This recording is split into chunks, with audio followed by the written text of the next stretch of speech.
wet near Euston. Fortune Faded by Red Hot Chili Peppers on XFM 104.9 with Ricky Gervais, Stephen Merchant and Karl Pilkington for the last time. Yes, we've said that before, of course. So don't get your hopes up. Yeah, we've had some highs, some lows, some laughs, some tears. Karl, you're concentrating. A lot of tears, mainly from the audiences. Yeah. Now, before we get into that, before we get into talking about maybe some of the hijinks we've had, looking back, looking forward as well. Yeah. I came in, Karl was sitting at the desk, he went, alright? I went, alright, yeah. He went, see that Alan Clark diaries? I went, no, I didn't. He went, no, alright. A lot of people talking about it. He went, I've never kept a diary. Keeping a diary will always get you into trouble. And I said, like Anne Frank. What did you say, Karl? The woman in the cupboard? That's what he said. The woman in the cupboard. And I went, save it. Save it. You never speak to Karl off air. Save it all from when we're on the wireless. He went, but what did she do? What did she do except be in a cupboard? What does she have to write about? And I said, well, her thoughts. Do you know Anne Frank? That's all I know about Anne is. There's no point pretending that I know stuff. Yeah. Right. Well, tell us everything you know about Anne Frank. She was in a cupboard. Yeah, what else? If she didn't do that, I wouldn't know about her, seriously. That's all I know about her. Yeah. So what did she do? But how do you think we know? We know about her cupboard because of her book, don't we? But hang on, what, in the bigger scheme of things, why was she in a cupboard? I don't know. Right. I honestly don't know. You don't know anything else about Anne Frank beyond the fact that, to quote you, she was in a cupboard. Well, what's she done then? You tell me, why should I know more about her? Firstly, I don't think she was in a cupboard. She wasn't in a cupboard. She was in an attic. Alright. Yeah. So what was she doing? She was hiding from the Tidying Nazis. She was hiding from the Nazis. But isn't that the first place they'd look? Sort of work from the top down. Carl, they weren't specifically looking for Anne Frank. They weren't going, where is she? Where's Franker? If she gets that book out, we are in a deep shit. We've got to stop the book. They were just looking generally. She was 13, 14, she was hiding, she was Jewish and she was hiding just in Amsterdam, didn't she? Yeah, as much of her family were having to hide, being helped by, friends, non-Jewish. In a cupboard. The cupboards, And how long did she sort of hide up there for? Until she was caught. Long enough to write a book. So she even got caught after all that? What do you mean, so she even got caught? We're talking about one of the great, humanist tragedies of our times, and you're going, she couldn't even stay hidden. What do you mean, did she get caught? No, I'm just saying, it's not a great tip then, is it? Do you know what I mean? She didn't do it well. She didn't hide until they escaped it. Her diaries are not a manual on how to hide from people. It's not how to win at hide and seek. I don't know anything about her, and we might be going down at some ground that's a bit dodgy. I don't know enough about it. Maybe it's best just leaving it. All I was saying is diaries. What do you do them for? Have you kept one, Steve? Never kept a diary, no. Right. I can understand your fear that it might get discovered, someone might read it, find out all about your inner secrets. Of course, the good thing about you is you tell everyone what you think about them. Yeah. Yeah, but... no one's going to find a diary and go, oh, God. I can't believe it. Carl doesn't like my haircut. Yeah. Carl thinks I look like Dave Hill from Slade. Yeah, I told you that, didn't I? Yeah, I told you that. Do you think they'll last, though, diaries and that? No, because they were a bit of a time killer, weren't they? It was something to do at the end of the day, whereas now there's iPods and that. Do you know what I mean? It's fantastic. The iPod of Anne Frank. Yeah. No, new from Sony. That'd be great, wouldn't it? All the greatest hits. Who could forget? Oh, well, dear. Leave that then. I didn't know it was that deep. I thought it was just like a, You thought it was like, didn't you? Adrian Mole type thing. Yeah, what are we doing? Thorns, from my favourite album of last year, that. And I can't remember. We'll be doing a bit of that, playing some of our favourite songs. We've got a couple of requests. Oh, really? Yeah, got one of them, a celebrity request. Matt Lucas from Little Britain is listening in. Oh, yeah. So is it your last show? I said, yeah. And I said, do you want me to play a record? Oh, yeah. He said, what's your favourite group? Guess Matt Lucas's favourite group. Now, remember, him and David are the new darlings of comedy. Yeah. They're cool, they're trendy, everyone loves Little Britain. They're comedy geniuses, they're only going to get bigger. What's his favourite group of all time? That is tricky. Level 42. No. Carl, have a guess. Well, there's going to be something weird in it if you're saying this. Well. So, how old's the band? They're probably about as old as him. How old is he? No. Oh, Carl, have a guess. ABBA. No, it's, why did you say ABBA? They're good, aren't they? No, it's the Proclaimers. The Proclaimers? Yeah. Really? Yeah. I don't know if he's listening, but, you know. I mean, there's nothing wrong with the Proclaimers. I just can't imagine anyone getting that excited about them. I bet that's why he likes you. Because you hang out with him, don't you? I don't hang out with him. He thinks yeah. it's like the closest thing he knows one of the Proclaimers. Wait till he meets my twin brother. Yeah, yeah, he's gonna have a field day, He won't isn't he? believe it. Yeah. So I was honest. I said I can't play the Proclaimers, but we're playing another. Where did they come? Because I don't really remember the Proclaimers particularly from when I was young. Well, let me give you a little blast. I give a little, but in 2-part harmony. Of course. That was the main They were thing. very popular for a while, weren't they? I think they had sort of 3 big hits in sort of about 1980. When was it? Yeah. Oh, I forget. 80s. Scottish. They did sing in Scottish accents, which I thought was quite refreshing. They didn't do the fake American thing. No, that was good. Yeah. But again, I just can't imagine sort of being in that. When would I be in the mood to put on a Proclaimers record? When you've run out of Crankies stuff, I I suppose. guess so, yeah. If you played all your Crankies records, there's, and the Muppets album. Yeah, pop on the Proclaimers. Now, we were talking before the break about, Anne Frank in her cupboard. Yes.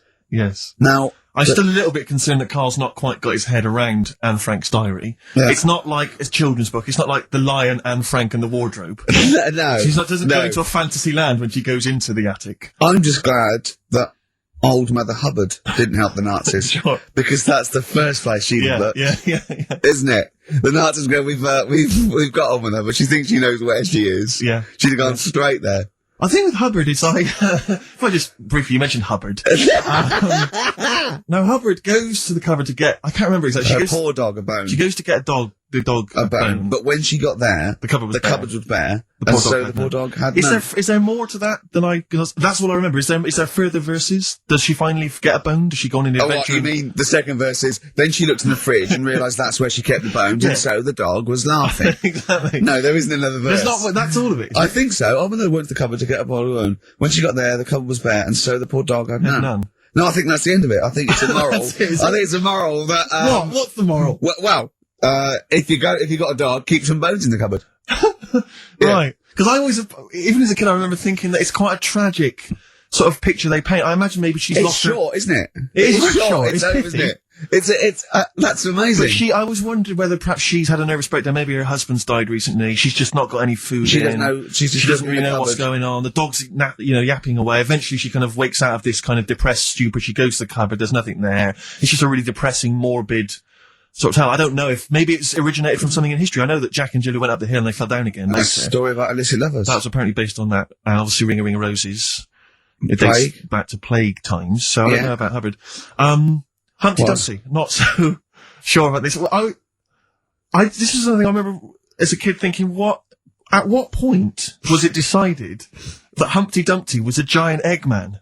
I don't know. Because there's nothing in the actual rhyme. There's no it's not Humpty Dumpty, it's not, the Eggman's on the wall. I don't know. My concern is more his parents were a little bit cruel, because if you are the Dumpties of, say, Surrey, don't call your firstborn Humpty. Yeah. Because straight away, it's going to be embarrassing for him at school, isn't it? Yeah.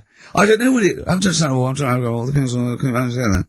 Is that it as well? That's all of it. Oh, and God. Also, I don't mean to be pedantic, because I know it's a children's Is it like an Edward Lear thing, or that's before that, is it? But I don't mean to be pedantic again, but if you've got a giant Eggman and he's fallen into bits, all the king's men, fine, they're there, they can piece that together again. Don't send horses in. No, because that's just a whole eggy, horsey mess. No, they're going to make it worse. They're just going to be standing on it. They are going to make it worse. It's not great. Just standing on it, get the horse out of the way. No, he's definitely not. But again, maybe I'm sure some of the,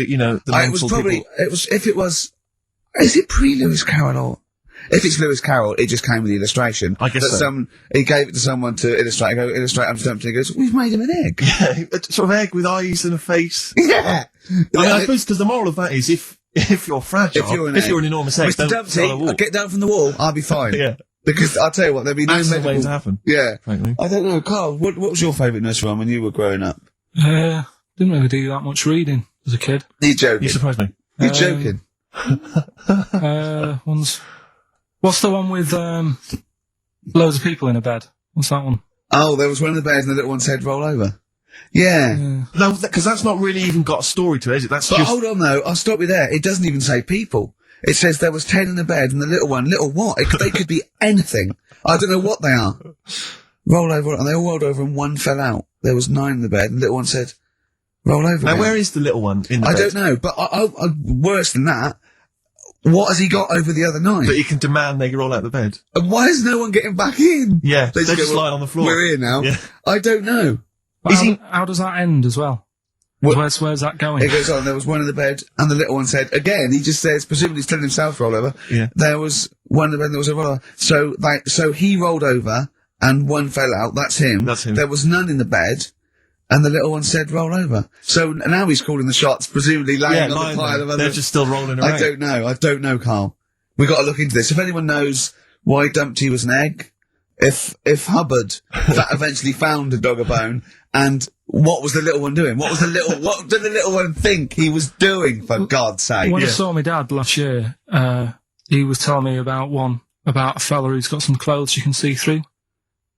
What's that one? You don't mean the Emperor's New Clothes? Yeah, what's that one about? Well, that's a genuinely good little parable, that. Yeah, because it's now used for people who are scared to sort of slag something off because it's sort of like really cool and they don't want to be the one that shouts it, and then one person goes, hold on. Very briefly, Carl, very briefly, right. The king wants some new clothes, right? He's the king, he goes, who's going to make me some new clothes? Various people come to me, he says, I don't know that, it's not interesting enough. One guy, who's just a bit of a con artist, he comes along, he goes, I've made you this magic suit, look, and it's nothing. He goes, put it on. The king puts on nothing, because there is nothing, but thinks there's something, because, he wants to buy into it and everything. And he goes, it's the finest stitching, he goes, look at it, can you see it? They ask that only a genius can see how good this suit is. And the king goes, yeah, it's brilliant, yeah, it's great. And he goes out, and just, is it a woman or a little kid? Well, everyone's applauding it. They're going, you look great, even though his tackle's hanging out, he's nothing. Even though he's got a king size, sort of like bit of meat and 2 veg, wobbling, dragging down the street. Exactly. And then one little boy goes, he's not wearing anything. The king is in the Altogether. Know that one? So, well, did anyone else buy one? Or was... Oh. Okay, play record. Play record, Carl. Play record. Carl, just play a song. Jesus.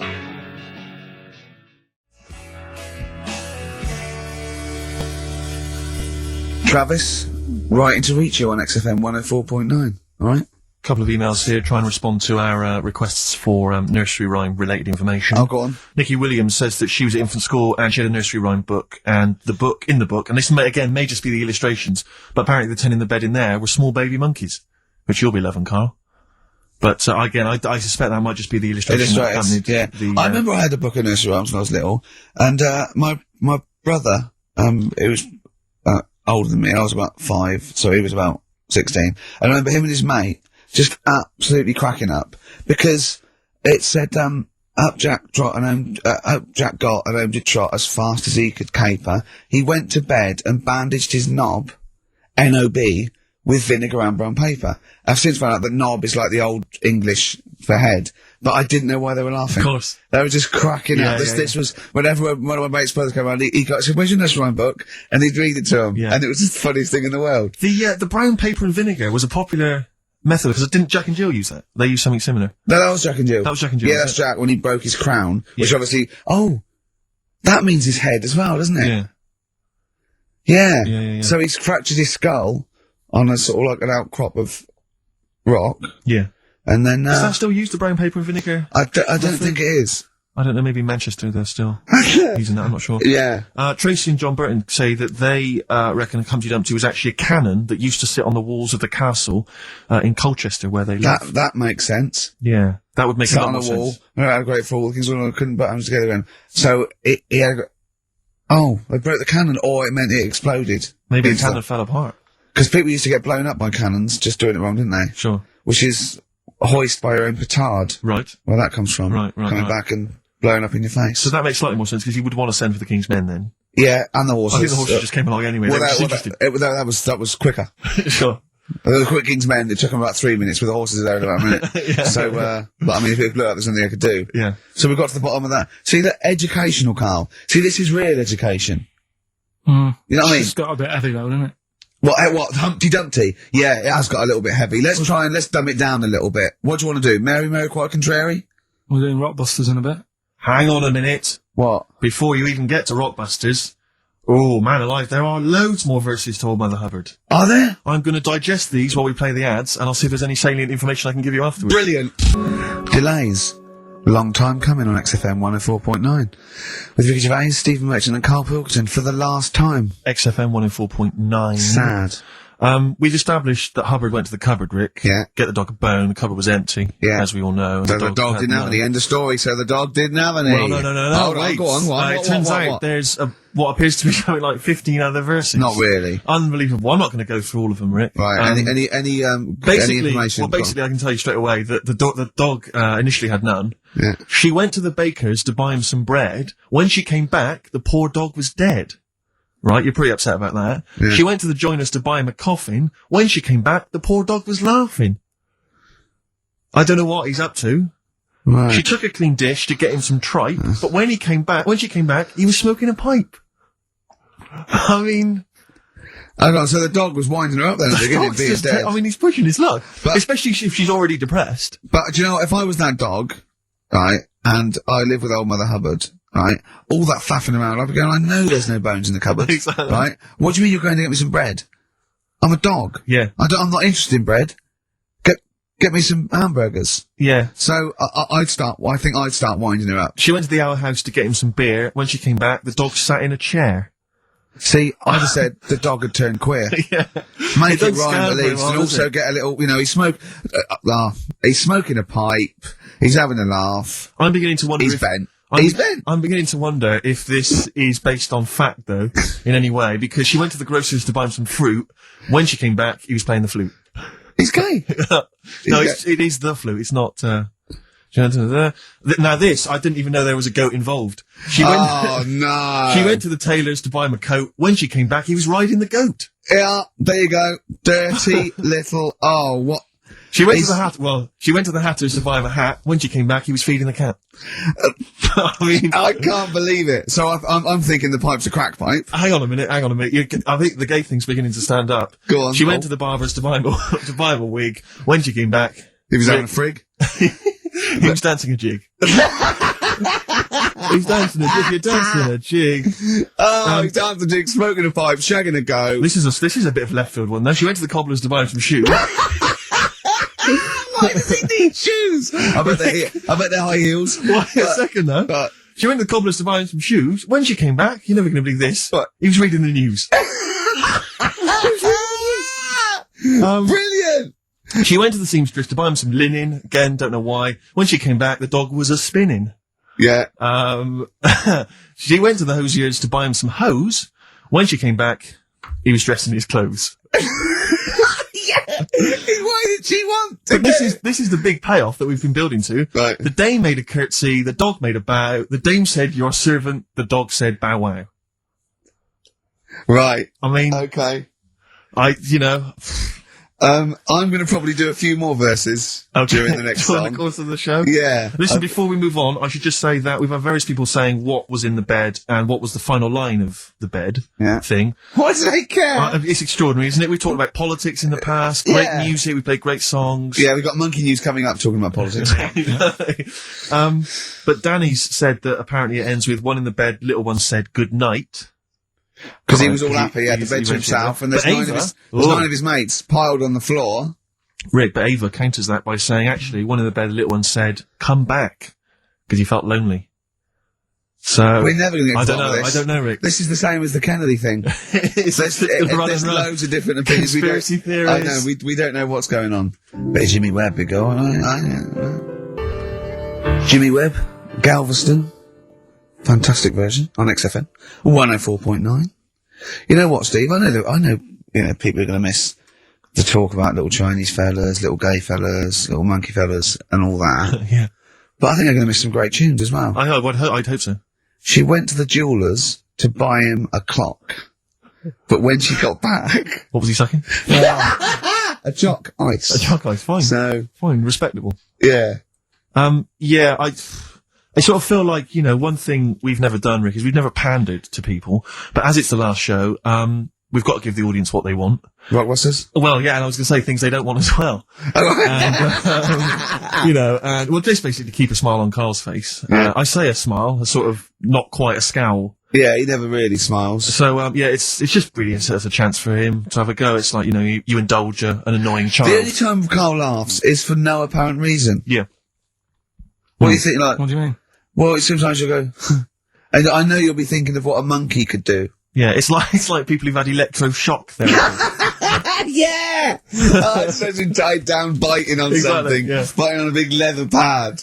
Let me just tell you briefly what the prizes are. It's That looks like a piece of shit. Let me tell you. There's a number of mediocre CDs and DVDs. That is real But time. mainly, what about this? It's the Lord of the Rings Collector's Edition. Oh. Well, the movies you're thinking? No, it's the Radio 4 adaptation. It's only 14 hours long, Rick. Oh, that is... Throw that away. So, Pop that in the bin. so That is just... Either pop it in the bin or send it to some poor bastard who wins this quiz. exactly. If you're willing to take part in the quiz, you deserve 14 hours of your life wasted with that Tolkien tripe. So, right. Yeah, what are the clues then, Carl? Right, as always, just, cryptic clues and that. Initials of a band or an artist, work it out, win the stuff. Yeah. Email only. Yeah, ricky.gervais@xfm.co.uk. First clue is as follows. The Jamaican fella wrote a review for... It's the girl Jamaican fella. Jamaican fella. It's the last show and the little Jamaican fella's made an appearance. This normally suggests that you need to think of the answer in a Jamaican accent. Yeah. Or not. Yeah, or not. Yeah, any accent. On. Or an accent. Or pronounce the word slightly differently. Yeah, okay. Yeah, go on. The Jamaican fella wrote a review for Phoenix Nights. Alright? Yeah. DC is on the initials. DC? D for Derek? Yeah, Okay. DC. The Jamaican fella wrote a review for Phoenix Nights. That's the first one. Second one, it's 3 of them. Second one is, we should all vote for Paul Daniels, David Blaine, Copperfield, The Great Soprendo, Tommy Cooper, and Darren Brown. We should all vote for them. Why is that? What was... I've just got the first one. ES. ES? Right? ES. Okay. And the last one, Steve, what did your dad do? Huh? Steve, what did my dad do? What did your dad do? Is that the question, or are you asking me? Well, Ricky, what did your did do? It can work on anyone. What Right. did your dad do? Alright. Right? That's E. Right? What So- did your dad do? Quickly again, the Jamaican fella wrote a review for Phoenix Nights. Right? DC. Second one, we should all vote for Paul Daniels, David Blaine, Yeah, Copperfield, Great Soprano. No, but that's important. Right? ES, and the last one, Steve, what did your dad do? Right? Okay. The initial E. Ricky.gervais@xfm.co.uk. We don't want to speak to you. Please don't phone up. Remember, you could win some Lord of the Rings tripe. Right? Right. There's no more on XFM. Right. Last Rockbusters ever, thank Christ. Yeah. Thanks no more on their version of I'm Easy on XFM 104.9. Ricky Gervais, Steve Merchant, Karl Pilkington. Rick, For the last time. we've only really got 3 topics of discussion on this show. I think you agree with that. Little Chinese fellas. Little Chinese fellas, Monkeys. monkeys, And the gays. the gay people. Yeah. We're hoping to cover all those subjects today. Monkey News is coming later. I'm sure we can find something to discuss about gay people. We've done gays. We've done a few gays. I suppose we talked about the dog thing. Yeah. Big time. I think you'll be enjoyable. This is something that's got sent through to us. I'm not quite sure who by, but thanks very much for it. It's a story that was in the press recently. I'm not going to give you the headline. I think it gives away too much. I think, Carl, you'll be particularly interested in it. A farmer in eastern China, there we go. basically, he paid £1,300, or the Chinese equivalent, to marry a woman. And basically, she refused to sleep with him after the wedding, complaining that she felt unwell. 6 days after the ceremony, she tried to run away, but the farmer followed her. He found her in some neighbouring town. They grappled together. The bogus bride's false breasts fell off. And his hard. It Not his hard after his old tricks. It wasn't his hard. Trying to do another show in Chinese this time. But it was a man. Oh, And no. apparently, it was an arranged marriage. I don't know who sorted that out. Did he get his money back? I think. Because I think men are cheaper than women to marry in China. I think on this. But you've got to be pretty simple not to realise that the person you're marrying's a bloke. Surely. Well, no, if he didn't have a little look, what was in the back of the store? He just saw the shop window, sort of lovely lovely little Chinese lady there. Yeah. Right? You know. The lovely hair, real breasts. Well, there's lumps where the breasts should be. Yeah. I can only assume they are breasts. Yeah. Right? You see women walking around going, what, are they breasts or are they, stealing sort of grapefruits? No, but wouldn't there have been a lot, wouldn't there be quite a sort of long initiation period when they first get introduced and so on? Not if he put his money down. He came and they said, well, I want a bird quickly. Here's a grand. Sure. Get me one. They're not going to say, do you want real breasts or they're just going to assume. Sure. Yeah, here's one. Yeah. Here's a little Chinese But who is lady. he paying? Where is he buying this woman from? From the Chinese lady shop. From the Chinese lady shop. Yeah. Sure. So, yeah. There's one in Chinatown, I think. Okay. So, yeah. Not really a town. Not exactly a town, more a novelty street. And the roads are very slippery. Very sticky. I tell you what, though. What? I was looking at their menus when I was walking on. They don't waste anything, do they? Why? Duck's tongue on the menu. Yeah, but it's better when you say it. Alright, duck's tongue. A duck's tongue, really? You sure that wasn't the proprietor?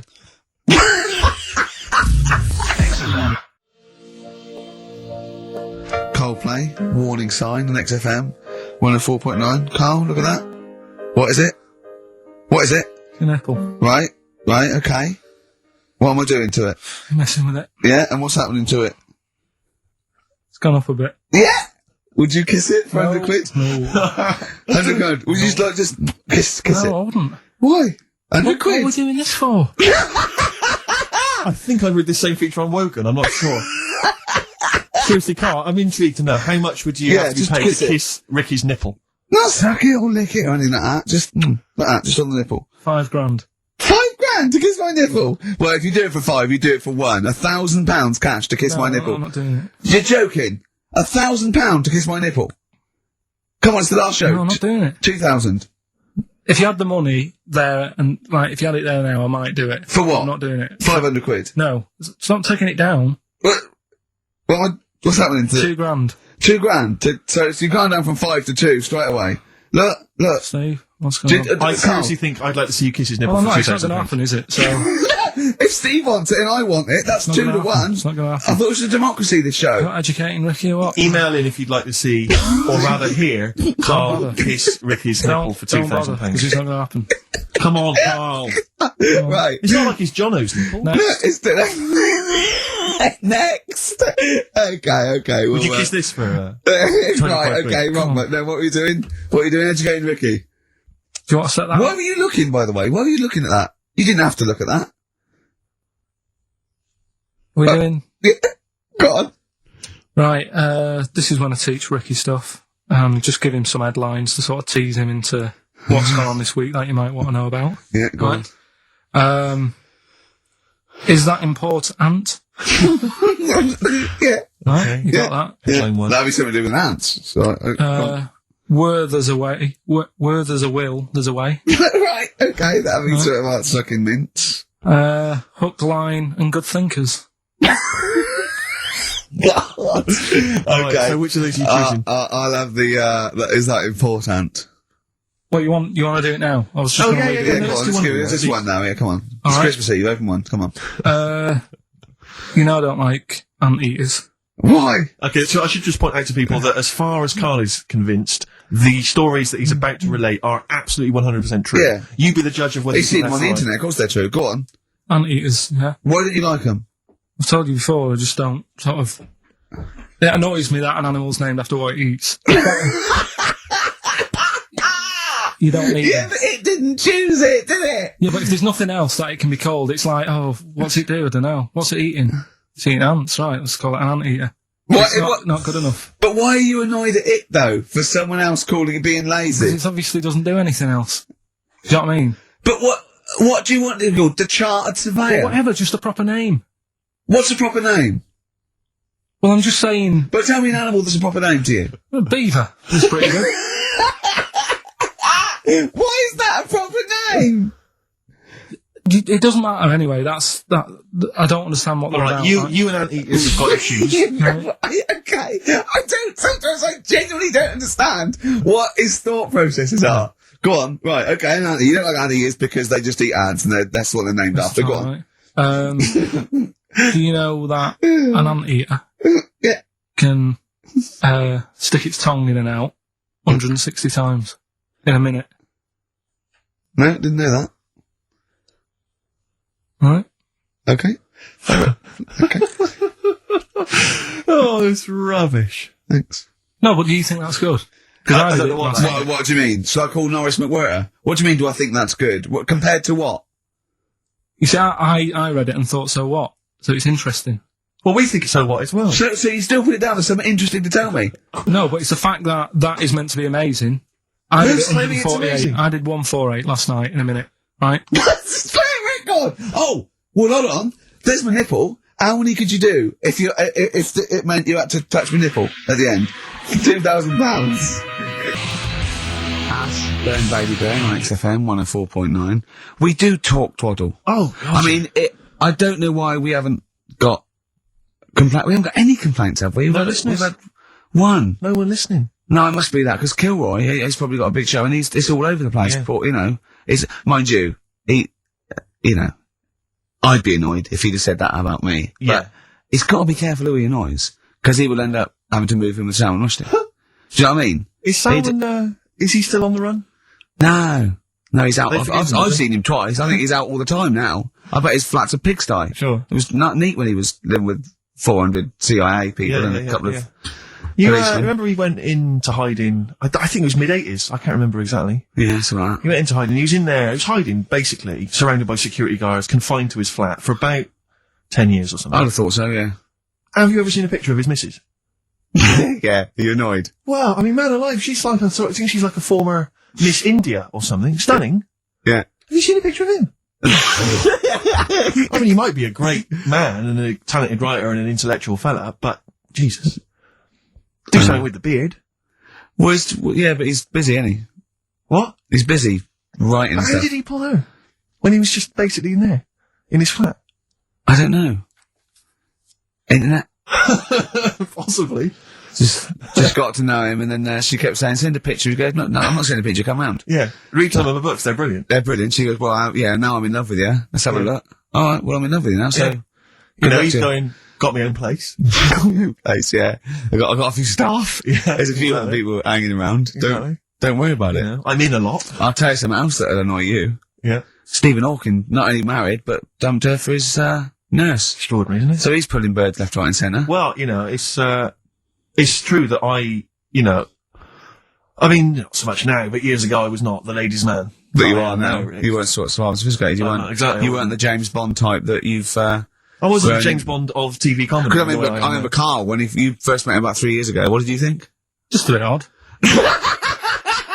I love it. And that's coming from him. I know. Yeah. But I'll tell you what used to really annoy me. Do you remember there was that story? I think it was a world record breaking attempt.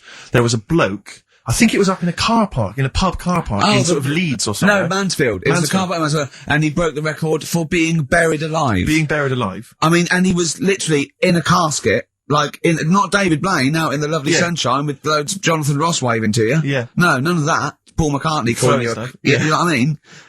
He was buried alive in the dark with just a tube. Yeah. For communication. I think he was buried about 10 feet underground. There's a tube which people would communicate and send stuff put down. water down and I remember reading the story. I was interested in it. I remember reading it, and there was one element of the story. You would think it was a cheap holiday. Well, you're not paying those prices. 400 quid, whole seasons, you're having a laugh. That's nothing. Mansfield car park. And there was an element. It said in the news report, it said that while he was down in the ground, he began and ended a relationship with a woman. While he was down there, some fan who was a fan of what he was doing, he started communicating with her through the tube. I don't know the ins and outs of it, but they began a relationship and it ended.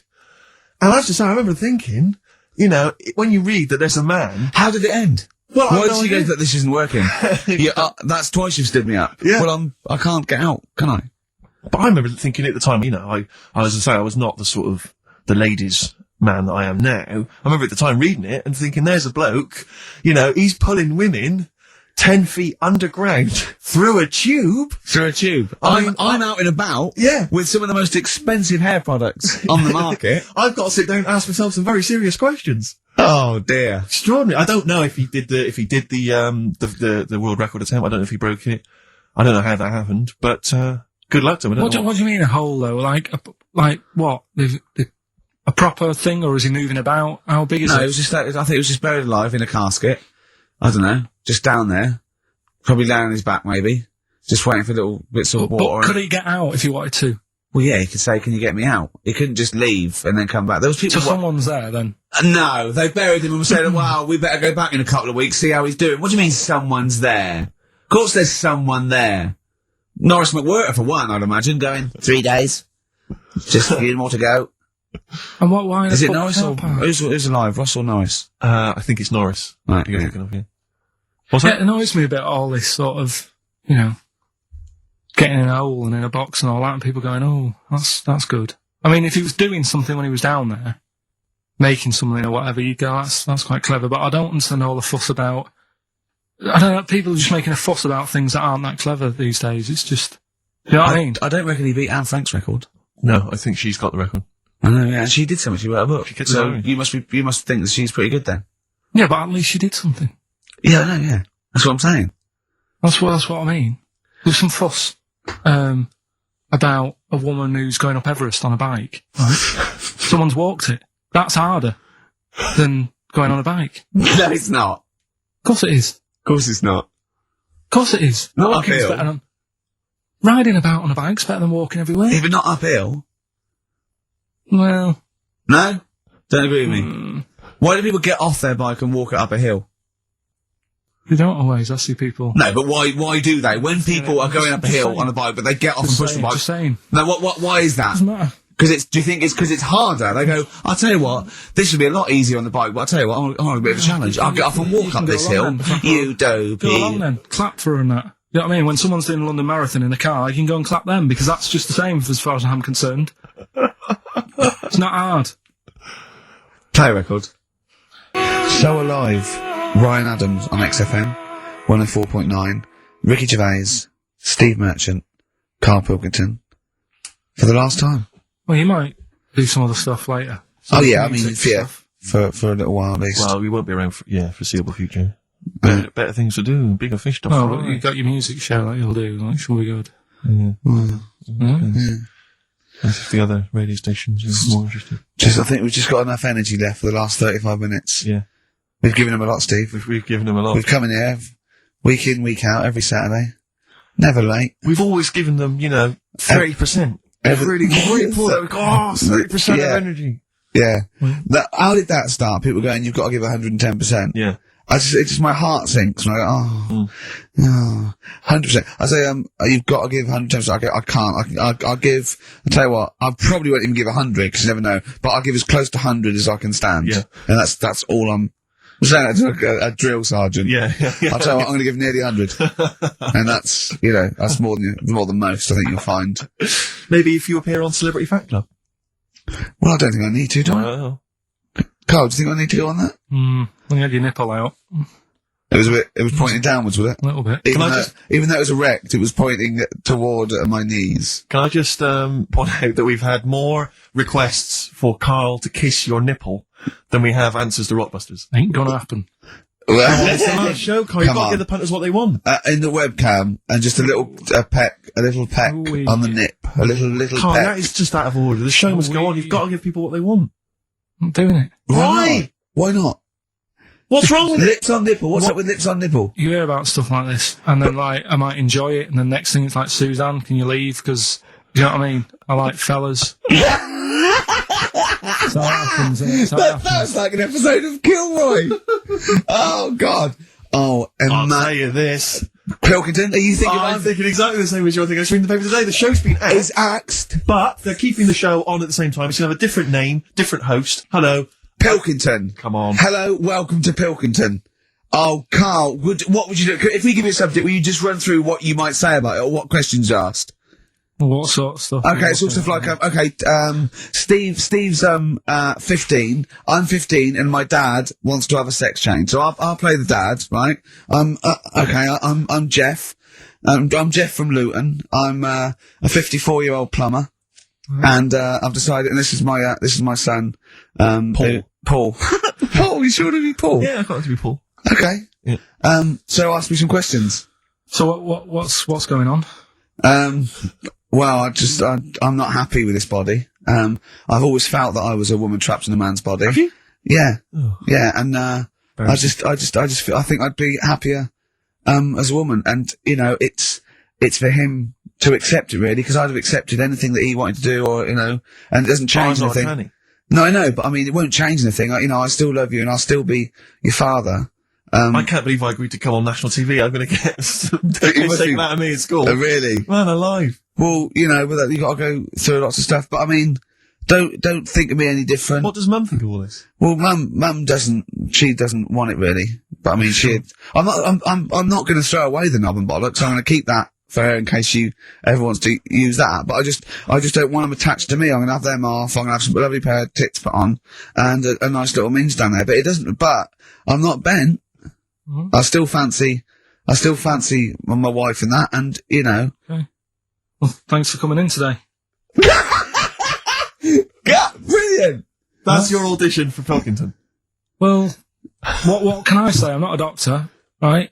But what would you, come on, ask me questions about what? Discussion. I'm upset with my dad because he wants to become a woman. But it's a of like, well, dear, but you mean, you've had a son and he's going through an awful day. Should you think of him? Shouldn't you put his feelings? Should you think of your son before you go doing that? Yeah, but if I'm not happy with who I am, how can I live a lie? I'd go through my whole life living a lie just because he might go through a little bit of embarrassment. You know, he's old enough to realise now that you know, I love him, and I just need to have some tits and a minge on me.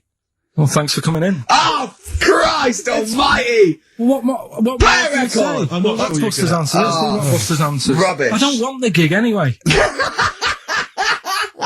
Like they were seriously considering him. Thanks for coming in! Brilliant! Go on. Did I tell you my dad's always been asked to go on that? Why? He's always been asked to go on. Is he a woman trapped in a man's body? No, they want to talk about you. They so it's disappointing. Go on. Anyway, Rockbusters, right? Right, first clue was, Jamaican fella wrote a review for Phoenix Nights. Yeah. Right, that was the cryptic clue. The initials were DC. Yeah. What is it? Come on, no, you tell me. It's Define Comedy. Alright? Define comedy. It's a divine comedy. Alright? What is that? That's just do the accent again, do the accent again. Oh, it's just divine comedy. That's do the accent again. Do it again. You've got the answer. It doesn't matter. Let's move on. Right? Second one. We should all vote for Paul Daniels, David Blaine, Copperfield, Great Soprendo, Tommy Cooper and Darren Brown. Why is that? ES were the initials. Go on. Elec, Trick 6. Right? What? Elec, Trick 6. It works, so don't say it like that. I don't know what it means. Right, well, there's 6 people there who do tricks and that. Right, I'm saying we should vote for them, so you elect them. Yeah, but he said elect. Yeah, Electric 6. No, elect though. Elect's not a word, is it? And the last one, I don't think elect's a word. Elect. Steve. You don't mean Alec, do you? It's not Alec Park. You're not trying to do Alec Park. Third one, Steve. What did your dad do? I don't know. That was E. Could work for anyone. It didn't have to be Steve, right? That was Erasure, right? Erasure. Erasure. No, it doesn't work either. It doesn't work either. No, it doesn't work. Doesn't work. Who's the winner? None of them work. None of them work. Another pile of crap for the mind of little stupid. I'll give the prizes dopey little. I'm going to give the prizes to Martin Williams from Flintshire. I don't know where Flintshire is. He says that he's promised to listen to the Lord of the Rings. By listen, he means sell them on eBay. Yeah. So, thanks for coming in. Stupid. The end of Rockbusters from the stupid little shitty brain. I'm going to say it of Pilkington.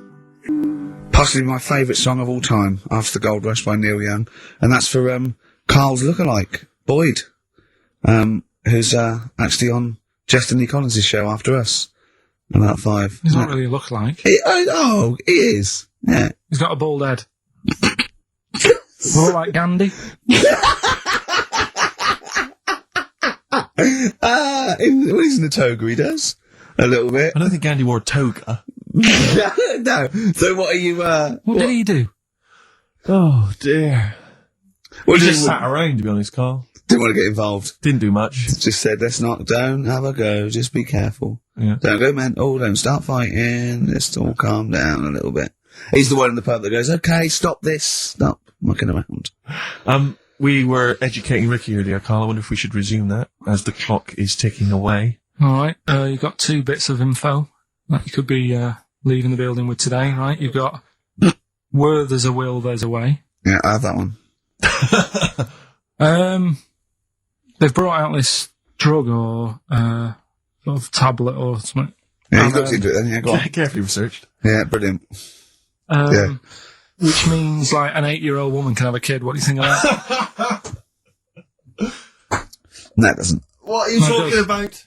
You can inject a woman with something, 80-year-old, and it means, you know, she's got more time on her hands now and that. It's better to have a kid. She can have a kid later on in life. This is really like, where there's a will. Yeah. Very good. Very good. Right, well, let's just move on from that, because it's clearly drivel. No, it's not. I think it's a bad idea. Of course it's a bad idea. Right then. I'll even give you that it's true and possible and might even... It is true and possible. Okay. It's not even recent. It's like a few weeks old. Yeah. Okay. Well, it's terrible. No, you shouldn't do it, yeah. Alright, what's the final educating Ricky? So far, I'm not impressed. Get her a cat. Yeah, Get her a little Pekingese. Don't let her have a child. Yeah, but it's meant to get you thinking, like you're saying, well, she shouldn't have a kid. Or, By the time he's 5, she'll try and pick up and her arms will break. Whose arms? Moving on, what's the next one? Would she be able to breastfeed? Yeah. And she'd be able to do it standing up while he was on the floor. Talking to nipples. Hey, come on. There's a lovely juicy pair over there. Okay, I think this is the last show. People should actually phone in and speak to Carl and try and convince him. Forget that. Yeah, what's the number, Steve? Forget that. We haven't got time. Yeah, he hates answering it. We'll do it during the record. Leave it. Phone in if you want to speak to Carl, if you know the number. Call in, try and convince Carl to kiss a little nipple. Don't want to. Yeah. Right, what we're doing? Are we? What's the last educating Ricky? Come on. Hook, line, and good thinkers. Brilliant. Okay, Yeah, cool. sounds good. Go on, what is it? They've found a lot of fish with 2 heads. What do you think of that? Well, don't know. What do you mean they found a lot of fish with 2 heads? Who has? They've been messing about, basically, these scientists and stuff, and they've said, look at this we can do. And they're making loads of fish with 2 heads. They can do it now, and they're saying, it's good, isn't it? Do you know what I mean? Alright, play record then. Yeah, but what do you think? I think if they can do that to fish, they should try and do it to you, and then at least you'd have 2 brains to work with. Yeah. And we might... Arguing. I'd love you arguing with yourself. And you end up you're walking on the street, but you're just headbutting each other. Just cracking heads the in the middle. squeezing fun you'd have. Really. I wouldn't know what to do. I'd bang them together. It'd be like one of those kanakas you used to have at the playground on the string. I'd just whack them together. I hit you in on the window, didn't I, to see what the noise meant today, didn't I? Yeah. Just if I had 2 heads, right? Would I be able to sort of do shifts? Do you know what I mean?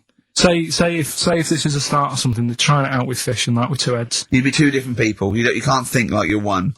It doesn't make sense. If you had 2 heads, you'd have 2 brains. You'd have, you know. Well, that's all right. But say if we did the same job, well, we'd be doing the same job. Yeah, you could. So you could say, right, you work through the night. You'd take it in turns to do your job badly and moan about it. Yes, it'd be fine. He's giving it some serious thought. I know, yeah. And so's his other head. Yeah. But also, they're saying there's like a fish shortage. And I was wondering whether they're trying to make that better. Do you know what I mean? So yeah, as the head is a bit you throw away, it'd be perfect. No, but when they do a head count like they do, that's what they do. They do like they count fish. They get fish. Okay, just end the line. 1, 2. I think you'll find we're 1, sir. Don't answer back, Rick. I should just point out that I feel. Don't answer back. Come on, I think Carl has offered nothing now. I think those educating Rickies were appalling. And the only thing that would redeem the show is if you kiss the nipples. Phone in if you want to speak to Carl. You know the number. Call in and try and persuade Carl on this record. Phones are still going mad. Answer one. Just put someone out. Kings of Leon, California waiting. He was rude. He's so rude to people. They phone up and they say, "Oh, kiss his nipple." And he goes, "Yeah, all right." And he hangs up on them. Answer the phone. Put on air. Answer the phone and be nice to whoever it is. Be nice to them at least. Putting people on the air. Hello. Carl. Yeah. Speak to Carl. What? Why don't you speak about that human monkey that was on the other day? Old news, man. How long have you been listening? Can we forget the monkeys? What do you think of his nipples? All right, then just kiss his nipple then for. I'm not going to kiss his nipple. I'd do 500 quid easy. Would you? Yeah.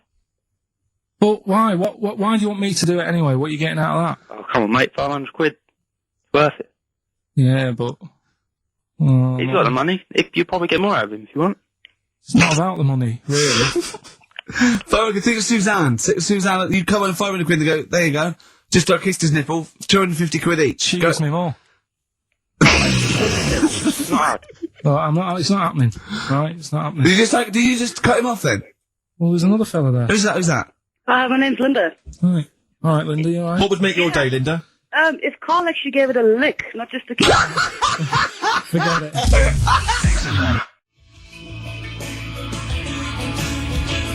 The Cure on XFM 104.9, pictures of you, and it's Ricky Gervais, Steve Merchant, Karl Pilkington hosting the final show. Exciting. Which means the last film quiz. Carl puts himself in a film. Claire's on next week, by the way, and then Adam and Joe. Then Adam and Joe. Brilliant. Adam and Joe coming back. So Excellent. They're excellent. right. Matt Lucas said he'd do a show. Give him a call, and maybe him and Dave Williams. Yeah. Big things that. of the Might do that. Yeah, very good, wasn't it? Yeah, it'd be alright, yeah. Right, the film thing. This is when we get like a film, and I'm in it, right? So I'm doing, we talked, a bit about gay fellas and that today. Yeah. So we're doing, When Harry Met Barry. Okay. Alright? Yeah. And listen to this, and then there'll be a question at the end, and you can win some more stuff. We've got DVDs. Some more shite. Some more good CDs and DVDs and that. Alright, let's hear it. So, When Harry Met Barry, right? We've got 18 hours to kill before we hit New York. I know, yeah. Brought a few books just to kill a bit of time on the journey. When I buy a new book, I always read the last page first. That way, in case I die before I finish, I know how it ends. I read a book like that once. Not on purpose, though. It's just that all the chapters have been put in the wrong order, so it's a bit annoying. Got to chapter 1 before I realised. Are you finished now? Yeah, I bought another copy of it and read it in Lanzarote. It was alright. Good read. Listen, we're only staying in New York for a couple of days, aren't we? Because the place does me head in a bit. Oh, really? Yeah, it just stinks, doesn't it? It's a really dirty city. It's noisy. It's funny, the people who live there call it the city that never sleeps. I'm not surprised with all the noise. I couldn't agree more. Listen, I know you're gay in that, right? What is the attraction with New York for you lot? Because it is like the gay capital, isn't it? They all love it. Even that Rod Stewart song, that Killing of Georgie, that was set in New York, wasn't it? Yes, it was. Yeah, well, that song was about a gay fellow, wasn't it, who moved to New York and ended up getting beaten up. Not a great advert for the place. You keep going there. Weird. Actually, I know why you like it. It's because it's a city that never sleeps, isn't it?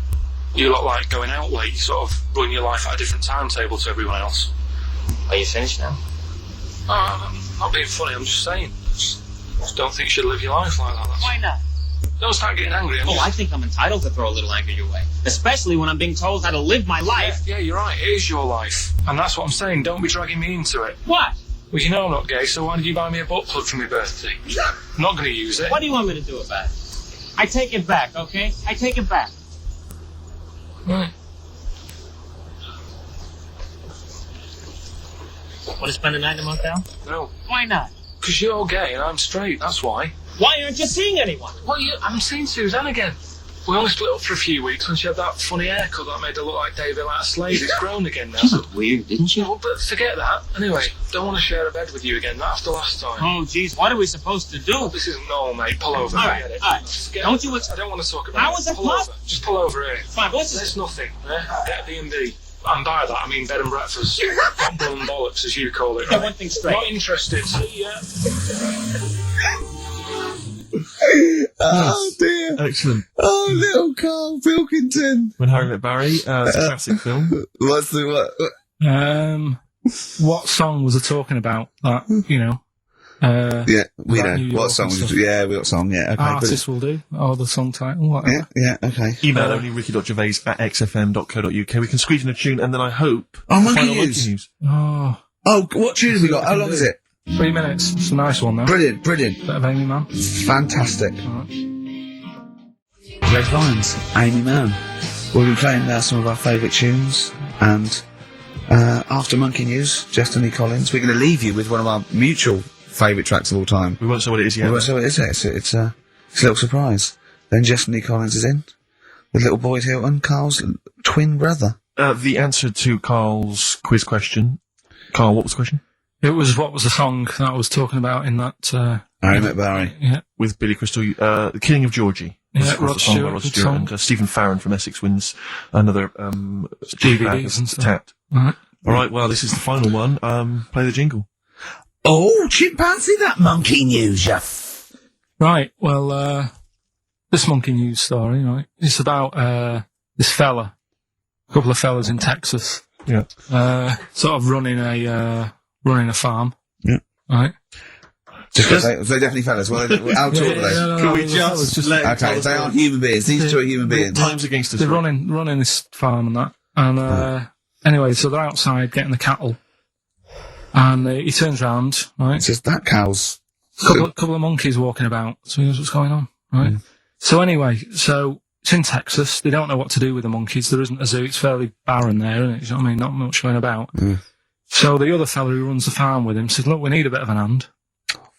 Right?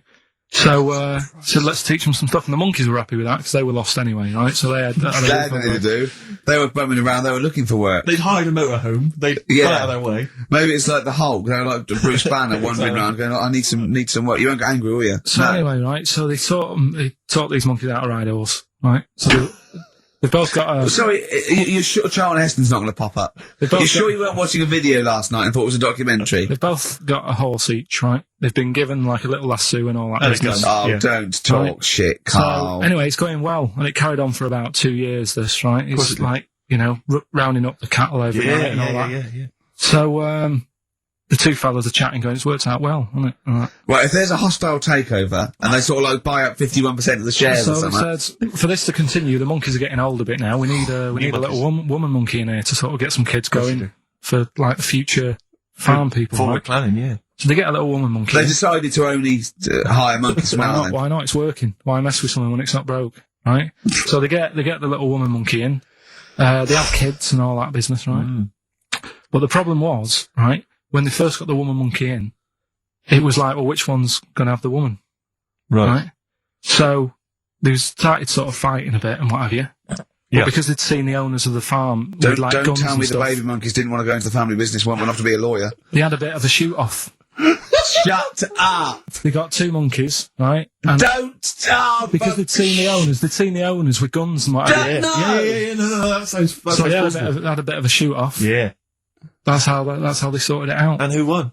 I think it was George. The one called George. Right. So I think they had 17 kids. The farm's still running. So that's like the last little monkey news there. Good little Rick, does happy it ending count to that one. if you were to rub your nipple against his lips while I held him down? Right, come off it now. Come on. No, I'm not doing Bruce Springsteen, Thunder Road, last track on Next FM's with you, Steve. You can check this all out on the webcam. I've got fingers. Get his arm out of the way. Get the arm out of the way. This happened on Scum. Steve, I know you like an insight to my musical taste, Always. but that's my favourite Coldplay track of all time. I just thought I'd just throw that in. Not a fan of clocks? No, I think I've overplayed Parachutes a little bit, and but that's my favourite one. Like it. I'm afraid to say I'm a bit of a Philistine when it comes to Coldplay. That sounds the same as all the other ones. I'm sorry to say. Oh, you'll have to meet these boys one day. Yeah, And they're well, saying- I'll tell them to their face. I don't care. A little bit rock and roll. I don't care. Well, I'm Ricky Gervais. That little funny little Wurzel type voice over there is Stephen Merchant, and with us our producer Karl Pilkington. All right.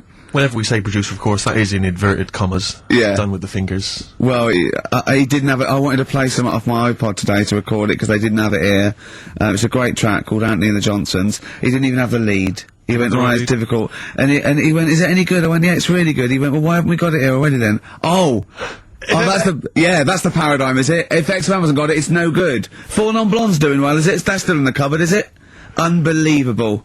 We're a little bit annoyed today, aren't we, actually? I'm really annoyed. Yeah, all that stuff we did last week, that Landauer sent us some sparkling wine, and we thought, right, we're you shamelessly plugged it. Yeah. How many times you mentioned it? I Like must have 20 mentioned it about times? 20 times. Well, the finale was hitting Karl on the head with a cork. That's on the website, by the way. Okay. RickyGervais.com. Go there and see Karl being hit in the head with a cork, right? Yeah. We said, look, send us free stuff, we'll talk about it. Nothing. The cupboard literally is nothing. empty. The cupboard is bare. No one has thought, I tell you what, there's those guys from The Office. Yeah. I mean, let's be honest, Rick, we are taste makers. We're Yeah. opinion formers, you and Yeah, I. yeah. And you'd have thought if anyone was going to send us some free stuff, yeah. you know, it makes Unbelievable. me fume. And do you know what it is? It's because PR people and that, they've realised no one's listening. But not only are we going against all our principles and losing our dignity just for some free stuff. And integrity. And integrity, yeah. no, We're going against excellent policy, because obviously they would have got thousands of pounds for Landauer to be mentioned last come week. on, 20 Rick. times. No, it wouldn't. Thousands. It's 40 It's quid, Extra isn't it? FM, Rick. It's 40 quid. Yeah. 40 quid for a 9-minute advert. Exactly. So advertise your quality stuff here. Yeah. Jeff's Garage. Cheaper than some other garages. Anyway, actually, if Did there we is a play an advert once for a tattoo parlour? Yeah. Do you remember that? I'm sure we played an advert for a tattoo parlour. What tattoo parlour can afford to advertise on a radio station? Unless it's a tin pot one like this. Oh, God! Oh, I've got some good music today, though, Steve. Oh, really? I hope so. I'll be the judge of that. Go Yeah, on, what have you got? AC/DC. Oh, have you got a bit of bare skin? You need colouring in? Come along to Ron's bike shop and tattoo parlour. He'll write Mum on your hand and give you Harley a tune-up while you wait. I can't believe no one wants to advertise with us. And that only costs, what, 20 quid? Yeah. And they play that I mean, instantly. I turned down millions of pounds to do adverts because I think it's beneath me. I thought last week I'll give it a little bit back. I'll excite all these people who want to get it. Nothing. All I'm thinking is, Steve, either our cachet's gone down, no one wants us anymore, right? Which is impossible, surely. I would have thought so. Or we're on a tin pot station that no one listens to. Now, Ding! Correct answer. Unbelievable. I'm having to hold on the pop shield of this mic because it keeps falling off. It's embarrassing. This It's whole room is awful. embarrassing. I mean, oh, God. Well, Karl, what are your thoughts? Why have you stuck it out here? Nothing better coming in, I would have thought. Well, I'll tell you why, alright, because you're always on holiday. You don't do a lot. You get paid, well, doesn't he, really? He's a moany. I mean, he doesn't try and get on at all. He doesn't deal with people. He moans about everything. And, so he's... I'm alright, I've got my own little room and that. Yeah. Like a cage. It is like a cage, isn't it? And he can shut the door. If people walk past, he can shut the door. He doesn't want them looking in. He's like a miserable old chimp. We noticed today how much he's simian, isn't It's he? very strange, actually. We maybe should try and get a picture on the website, because Karl's arms are particularly chimp-like. It's very, very strange. Because he's got that he's got long downy hair. It's And not the like... long extended knuckles. Yeah, and his totally round face that sort of the chin goes back and the dome of his cranium. I think, quite seriously, I know we sort of share about 98.5% of our genetic material with bonobos and chimpanzees, but I think he's got a little bit more. Yeah. I honestly think he's a little bit of a throwback. Just his line, they just kept to this sort of really the ugliest one in the cave. Yeah. And the tree, and he really didn't come out of it. I'm not saying you are, I don't think you are. Yeah, you're chimp-like. No, it does annoy me. My hair annoys me on my body and that. Because I've got like hair on my little toes and that. Have you? And on the legs. Would you like, see your little toes? Can you pick things up with them? that's right. Okay. Well, that's the finale of this week's show. We're going to see if he can play a record and put the fader up From a tyre, while swinging in a tyre. just using his hairy toes. Yeah. I've sort of got hair all the way, but then it just runs out where it should be. On the I top of your know. head. Top of your Yeah. head. It's just- Is this part of the reason why you're always uncomfortable about, being nude or around naked people? Is that partly the reason, do you think, because you look so grotesque? Well, when I'm on holiday, I don't really like wandering about without a top on unless, like, it's a quiet beach or whatever. Sure. So what would you There's normally no wear? need. I Shirt just tie? have like a nice sort of light, summery, sort of linen shirt, maybe, just a few top buttons open. Yeah. But I don't like the naked body. Isn't that nice anyway, is it? You know what I mean? Whatever it is, if you're a cat and you're shaved, you don't look that nice. You know what I mean? But with I the hair think on you'll it- find a cat is naked even with its fur on. Cats don't wear clothes. No, but what I mean is Right. a bald cat isn't that good. You know it does me head in that I'm bald. I'm not. If I could have hair, it would be nice. But that's like. Would you prefer animals to wear clothes like Mickey Mouse does? Or goofy. You know that I don't like nudist and all that. We've done it. But don't you think sometimes you could sort of like maybe I don't know, fancify it a little bit? Like if there was such a thing as an ape salon, and there isn't, Carl. There isn't, right? Would you know, give a orangutan a trim, maybe sort of his hair? Because some of those look like they're going bald, but they've got a comb over, they don't should they? just have a shave. When it's like that. That's what I did. Just take it back. And the underarms as well. Yeah, they've really got a lot of underarm hair. Even the women ones. Really? Yeah. That's disgusting. I know. I don't know. I don't even know why they breed. I don't know. I don't know how they get those laid, some of those horrible old, hairy ginger orangutans. Yeah, they are particularly grim, some of those. I know, yeah. The big ones. I know. Ginger ones. Yeah. They can't be happy, can they? What is that? Where did that happen, the ginger thing? Why do people give them, like, a hard time and that? Well, you just gave them a hard time then, so why did you do it? You were just flying in, were you, to people do sort of give... I don't understand why, but ginger people get quite a bit of stick, and I've never understood it. No, I was doing it. It's just, I don't know why. I don't know. They do, don't they? I don't know. It might be historical. It might have been because I'm sure they don't everywhere in the world. I'm sure it's probably. No, they are. They're always. I've said to you about even like ginger cats. They're always fat because they're sort of sick of it, probably. Wait. Ginger cats, what do you mean when they're you sick see a of it? ginger cat... They've been eating, like, because they're upset, fed up and they've been bullied. You never see, like, a thin, happy ginger cat running about. He's always overweight and looking a bit fed up. It's just a good point, isn't it? I wouldn't say it was a good point, Carl. It's a point. So last week, the Chinese don't age well. Now, anything ginger, including cats, Yeah. are sick of it. No, but I'm just saying... Are you ginger? Would you like to take issue with any of Carl's points? 83XFM is the text. You can text us. Maybe you've seen a thin ginger cat. I'm not having a go, though. That's what I'm saying. I'm just saying it's weird how people give him a hard time. And it's... if I could have hair, I'd go for ginger hair rather than being bald. Really? Mm. Landed from Ben Folds on XFM 104.9, Ricky Gervais, Steve Merchant, Karl Pilkington. Had a fax. Never mind champagne and freebies like that. Just forget that. We're not doing that anymore. It didn't work, okay? But we are still in demand. Got a fax here, right? So guy says, I produce a programme for the BAS scientists, right? Wintering in Antarctica. Now, what this bloke is saying is, there are scientists, right? Researching in Antarctica, and they're already locked away and sort of like out of touch because they can't get to them, right? But they're soon going to be living in 24-hour darkness because through midsummer here, it's darkness for 24 hours for like 3 months, and they're totally cut off. And he's trying to get some stuff together, and he wants us to record a message. And it said every year they choose a celebrity to do something, a message of their choice. They had Rolf Harris, David Attenborough, Jonathan Ross. This year, Ricky is the popular choice. So I'm up there with Rolf Harris, David Attenborough, and Jonathan Ross in terms of the vote amongst some scientists stuck in a hut in Antarctica for 3 months. I think they've just got cabin fever. So that's another poll I've won. A British Antarctic scientist in a hut poll. If I was trapped in a little room with several other men for 3 months of pitch darkness, sexist. Or indeed women. Yeah. I can't imagine why I'd ever want a message from Rolf Harris. What would Rolf... I mean, David Attenborough, fascinating. Well, I assume it is it's the animal... I assume they're researching penguins or something, aren't they, if they're stuck in there? Or maybe but what's that got to do with seismic activity, or maybe polar shift, I don't know. Possibly if you were researching kangaroos. Yeah. Strange he Antarctic. knows about all animals, doesn't he? You can take him a budgie with a broken wing and he'll sort it out. Or he knows a man who does. Sure. He can, he'll sort that out for you. And they do a picture of it. Yeah. While you wait. Yeah. So, but anyway, I thought they want a 5-minute message. We can do better than that. Let's dedicate the whole show to them, Steve. We're gonna what? Dedicate the whole show to them. What, was it trouble with my diction? A little bit. I'm just thinking again, we've got to slow down because these guys are there, they're working, they're busy.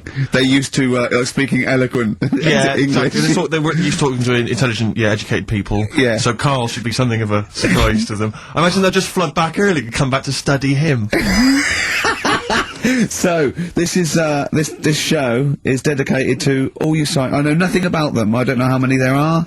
I know they're just, as I say, in a hut somewhere, presumably with a laptop, drinking, hot chocolate out of steel mugs with... Just looking up porn. Well, they're not on the internet, are they? Oh, are they not? Well, no, there's no phone line. Well, how do they charge up the laptop when it runs out? Well, they've probably got generators. They must have other stuff. They got a telly and that, haven't they? Of course they haven't. No, for DVDs and things. Well, they could probably have a DVD player that would run off a generator and stuff, so they can play. I don't know what we're giving this on CD or something, but and what are they? how can that enhance your life though? That you like 2 months has gone, you've sat there, you're chewing Kendall mint cake and just looking round at white walls, right, thinking that the Thing's going to come in any minute and put you out of your misery, right? And you go, all right, lads, it's here. What? A 5-minute message from Ricky Gervais. Yeah. Who? The fella from The Office? Oh, yeah. Go on. I mean, so, I don't know how I can enhance. I mean, I voted, one of them's going, I voted for Ricky Martin. What? Yeah. But I don't understand what they're researching. You say penguins, but that's just a hypothesis. Well, I'm assuming that because it's Antarctica, where the penguins live. Is there anything else there? What else is going on? Well, There's presumably climate differences and... Well, yeah, because it's a and so landmass, isn't it? Arctic's just on ice, and Antarctica is actually a continent. It's a landmass, so there's stuff there. But presumably not in the winter. I imagine it's like 10 foot of snow, and really not a lot happening. Sure. I don't know what they're researching. It could be astronomy, as I say, it could be some sort of seismic thing, it could be just testing polar melting, it could be penguins. I have no idea. I haven't got the information. I don't think they want us to go into what they're doing. I suppose they already know, yeah. They probably want to know what's happening in the world well, we've got the man here. That's an interminable 5 minutes for them. We've already wasted that 5 minutes. They're going to put it all excited to hear from you, and they've just got 5 minutes of us discussing what they might be doing. What I'm worried about is this bit, so for these 10 people there, we've just annoyed the 200 listeners we've got. Because they're thinking, what's in this for me? Well, we'll have fun along the way, and what I think we're doing, they've been stuck there, as I say, they're out of touch, they don't know what's happening, so Karl Pilkington is the man. We're gonna have a break, we'll have a song, maybe some ad breaks, and then Karl is gonna let these scientists who are stuck away in the darkness know what's been happening for the last couple of weeks. Is that alright, Karl? Well, I don't really follow the news, so they probably play a know record. more. I was going to ask them what's been going on. A glorious day. Well, it is a glorious day, Steve. Brilliant. Every day's a glorious day, isn't it? Well, it is when I'm with you. Yeah, love the world. Yeah. So these scientists, they're stuck away in the darkness. Let's tell them what they've been missing. What's the highlights, Karl, of the last, Ricky Gervais and Steve Merchant and Karl Pilkington, by the way, XFM 104.9, etc. What have they missed for the last, just do the last few weeks? What have they missed? Remember, they haven't got newspapers, they haven't got telly. What's the... Look at him, he's looking at me like I just said that in Arabic. What do you understand? Think what's happened. Think what they haven't got that you know about. What have you seen and heard in the last couple of weeks that they couldn't have? Well, like on the news and that, what's gone on in the world and that? Yeah. Well, or just things you've done personally. I think that'll be of less interest. Yeah. Pope's dead. Okay. I like it. Imagine that. Imagine if that was them breaking it to them. Yeah. Like they're listening and go, what's happened? The Pope's dead. Well, don't say it like that. Break it to us gently, Karl. Well, I think that's better than how they do it on the news normally, though, isn't it? They make a big deal out of it, and you panic a bit when it says breaking news, and you think, oh, there's a war on. Yeah. And you go, Pope's dead, and you go, well... So you've just used that short, sharp tactic. Yeah. Like ripping a plaster off quickly. I just said it softly, no, Pope's dead. When you know all that coverage of the Pope with like those millions of people that had gathered in Rome and stuff, I was thinking about, you remember we talked about the Queen Mother, and they were queuing up to see the Pope. Yeah, like 4 hours to get a glimpse. And once again, I couldn't help but feel if they popped him on some kind of like dessert trolley and just wheeled him past everyone else, they could have got that done in about 3/4 of an hour. Yeah. You know, once again, people not thinking. They're not expanding their minds. So what, like students and Rag Week exactly. with a bed down Oxford Street. Street? Novelty beds. They're all dressed in kind of Cardinals gear. Yeah. Just, trundling off and down the, yes. But it's the way they also said they've now got a new Pope. He's hardly new, is he? Why didn't they learn from the last one? Sure. Keep taking on old people. Yeah, yeah. My dad couldn't even get a gig in B&Q. There you go. Oh God! So who have we offended? I mean, the thing is, it's because soon our offensiveness isn't going to be sort of like we're feeling a bit guilty about offending someone. It's going to be like we're going to be living with Sam and Rushdie. Yeah. Do you know what I mean? The things. I mean, that's pretty. Don't have a go at the Pope. I'm not having a go at him. It's good that you can carry on working and what have you, but I thought everyone had to retire at like 60 or whatever. Oh, bloody hell. But, you know, whatever, if you can get away with it. Yeah, why couldn't your dad get a gig in B&Q? I mean, he goes there a lot, doesn't he? He goes there a lot! That's why. If you're just joining us for this one-off show because you're trapped in a bunker somewhere in the Antarctic, you should know this of Karl's dad. He's a thief. He steals things, and we've openly discussed this before. He steals this from other elderly ladies and elderly people. Perhaps he's not like Raffles, though. He doesn't go into their house. He's not a gentleman thief. No, what's it? People let's put this in context. You know, he's not a villain, but sometimes when people leave groceries lying around in a public telephone box. No, what it was, where they live now, they've retired, right? They've moved. I won't say where they are, but somewhere quiet, right? And it's so quiet. It's not a witness relocation protection scheme. But because there's only about 8 people live in this village, it's not worth like the like corner shops. There's only 8 people living in the village. It's quiet. The village of the damned. So anyway, so rather than keep the shop open, you're meant to call up and go, "All right, Harry, I need some milk today." Right. And they stick it in a phone box outside in the shop, and my dad found that out. So when he's been out, just stop off at the phone box, have a look at what's left lying around. Yeah. But of the 8, I mean, there's 8 people in the village. My attention would be instantly drawn to the dodgy Manc fella. I mean, you know what I mean? It seems, in Manchester you can probably get away with this, there's a lot of scum up there, but down in this little village, you know, you got a little Miss Marple type and a little, you know, country policeman. He's stopped doing it now, Has he? Stopped doing it, yeah. Cleaned up his act. Yeah. Good, alright, so the Pope's dead, any other big news? There was that thing I told you about last week, the foot-long spider eats chicken. What does this mean to them? They're going to think that the world's been taken over by them. It's not like this little Telly. We're not going back, there's a foot-long spider on the loose. Are these people bright, though? Well, let's have a look. Antarctic scientists. Yeah, they've probably got an O-level or 2. We're looking at penguins all day. Yeah. So how bright have you got to be? What do you mean? Well, what are they doing? Well, I don't know, do I? But they've been chosen. It's probably cost millions of pounds to set them up there. Oh, Karl. I'd say this is like, for scientists, this is like Big Brother. You know what I mean? This is like a big dinner. Scientists there watching this, finding out what's going to go on. There's little challenges that they give them, little tasks. It's like Celebrity Love Island without the sun and slappers. Go on. I think, what else has gone on? Well, while you're thinking, Karl, I should just tell you now, you threw that question out earlier, why are ginger people historically mocked? We've had a couple of responses on the text, 83XFM. Again, as ever with XFM listeners, don't believe what they say, don't trust what they say. But one of them, have we got any respect for anyone in the world? Get back to you. Pete in Tooting, now again, I think this is nonsense. He claims that the reason ginger people are disliked is because Judas was ginger. From the Bible. I don't know where he's come up with this idea. No, I've heard that. But, I mean, are there a great many people from, you know, the Middle East who are ginger? Well, that's probably why he stood out. Sure. And he was probably fed up, and he thought, I'll get him back. Yeah. Maybe... Unless he had his hair dyed ginger when he was on the witness protection scheme. What which did presumably he had to go into after it all came out in the book. What did he do? What did he do? He stitched him up, didn't he, to the Romans, didn't he, Judas? Didn't he do it for 40 pieces of silver or something? I'm not big on the Bible, but apparently, incidentally, if you'd like us to, stitch up any kind of Messiahs for 40 pieces of silver, just get in touch, 83XFM, we're willing to do that for you as well. So that's one explanation. There's another one here, which is, again, I don't believe this for a moment. It says here, ginger people get a lot of stick, because in Elizabethan times, people with ginger hair were told that their mother had slept with the devil.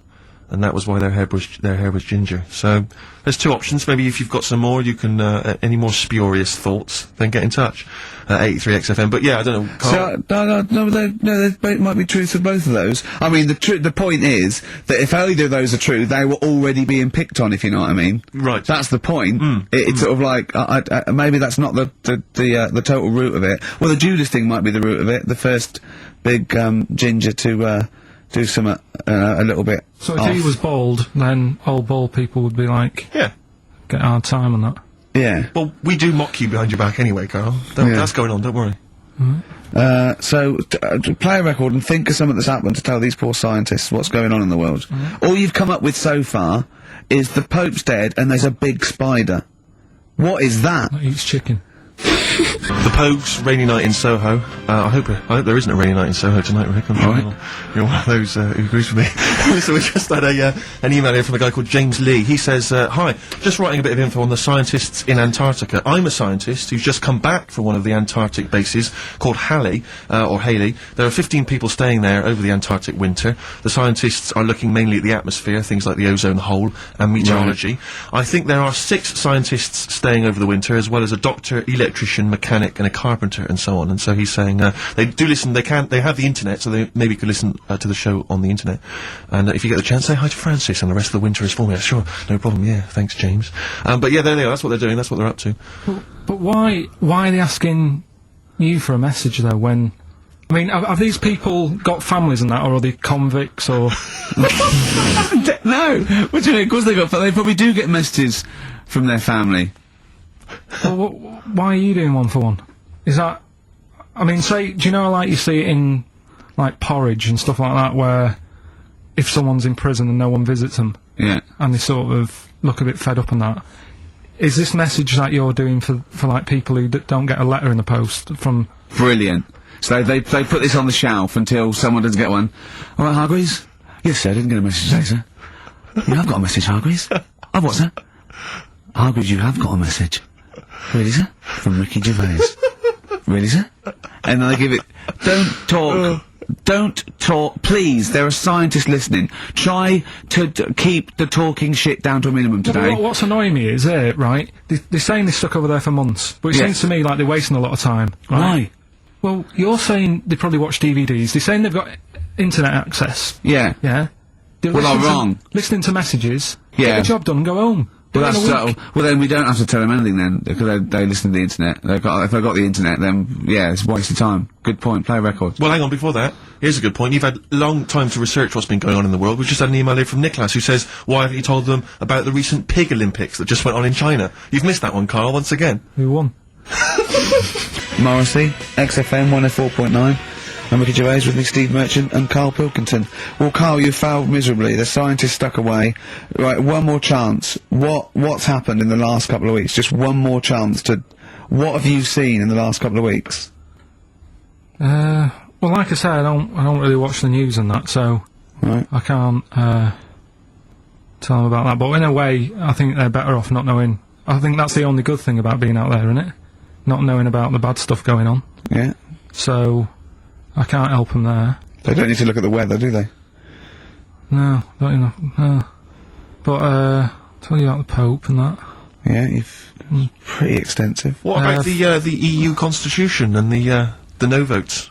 What do you make of that? What are your views? What's the problem there? Oh, this isn't broadcasting though, is it? This is nothing. Come up with something. Well, the fat baby then, the fat baby that they found, that was on the telly. Right. Well, what was that? It's just a little fat baby. That, oh, I don't know what, it's just a little fat kid and that. What? Tell what? It was on the telly, it was on the telly and But what was on the telly? You just said fat baby, fat baby, fat baby, fat baby on telly, fat baby on telly. You're meant to be telling them what's happened in the world. Tell me about the fat baby on telly. It's just they've found some, there's this illness called Momo. Right, and they've just got this woman had a kid. It's really sad. It was on Channel 4 and that, right? And kid's born. You sure it wasn't Jimmy Carr? Kid's born and that, right? Momo? It's called Momo. Isn't that Black Music Award? No, right, little fat baby and that, and there's only 3 of them in the world. These little fat babies, right? And so one of them. They're in danger. How fat? Are you not telling what do you mean? How fat are they? 6 stone. It was only 2. And there's 3 of them in the world, and there was this one, and there was one in Brazil. Are they like endangered? Is that the problem? Because there's only 3 of them in the world. I'll be worried. Is it like a conservation campaign? They're hunted for their flesh. No, it's sad. If you, I know it's easy to joke on that, but if you've seen it, you'd go, oh, it's a bit sad on that. Well, I haven't seen it, and I know nothing about it. Well, I've told you, there's 3 of them in the world. Okay, what else was on telly? Something I watched the other night, that was just good. Again, you know, I learn stuff from the telly. I don't watch the news. No, you don't learn stuff from the telly. I'll tell you what, though. You told us there's a fat baby in the world. Forget about them. There's a spider eats chickens, and there was a fat kid. Forget them in Iceland, right? Yeah. We'll give them Rockbusters later to do, right? Iceland! But what's the name? I'll tell you what is interesting, Steve. What? I didn't know that much about it. Autism. Okay. Oh, good. With some more entertaining stuff on XFM 104.9. No. Just to cheer up people. Go on, and what? Come on. No, right. Have you heard about it, Steve? What autism. It scares me to death when he comes up, when he touches on a serious subject. We've been talking about wheeling a dead pope round, the Chinese don't age well, and ginger people are hated. And now we're going to touch on a really, my heart's in my throat. Go on, Carl, then tell me your insights to autism. Right, well, there's this, again, Channel 4 coming up with some good stuff at the moment, right? It might have been Channel 5. But what's the name? It's the attention span I like! It's these people who, they've got like this autism thing going on. Yeah. And, they sort of take in a lot of information, they get sort of they get so into it that they know everything about that subject and what have you, right? And there was this lad who, he knew everything, right, about EastEnders. Right. He sort of, the cameraman was saying to him, so, you know, why EastEnders and that? And he said, I don't know, I just like it. And he said, I remember when I first watched it was a Thursday, it was 5 to 8, Pauline Fowler walked in, she had a pink jumper on, she said, alright, love. And he remembers everything from that moment on. Yeah. Right, and everything. Which is great, but then, the way the programme was making out, it was almost like they were saying it's a disability. Right. When in a way, it's more like a superpower. Sure. Like Rain Man. Well, if you can take it's Rain Man. No, I'm he not. has special autistic powers. Oh God! We must send for Rain Man. I don't know what to do. So I don't know what to do. So he would be a great contestant mastermind. Sort of autistic mastermind. He'd be what I'm saying is, don't be watching EastEnders though. Sort of, why didn't they give him an encyclopedia and say, get into that? Sure. That'll be useful. Yeah. Keep him away from EastEnders. Wasting his time there. But I don't think it is a disability. No. Yeah, there are other things, and they're not. It's also autism is a matter of degrees. From what I know, and I'm sorry to have to do this, but I feel that I have to at least be the voice of reason, as ill-educated as I am on the subject. But I think there's degrees of autism. I think some are higher performance than others. There's other issues with it. It's not they're just got good memories. They don't go around doing tricks for people because they can remember stuff. There are other issues with it. Do you know what I mean? Well, I mean, they seemed a bit... You watched the programme! What did you learn? That he knows when Pauline Fowler came in! Yeah, I mean, there was other bits where they couldn't control her emotions and stuff. Oh, that other little bit, yeah. But the main bit of it was he can soak up information and stuff, and I'm just saying, it didn't seem really bad. Do you know what I mean? There's disabilities where people say that's a bad disability. It's like how people say about, This is brilliant. This is just like this is amazing to be in a room with this man. It's incredible. You just wind him up and listen to what comes out. And I'm going to sit back now. I'm not going to defend you or explain anything. Just go on and tell me about the other disabilities that are worse. No, what I mean is how people can sometimes easily get mixed up. How people are scared of like a cyclop. When at the end of the day, he's got a disability. A bloke Who's scared of a cyclop? No, it's apart from Jason and his Argonauts. Where's this Cyclop that you're scared of? No, I'm just saying in history and in books and that. No, not in history. History happened. Yeah. But what are you thinking of? You're mixing history with Greek mythology and Roman mythology and every other type of mythology. What do you mean there wasn't really a giant Cyclop that went round picking up ships and throwing them around? That's not history, Carl. Do you think Batman's history? No, but this was it was ages ago, wasn't it? When we were sort of No, I'm not saying it didn't happen ages ago. I'm saying it didn't happen. Well, it might have done. There's no. I mean, what's so ridiculous about a fellow with one eye? In the middle of his head, and he's big and scary and lives in a cave. Why is he scary? Because he's got. What if he had 8 eyes? I'd be scared of him. At the end of the day, he's got a disability. We'll talk about it in a bit. Across 110th Street on XFM 104.9. I'm Ricky Gervais. With me, Stephen Merchant.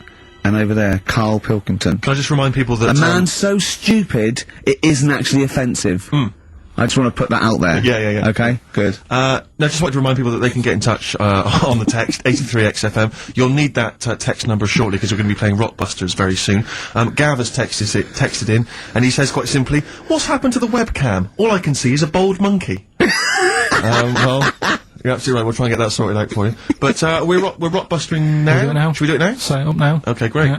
Well, you should just remind people, Rick, particularly if they're trapped in Antarctica for the next 3 months, what this game is. Well, this is Blockbusters, just totally ripped off, and the clues are bands and artists.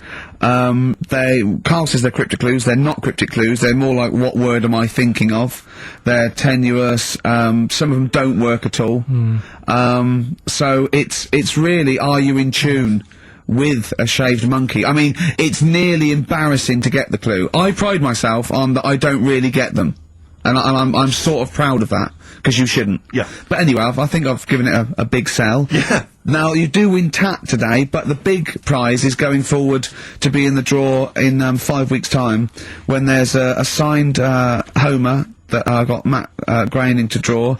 If you go to rickygervais.com, you can see him drawing it. It's an original. Well, if they want to see it, they can go to xfm.co.uk/Ricky, and it's actually, just click on it, you can have a look at it. Oh, you can see all the pictures there, can't you? There's also a signed Nigel Tufnell poster, and us three as Flanimals. But there's a little actually video clip. I was on rickygervais.com. You can actually see Matt Groening drawing it. Well, those prizes are the ones the big prizes you can win in 5 weeks' time if you get to the grand final. In the meantime, it's the usual selection of mediocre gifts which will be given away. That we found in a drawer that people would have sent us to give away. First up, we've got I think most people agree, the mediocre John Travolta film Ladder 49, which I think barely made it into cinemas over here. We've also got on DVD. And we're giving that away. We're giving that away. Brilliant. On DVD, the TV series Grumpy Old Men, which I think is repeated every single night on BBC Two. Oh, and that's free as well, is it? Yeah, that's free. Oh, okay. Right. We've got the complete third series of Alias. Great gift, only if you've seen the previous 2 seasons. So, is that the one I'm in? I don't know, possibly. French and Saunders at the Movies, a collection of all their hilarious movie spoofs. Again, on television, I think, every Friday. And the TV series Operation Good Guys. You know, fine series, but you could see that on UK Gold most nights. So once again, an excellent selection. But if you win all those and take them straight down to Record and Tape Exchange, you will be able to get 2 albums that you actually like. That's exactly right. So, people send us them, so they sort of get bigged up on the radio, so that's done. We don't need to worry about that. Angry. So, anyway then, three clues. Well, hang on, let's play the jingle. No, I haven't got one. You not got a jingle for Rockbusters? No. Well, do one quickly now. Okay. Rockbusters. Brilliant. Alright, so we got 3 of them. Cryptic clue and the initials, the band, it could be a band or an artist, we've done all that, haven't we? Yeah. Right, first one. The fella let his wife know how he got the bruise on his leg. Right? Give us that again. The fella let his wife know how he got the bruise on the leg. He got a little bruise. Yeah, it's all, imagine that in the Times crossword. You read it again, it's slightly different. Every time I look back at this crossword, it's slightly different. All the words change. It can't be cryptic. The initials there, CL. Right? CL. Fella got a bruise on his leg. He let his wife know how he got it. What's going on? Right, second one. All the muttering! And what's the next cryptic clue? Second one. That Potter lad had a lot of bottle doing all that stuff with the wizards and that, right? He had a lot of bottle playing with the wizards and that. What's all that about? Right? I love it! What's all that about? TB there, band or artist, the initials TB. That Potter lad, he's got a lot of bottle doing all that stuff with the wizards. Right? And the third one, the Buddhists won't be able to get in their temple without these. Oh. What do they need, right? The Buddhists won't be able to get in their temple without these. The initials TM. Right? 83936 is the text number. We don't want to receive emails from this because we can't be bothered, so just a quick text. Make sure you include all 3 answers. We're not interested unless you've only got, you need to get all 3. Yeah. But the winner may only get 2, but it's the first one with the most right answers. Yeah. And if that wins all those DVDs. Alias is a box set, to be fair. That's a pretty good prize, that one. You could probably get two CDs when you take that down to Record Tape Exchange. And you don't need to see the first 2 seasons because you won't know what's happening anyway. Oh, okay, fine. I'm excited to think that there's some people now in Antarctica just scrabbling around to get a pen, just trying to figure them out. You know, they'll probably stew on that for the next No, 2 months. Gorillas on XFM 104.9 on Ricky Gervais with the Steve Merchant and Karl Pilkington. Karl, okay, we've got to sort this out. We didn't meet again this week, and this is a shoddy show. I thought we had a sort of framework for it, but do you know what I mean? No, I thought Karl could sort of tell him what was going on. He doesn't know anything except watching telly.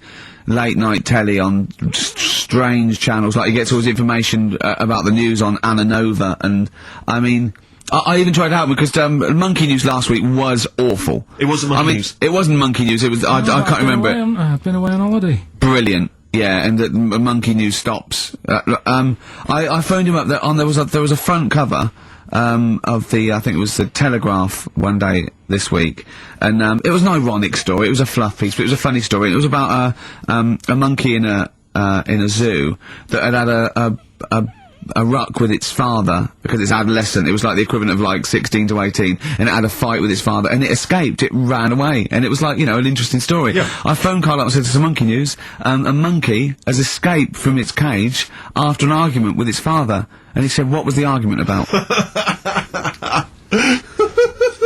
I mean, he thinks like Homer Simpson. Yeah. What was the argument about? Like, the zookeepers are going, oh no, he's brought up his untidy room again. The father, look, he's caught him smoking again. I mean, what do you mean, what was the argument about? They have fights.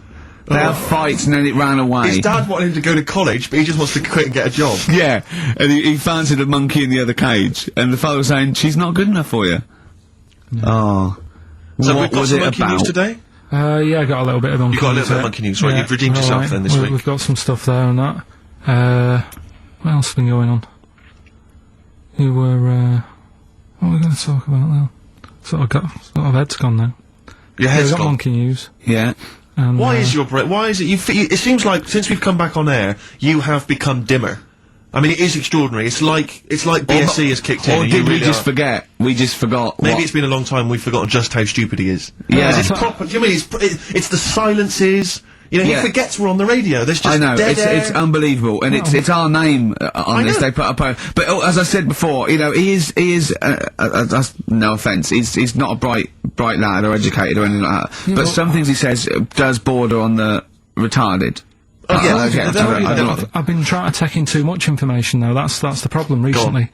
Well, I said to you last week, I've been like reading more books and what have you, and trying to take in too much. But the problem is, like even watching telly and that now, Suzanne said to me, stop doing that. Stop watching telly late at night and going to bed, because it's making your brain too active. And I'm sort of Heaven forbid. And I'm trying to get to sleep and I can't. And then when I wake up, she had a go at me the other day, right? Because it was the night after watching The Fat Baby, right? Woke up in the morning, and she had a go at me because as soon as I woke up, I said something like, "How can you freeze time?"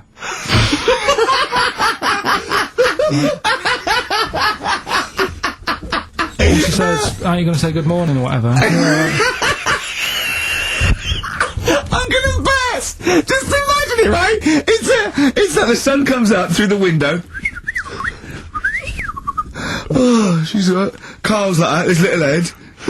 His eyes open, he goes, one of those floppy night hats. "How can you freeze time?" Oh, God! But it's because, like, whatever, the night before I might have heard that on the news or whatever, and it's just been sort of whizzing round my head. Sure. And, it was a big debate. I think have they found a way of doing it or something? What are you talking about? They've done something about freezing time and all that. See, this isn't information, this is nothing. That is nothing, that. They've done something about freezing time. Imagine Jeremy Paxman coming on, going, "Well, the issues tonight said something about freezing time." It's, think before you talk. No, but I don't worry about how to do it. I just think about what effects that will Oh, have. they haven't asked you to get involved? Well, this is what I'm saying, though. You can't explain it. It's a tough thing, isn't it? But what's the point in me worrying It's about not a that? question. Do you know what he said to me the other day? This is unbelievable. This is one of the most stupid, incredible things I've ever heard.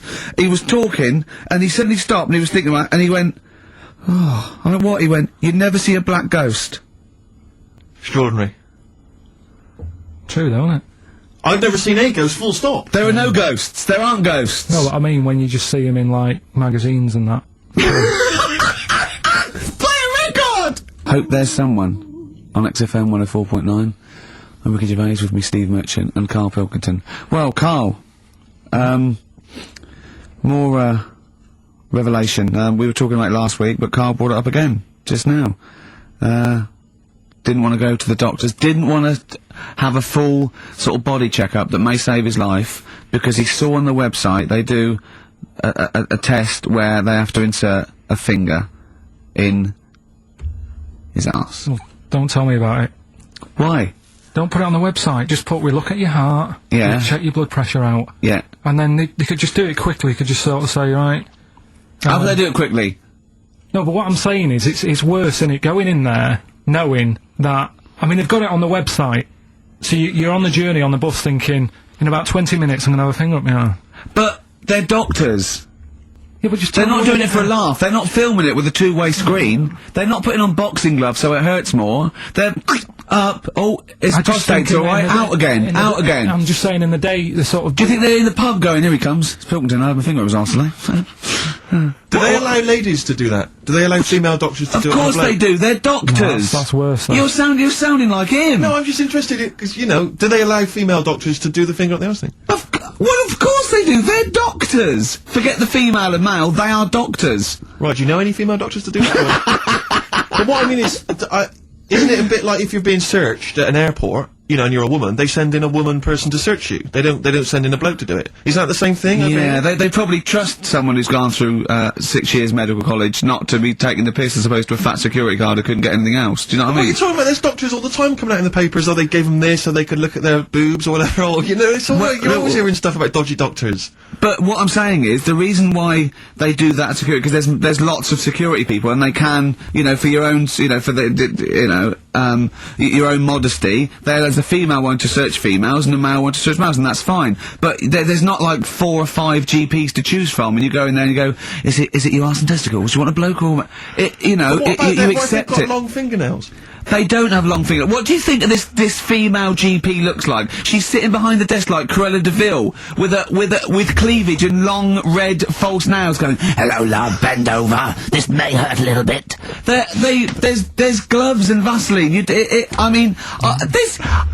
don't believe there's 2 of you now in the room. Karl, they're doctors. They have to, what would you rather do than put the hand down your throat and round your alimentary canal to feel your ass? It's a quicker way in. You seem to know a lot about these doctors with the fingers up people's asses. You're a very well-informed gentleman about this sort of thing. Well, say if they did find something. Yeah. Would you then have to get, like, a second opinion, so someone else's finger? Well, no. They test it to see if there's anything suspicious. That it's usually a swollen prostate, which can be anything. So you know, they catch it early, and that's it. They feel up there. But if you want a second opinion, then the same doctor will just stick a thumb up and have a feel around then. So it always works in the same way. Yeah. Well, if there's a doctor who can, I don't know, put me at ease. I mean, surely there's another way around it. I don't believe that. I mean, what is this? 60 million people or something in the world, isn't there? 60 billion or something? Well, 6 billion, something. Yes, you got it. Right. You hit it. Well done. That's good work. Right, so yeah, there's 6 billion, did I say? Yeah, what's 6 billion then? Loads, isn't it? Yeah, but So if you want a doctor to phone up to assure you that the finger at the bum thing's not painful and that it's necessary, and Just that that it's it's not just someone necessary, trying to get really. kicked. Just that it's not an easy way round. Alright, what's the phone number here? It's, we've changed that, haven't we? oh, fuck. You're the Hang on, producer! here it is. 0871 222 1049, and I think you select option 1. It tells you anyway what to do. Please, if you're a GP, or you've, you know, even if you've completed medical, I mean, we want a qualified doctor, really. Anything else is not good enough for Karl Pilkington. We'd love to talk, you can ask him all the other questions, because, you know, Karl, as I said last week, he doesn't, feel his own testicles, because he doesn't like the feel. Yeah. So, you know, I'd like a doctor to explain to him how necessary that is. And this is truthful as well, I've got a very slight pain around the genital area at the moment, and I think it might be some kind of groin strain, but I'm a little bit anxious, not entirely sure Yeah, what it is. you've been with me twice when I've gone along to get them checked. Yeah. And I go, oh, what's that? Yeah. It's terrible. I mean, but, you know, it's usually, I think you're in a pretty low risk, Eric, aren't you? I'd hope so. You're coming out of the 20s. I think testicular sort of, I shouldn't be doing this, I'm not qualified.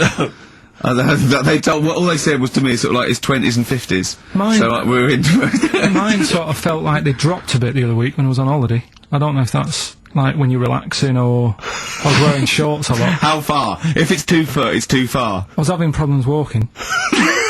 What do you mean? Why? It was just a bit, I had shorts on all day, I'm happy, I'm walking about on the beach and what have you. And then, at the night, when I put some long trousers on, I was sort of walking like they probably like stretch a little bit. Sometimes, I told you, when I was about 18, I was scared. I went to, the doctor, I felt a pain, right?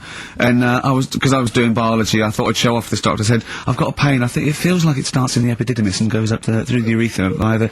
And, he went, finger up the arse. He said, your jeans are too tight, they're squashing your balls. So, we want a doctor like that. So what's the phone number again? It's 0871 222 1049. A qualified What do you mean your balls dropped, though? We've got to come back to this. I don't know, they just felt like... it's not too bad at the moment. I was alright on the way in, but it was just... I feel twinges all the time, but you never know whether it's just because they're but they felt like they weren't my own. Do you know what I mean? They sort of felt a bit like these were... There wasn't a bloke standing really close to you, was there? No, you didn't get them mixed up just on the way back. On the flight back. Someone else has got... Well, take a leaf out of nudist books. They just walk round, they've got nothing on it. About nudists. Why? Well, let's play this ad break and that. And, have you had another encounter? If we've got time, I'll tell you about it. Have you really? London. Right, we've got, who's that on the line? It's Rob. Rob, and, are you a doctor? I'm a final year medical student. I'll be a doctor in 2 months, touch wood. That's close enough, isn't it? Yeah.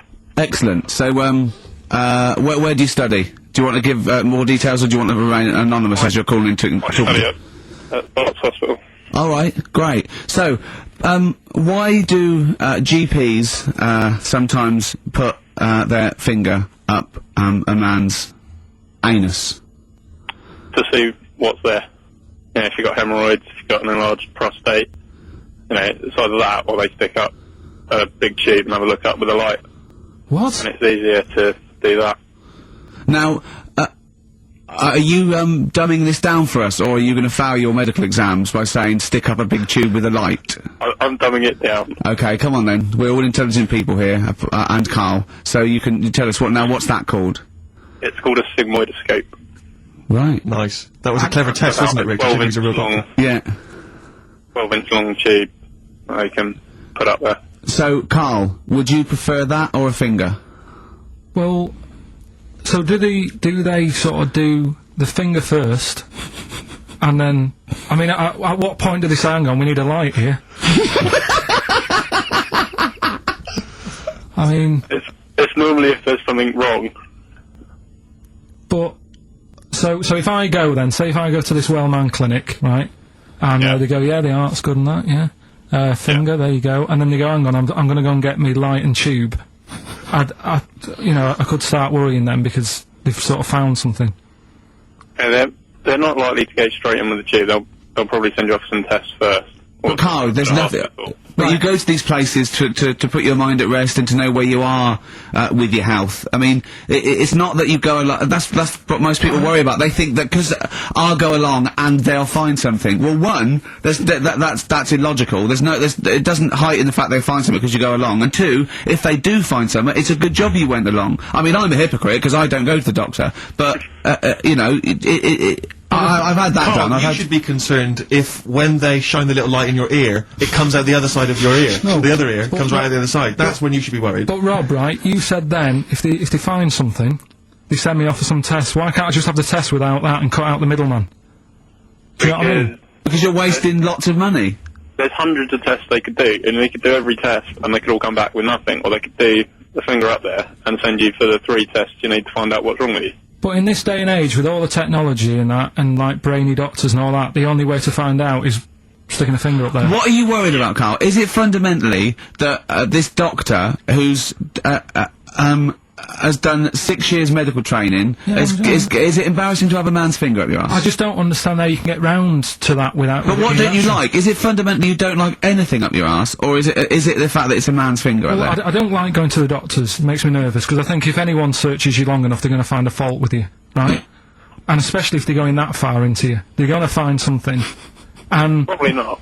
Well, you know, I just don't... I don't know how to get round to that sort of... that point where you get a... What do you talk to the doctor about? He's like, alright, nice day. Strap your trousers. He goes, he says, I'm gonna just, Most people just shut up and let you do it, and then breathe a sigh of relief when you say there's nothing there. Yeah. But is that at the end of the test, or is that the first thing he does? It's the last thing. So that trousers up out the door. Because he knows it ends conversation. He knows it's a bit of a faux pas. The doctor says, "Oh, I better not kick off with the finger up the arse." What I do is I'll start on with the the head, and then we're then go. Oh, one final thing, Mr. Pilkington. So Rob, he drops his keys and he goes, "Pick them up." And as you bend over, will you be doing this, Rob? Is this what you're like open to do? You do all these. I'll have to do it at some point. All doctors do it at some point, no matter what they specialise in. So the first one, is there another doctor there to sort of make sure you're doing it right? Not dentists. No, but do you know? Dentists aren't doctors anyway. But do you know what I mean? Like, normally it's like a co-pilot will have someone with them for the first one. So when you put your first finger in, yeah, will someone be there going, right, you just want to move to the left of it? I've already done it. Have you? Yeah. So that's the thing with a student, you're learning. So you get people teaching and you learn on these things. Can I just point out, Rob, I think I'm right in assuming that you have a glove on. Yeah. And there's lubrication. Yeah. And it doesn't hurt. No. There you go. What are you worried about, Carl? Who's this person who everyone's testing on in your class? It's not one person. One person. There's like, when a patient comes in and they've got a problem, your boss, the consultant, he does his finger up, and if he finds something, he goes to the patient, is it alright if the student has a feel as well? Then the student puts on a glove, puts the leave on the glove, and sticks his finger up, and sees what he comes out with. Rob, I wish you could see Carl's face. I mean, his face when you said, and he says, can this fella have a go as well? He looked horrified. That he thought it was a free-for-all, like there's a queue of people trying on gloves, and going, let's have a go. That looks good up there. What have you found? No, but I mean, how come you had to sort of... Is it not something you could test on yourself rather than waiting for other people to come in? Because then, It's an awkward position to get to, really, isn't it? Well, but you can have a good rummage then without feeling too awkward, but to sort of have a go on your first patient when you don't really know what you're looking for anyway. Do you know what I mean? Never really thought about it. Because you don't... If you've never done it before... You pop your finger in there, and you've got to sort of look. You've got to have an expression on your face, like you know what you're finding. Well, they can't see what you look. They can't see your face. There. You got the big boss consultant man going, now move your finger there, and you'll probably feel this because he's just done it. He knows what's there. Well, what? Oh, so he's already had a go. He's had a feel, and he's going right. If you feel to the right, that's the conglomeracy or whatever. The conglomeracy, yeah. His conglomeracy is in perfect working order. Well, I'm still... Thank you, Rob. I'm sorry you had to go through this. Carl is probably the worst patient you'll ever encounter in your medical career. Good luck with your finals, and thanks very much. And do you know any female doctors who do this? Or? Thank you. XFM 104.9. Thank you. Rags, it's the night time on XFM 104.9. Steve Merchant, Ricky Gervais, Karl Pilkington, is it time? I think so. Yeah. Oh, chimpanzee that monkey news. Right then, so there's this monkey, right? In Canada. It's in a zoo in Toronto, I think it is. His name's Pascal, right? And what happened was all the people in the zoo sort of said, what can we do? Sort of spice the day up a bit, right? Yeah. So they left... Embellishing. No way this is a news story. Let him do the news. Okay. So they left... Any dates? Just let him read the news, alright? You wouldn't interrupt Moira Stewart. It was about 2 weeks ago. No, because she always says today, so you know it's news. She doesn't say, right, there was a monkey, right? In Canada, right? Just finish it. Be all right. A couple of weeks ago, in this zoo in Canada. Right. Jesus. They got a camcorder. Right. And they said, let's leave it for the monkey to have a play with, right? So, anyway, they passed it around. Won a BAFTA. And a couple of chimps and that were rubbish at it. They were, like, filming the floor and all that, and the fingers were always in shot and stuff like that, right? But anyway, there was this one chimp called Pascal, right? Who Annoys me that he calls them monkeys, though. They're not monkeys, they're apes. He was a dab hand at it. Right? He was like filming stuff, really good shots, you know, sort of nice mood and that. He used the lighting properly and all the rest of it. No, he didn't! This is the news. What are you talking about? This is the news. Steve, it's so annoying. You know it annoys me so much. Things like that. He was a dab hand. He was doing really good shots. It really annoys me. Let's hear the news. Anyway, right, so he started, at night, like when the zookeepers went home, he started filming, like, other monkeys on the go, like, whilst they were at it, right? And he was filming them and what have you.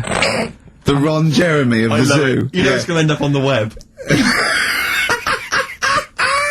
So anyway, the zookeepers came in the next day and it's like, let's see what shots he's got. Anyway, he's got all this, like, you know, all these monkeys at it and what have you. So, this is, honestly, you don't know what this is doing to me, Steve. Can I stop him now? So they thought, like, actually there's a few monkeys who aren't at it enough. Do you know what I mean? They have problems and what have you, so let's give them the videos. That is so untrue! This is so untrue! It's so untrue that it was filmed by a monkey! So it's so untrue! Right? Rick, I don't know who to believe. Oh, God! You're talking so much shit again! You must know that's not true. There's no way. There's a load of tapes out. Look at me! Look at me! Don't keep talking! Look at me! Yeah. You must know that's not true. Can we just hear the end of this news? You had a go at me last week because I didn't have the full story. I've got the full story, you're still not happy. There is no way that, by chance, what should we do? Let's give him a camcorder. That could happen. Right. He then films him at it. That might happen. It might happen, but I don't think he'd keep the camera still. Two, they go, hold on, this is good stuff. This is good shit. This porn's good shit. Anyway, look at that. He's got a lovely shot. Yeah. So this is ridiculous. Let me just recap because I lost my way there. So the monkey has filmed the monkey porn, and now they're showing it to the other monkeys. Is he directing? Can you hear him saying stuff? Can you go? It's just like, you know, Chimp Pimp 1, 2 and 3 and all the rest of it, right? But anyway, so they've got all these other tapes, because what happened was, they said he's quite good at this. And the animals are happy having him around because he's not a human, he's just one of the gang, do you know what I mean? So they started putting him in with other things like, you know, ostriches. Right. And talking shit. There was and you know they have a problem with pandas in Japan. Yep. So they've sent him out there, filming a bit of. Where are you going? Honestly, you really annoy me. There's no way this is happening. Can we just hear the end? Why can't he just find a real story about a monkey? Let's hear the end. The end is really that he's going to China, he's filming the pandas and whatever. No, he's not! They wouldn't send a monkey director! They would not send a monkey director! Thunder Road by Bruce Springsteen, possibly the greatest rock song of all time, I don't know. Big words. Big words indeed, but I echo them.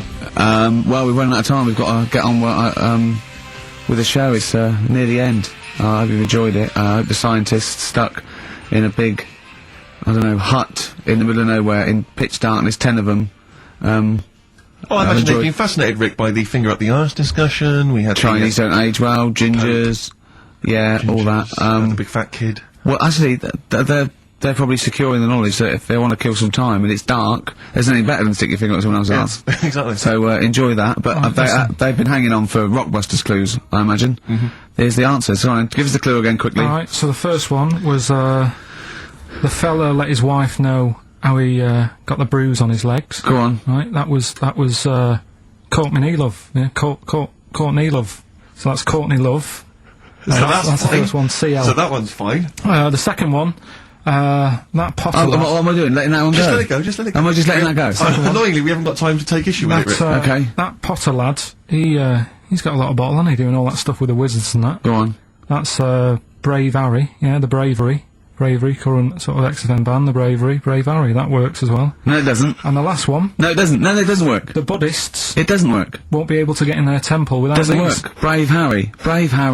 Doesn't work. Brave Harry. The Brave Harry. Buddhists won't be able to get in their temple without these. TM. That's the monk keys, right? So who got all them? The monk keys. Who got all them right? Which band are called the Monk Keys? The monkeys. Oh, the monkeys. Yeah, the monkeys. Right, so who's the winner this week? The winner this week is Gina. Well, we're letting that go, yeah? Gina got them all right. I think her text said she was from Horrorstead. I don't know, I've never heard of that place, but I assume that's right. But Gina, you win that selection. I can't believe she got them. I cannot believe she got them, but she goes, wins those and also goes into the prize draw. We'll have 6 people competing for that original Matt Groening thing. If you go to rickygervais.com, you can see Matt actually doing that. We've got a signed Nigel Tufnell and original drawing of us as Flanimals. Actually, what I see, xfm.co.uk/Ricky. Yeah. I'll look at the picture. And, well, that's it. It's 3 o'clock. I'm Ricky Gervais with me, Steve Merchant and Karl Pilkington. More drivel next time. A shaven monkey. Right. Richard Ashcroft, Science of Silence on XFM 104.9. I love that. Yes, Karl. He's one of my favourite artists now. I just think, he's so, I don't know why he's not ballistic. He's got everything. He's like one of our best rock stars. I'm Ricky Gervais. Hello there. You're Steve Merchant. I am indeed. Karl Pilkington over there. Big day today. Really? Yeah, for Karl. He hasn't been looking forward to it. He's been whinging in the week. A couple of things. He thinks he's overworked. He thinks he's overworked here, and he's stressed, and he's got to do DIY. MTV are coming in, right, to give him the chance of his a lifetime to do just a little screen test, and he's going, well, I'm not going to look good, am I? They're not going to have a why. He said, well, I've got a round head, and I'll be wearing headphones. And he's not made an effort. He thinks, they'll put him off. He said, they won't even press record. He's got a spot on his head. I mean, you know, also... You're not looking forward to it. You're not excited about it. It's a great opportunity. Why is it a great opportunity? To get on MTV. No, but... It's money for old rope. Yeah, but look what's happened to people like, Jeremy Speak, or whatever his name is. And all Jeremy Speak, yeah. Yeah, and... yeah, slightly different. Why is it? Well... So you're making it in the industry, and you've got something to give. He happened to be around when they were filming an airport. Do you see the difference? Alright, the other one then, who's on a boat. Same thing, although at least she had a skill. She had a skill, you know, she can sing, you know. Well, she's just... I think it can all go wrong. Do you know what I mean? Well, of course it can. So can sitting in your little room moaning about nothing happening in the world. You know, he wanted to stop educating Ricky because nothing had happened. He said, look what happened last week. I scoured the net. He said, all I found was a dog in a car wash and a parrot and a vicar. Right? I'll tell you what, there ain't much more going on this week. Well, you're talking... listen, me and Steve, yesterday, we took a day off to prove you wrong, and we've come up with 2 of the most incredible things I told you about, and they're amazing. So there are things out there, or is it just go for truth. Go for truth and science and discovery. Fact is stranger than fiction. You don't have to revert to sort of like God and ghosts. I know, yeah. Do you know what I mean? But the funny thing is, you know, like, last couple of weeks I've been saying there's not much going on. Yeah. I found out when I was looking that there was a day in 1930, right? It was a Good Friday. There was no news. There was nothing going on. They had to put a music video on or something on the telly because there was nothing going on. Play a record. We're going to play some classic tracks today. This is Debaser. Pixies, Debaser. I was looking forward to playing that. Came and said, Karl, I'll play that. I was looking... he put it on. Lauren just called through and said, we played that in the last half hour. Embarrassing. Yeah. So what is the point of having a producer if he doesn't check things out? So, I mean, it's a good track. I mean, I'm sorry if you heard that twice in the last hour. Listen to everything all the time. I've been running around. I get in early on a Saturday. You got in about the same time as me? I went out and bought you some biscuits, so you're happy. I put the coffee on. Yeah. I've sorted what prizes we're going to give away. I've been running to the library getting you certain tracks. Yeah. I can't listen all the time. I'm doing my best. Well, I'm not sure it's good enough, Tom. I mean, I'm worried when MTV come in, if they've heard this kind of shoddy production, they're going to start to wonder what... Is it the same songs every 5 minutes anyway. Sorry, you sort of overworked because you were on Zoe Ball show talking. Oh, hello, what's going on here? Well, he was exclusively on our show. No, I was in the car. I seem to remember, Rick, he was a nobody that got a chance to come on air and talk about that. And guess what he was getting auditions with MTV? Guess what he was talking about on Zoe's show? Oh, hello. All the jellyfish stuff and all that. About Can't believe it. Recycling material that you've done on this show. I phoned in, right, and I went, stop doing material on Zoe's boy. He just hung up on me. Well, I had a job to do. Who do you think you are? Your ego is just gone for Hang on a minute. What? I had a job to do in the week. They asked me to drive the desk for Zoe, right? They didn't say talk. Zoe, if she talks to you, you can't just ignore her. Yes, you can. Well, Who is she? Who does she think she is?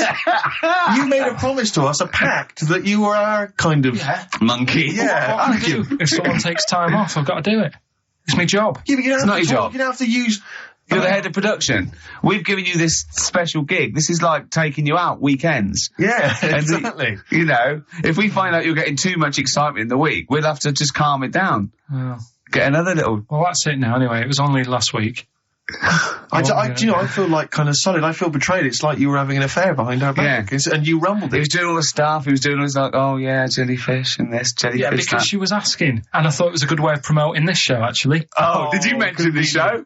Yeah, I did at some point. Did you? What did you say? I just said more about that on Saturday afternoons. So you talked twice. I only heard you talk once. So you're talking all the time. Well, about 5 times in the week. In the full week. 5 times. Deary Right. me. And one, it was just stuff. You could never be a monk, could you? Chatting away all the time. Right, what have we got? I blame Ball as well, to be honest. I feel Ball's slightly responsible for it. Yeah. She can't find her own, gibbon to get on the show. She can't find her own kind of, loser, then don't start stealing ours. Outrageous. Well, coming up. Right, maybe we'll get Fatboy Slim in. Indeed. Next Saturday, if you're listening, Slim, come in on the show. What's his name? Ernie or something? What's his name? Norman. Oh, yeah. Right. Ernie! Yeah. Oh, that's great, Ernie Ball. Yeah. He wouldn't change his name. That's great. Anyway, Go on. up today, we have got Educating Ricky. Right, Yeah. okay. Is this the last one? You've promised it might be. I believe there's a book out that might help me with this feature, so we'll see how it goes. I was thinking of new features in the week. I've got, I wanted to come up with, I wanted to do Celebrity Fact Club. Celebrity Fact Club. All right. I've just got to get some celebrities in first before we can kick that off, so maybe in the new year. Ball and Maybe Cook. Zoe Ball, yeah. Ball and Cook. Yeah. Start off. Maybe, right? And I've also got, Cook and Ball stories. Yeah. That's nice. good one. Cheers. Thanks, Carl. Yeah. Maybe you could sell that to Zoe's show. And I'm also thinking Through the Ricky Hole. Through the Ricky Hole, okay. What's that? That's, I'm quite... No, you just got the title again, haven't you? Yeah. Okay, play it. So, Rockbusters coming up as well. Yeah. Right? Yeah. Wu-Tang Clan, Gravel Pit on XFM 104.9. We're playing some great music today. I wonder if we should maybe, it's getting towards Christmas to think about others. Should we dedicate the show to all the people in the world who maybe are less privileged and less fortunate than us? No. Okay. Have you to do the prizes for the prizes? Okay.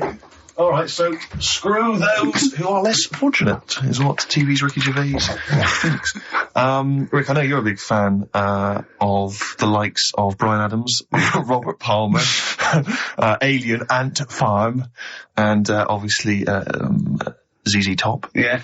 And so you'll be enjoying the best air guitar album in the world ever, Volume 2. Yeah, sure. Fantastic. Well, Volume 1 wasn't enough. That wasn't enough. Exactly. Again, we've seemed to be able to give one of these away every week. Are you just not sending these out? I mean, these are the same prizes we started this game with, I think, a couple of weeks back. Are you just not sending the prizes out? Yeah, but I want to give, more people a chance, because if 1 week they listen in and think, God, I wouldn't mind winning that. Sure. If you've got more copies of it, they'll go, well, I'll listen next week. Okay. Yeah? So again, this is one of those, the best songs you've heard on an advert ever albums. Mainly mobile phones? Mainly mobile phone adverts, yeah. Although there is the Smash Mouth one, which is used in the Ford Fiesta TV ad. Oh, yeah. Walking on the Sun. I forget what it is. The Smashing Pumpkins album that we've given away in the past again. Also got a bulk order of those that can't shift them. Wild Weather. I don't know who's interested in this. Is a double box set VHS of different weather? That's amazing. Yeah, there's that is 2 amazing. cassette tapes there. It's presented by Donna McIntyre. It's a thrilling trip with the most exciting forces of our wild and turbulent world. So I'm right in saying it's a double VHS video set of different weather? Yes. Brilliant. Yeah, no, it includes the fastest winds, the hottest desert, and the biggest rain machine on the planet. That's on there. I think you have to. God. I wonder if I hope they're bringing out another box set, Soil. Yeah, absolutely. Just goes through different mud. And this you may be of interest. I read good reviews of the DVD of this. It's a 2-disc set. The Wicker Man, the classic 70s film, but it's got a bunch of extras in there. That's actually worth having. I would probably throw the rest away. But the Wicker Man, get it on DVD, and it's quite very interesting. Yeah, but you'll enjoy that. So that's Rockbusters, is it? Yeah, that's for Rockbusters. Brilliant. Well, I say get the ball rolling now. What, of Rockbusters? Yeah, get the ball rolling. I don't know, I mean, tease them, Rick. Don't sort of spunk all the good stuff early on. I mean, that's dynamite. You can say spunk, I can't. Go on. Well, we've got, And she's quite good moving it about, because we might have some new listeners there. Yeah. I would have thought so. Yeah. Not after last week. No. Right, okay, so if you haven't heard it before, I'll give you some initials. It's like initials of an artist or of a It's band. Blockbusters. And a cryptic clue to who the band is. There's 2 easy ones, 1 difficult one. First one is, That'll Never Get Off the Ground. Right. Yeah. That'll Never Get Off the Ground? That'll Never Get Off the Ground is the clue. Not and LZ. The initials are LZ. You are joking. 2 easy ones. Right. Yeah. Okay. Right, and then you've got, that woman's got her husband's gloves and a pair of her own. Right? Say it again. That woman has got a pair of her husband's gloves and she's got a pair of her own. That's HH. Right? It's a bit of a difficult one. And then the last one, you'll get a right load of bacon off them. Right? You'll get what? A right load of bacon off them. Uh-huh. That's L. L. Yeah, so once You'll again, get a very right quickly, load of bacon off of them. you'll get a right load of bacon off them. Uh-huh. So first one, That'll Never Get Off the Ground, LZ. That woman has got her husband's gloves and she's got a pair of her own. That's HH. Brilliant. And you'll get a right load of bacon off them. That's L. And it's an email-only competition. Email only, ricky.gervais@xfm.co.uk, and we pick a winner before the end. So, And you can win win that Wicker Man. the weather. Best of the weather. The best of the weather. That would be amazing. The best of the weather. As a compilation, Channel 4. Exactly. No, winds light to variable. I love 1976 Remember this weather. one from August 1979? Warm, isn't it? Oh, this is warm, isn't it? Oh, best of the Carl. weather. I'll tell you what. You remember how we always play like great music, usually? I'm up You've not got another one, have you? Yeah, I'm going to do it. Yeah. This is David Bowie driving Saturday. Oh, there you go. What? I'm doing the same problem. I know, beating a biscuit. Yeah. David Bowie driving Saturday. That's a great track, isn't it? A crash course for the ravers, eh? That's what this show is, isn't it, Carl? Crash course for the ravers. They tune and they go, wow, that's so cool. I wish I was like Karl Pilkington. you reckon? Yeah, definitely. You forgot to read your mum's clues out, didn't you?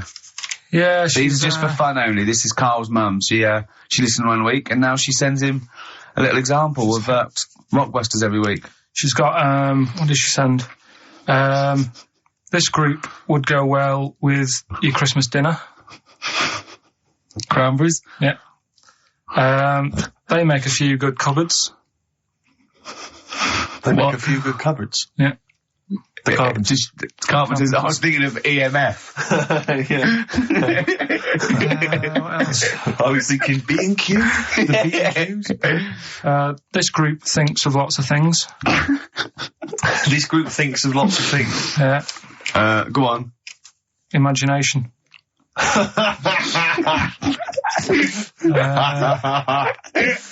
think they're the best ones. Yeah, Well, they're the best ones. Let's hear the others. Obviously, we want the worst one then. Here's one more. She'd really like Blackpool. She'd really like Blackpool. She'd really like Blackpool. Fairground attraction. Not bad. Yeah. Not bad. Right, so there's Does she write anything else in the letter? Or does she just send them like on a scrawled on the back of, I don't know, a till receipt? She did with the first Quick one. Now statement. it's just the Rockbusters. Right. Really? She doesn't bother asking how you are. Or... I'll speak to her in a week. Right. On the phone, so Yeah. What kind of conversations would you have then with your What do you say? stuff? Do you moan about how overworked you are and stuff to her? they're always surprised when I'm getting in late and that. It's like, what have you done today? Oh, I've just got in from work and it's like 8:30 at night. A lot of people get home at 8:30, Carl. Next. Just saying, how's the flat going? I was asking my dad some DIY tips the other day.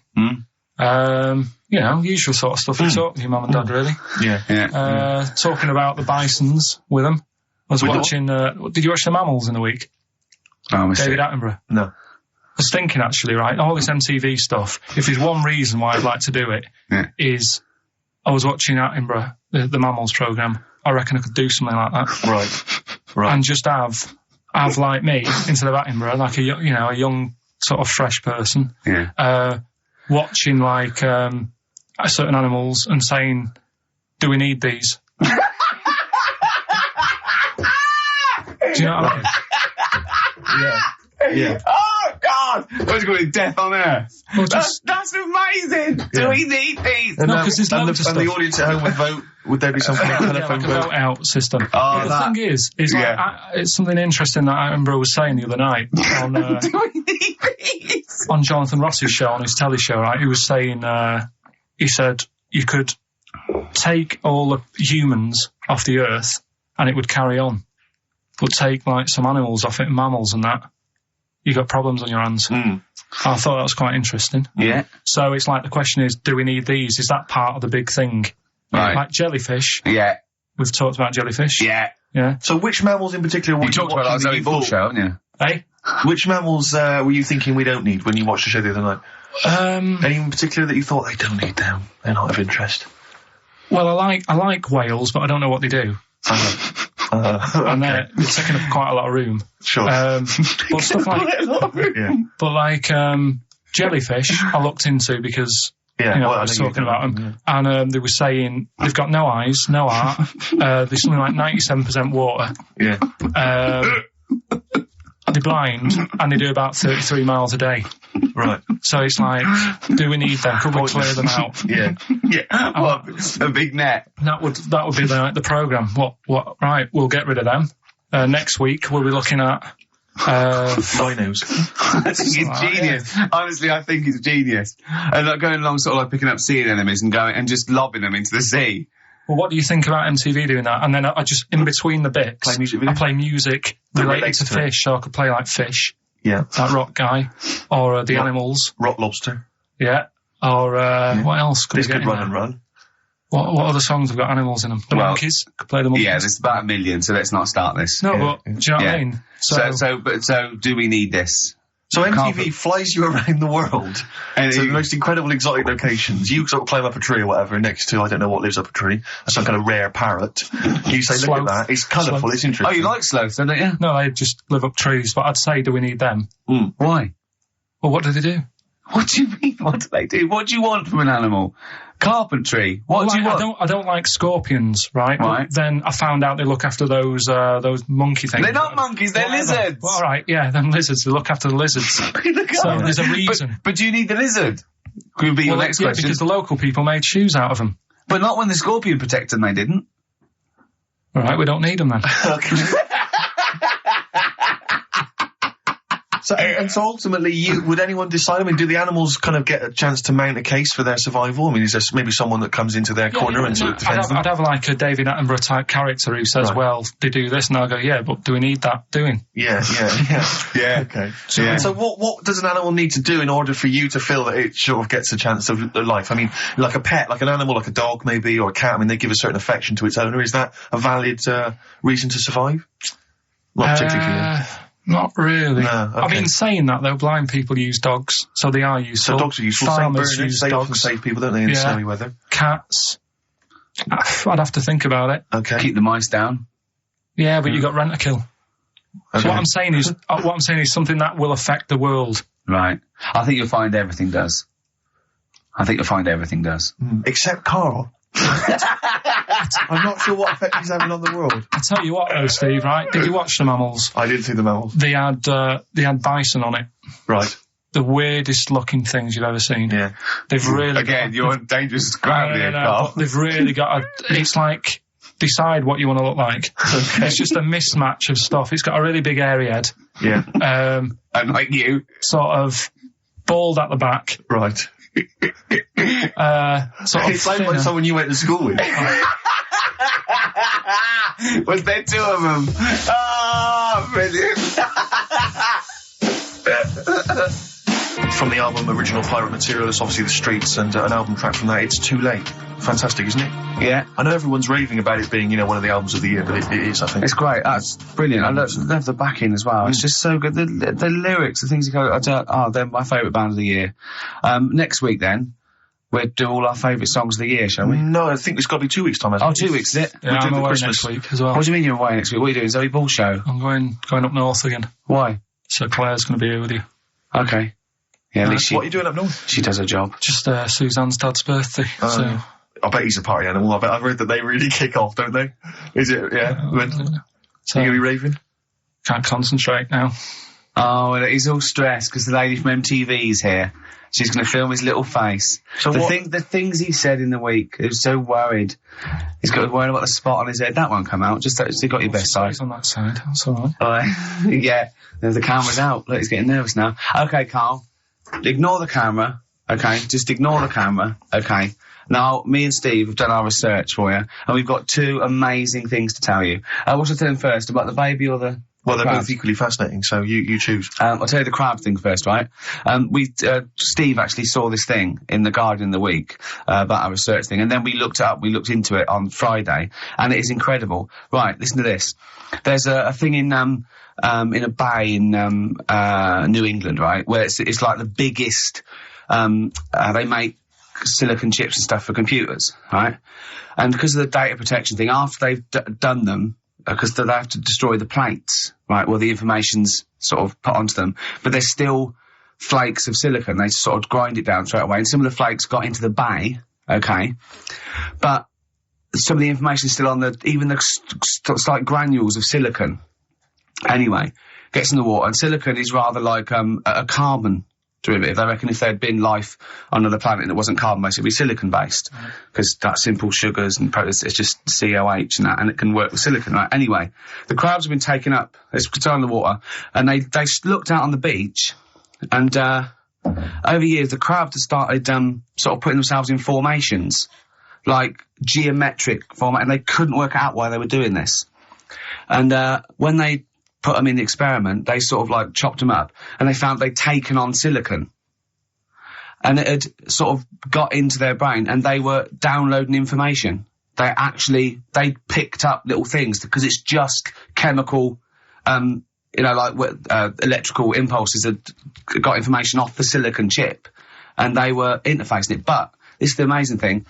One bloke sort of thought of this, and he thought, well, if it's a simple computer with the brain, if it's just a simple sort of electrical thing, then maybe there's sort of, we could get it down. So what they did is they made a thing called a biointerface, and they put it into the crab's brain, just a really simple brain, so it's measured en garde, right?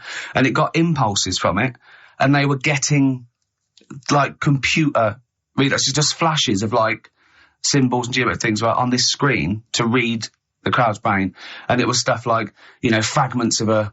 what made them do this in the first place? Because they saw the crabs behaving differently. They were behaving differently to each other. They were just like, they were, intelligent. And they were sort of solving problems and all this sort of stuff. Anyway, when they downloaded the thing, it was like they found one of the secretary's names where it had been on the silicon chip, where it was just like a flash of a computer screen. But the most amazing thing is, they downloaded a memory, right? It was like a snapshot where it had been burnt onto the retina of the crab, just a snapshot of it, and it was like a picture of the beach, like a couple of years ago, right? And they also did, incredible, it was like just a digital black and white sort of thing, so they could see what the crab had seen. Amazing. Jeez. Amazing. So intelligent crabs. What are they doing with them now? Super brain. Well, they think this is the upshot. They think they could use it as spy crabs, because they could get these crabs. Also, the other thing is, as generations went on, right? So they put a crab in the sea, so right, lots of crabs in, and then as generations went on, a newborn crab, they downloaded the memory, and it had the memories of its great all together. It had every memory that any crab had been related to it beforehand, because it passed it on. It just passed it on. So not even ones that had been eating the silicon stuff. Yeah, no. These are just like ones that have had kids. Yeah, and they've got like, and they know so you'd know everything. Your everything right the way back. So would that work if we ate silicon? Well, possibly. So what are they going to? Well, they can use them for all sorts of things, though. I mean, that's what's incredible. I mean, I don't know how you train it particularly. I don't know, it's quite tricky to train, but I'm assuming if they can do it that way, then presumably they can give it like certain silicon information, which they can then plant in it, if you like, within its sort of food. Also, if you get them onto enemy beaches, you'd have like 1,000 digital cameras just sneaking around. You could get like, Osama bin Laden or someone. They don't understand the information they've got. No, they don't know they're doing it. They just download them. So it's not like you could torture them and they won't be able to sort of give you the information because they wouldn't know what information they had, because they're just. But the first crab they downloaded, they just kept seeing the same picture of a big crab feeding it, which they. Really? Yeah. Wow. That's what, like its mother crab or something? Yeah. Just memories of it as a child. But they're not in colour, presumably. No, it's all in black and white. It's just a digital camera, because it's just they don't see in black and white, so it's just like a I don't know, I think it's burnt onto the retina or something. And the only one that they kept were the ones they saw a lot of the time. Wow. I mean, in a way, some of the educating Ricky I've got for you today is on the similar lines. Right. Oh, you've got to be impressed by that. You've got to be impressed by that. That's pretty good. I mean, I'm interested to see, what they do. What they do with what the crab developments are. But yeah, no, that's pretty good. Yeah. But I mean, amazing. Yeah. Amazing. Well, just digest that information, because that's not even the most impressive one we found. I think it is. I suppose it's pretty impressive, but the next one's maybe more shocking. Okay, right. But let's play a tune, and Ricky's got another extraordinary.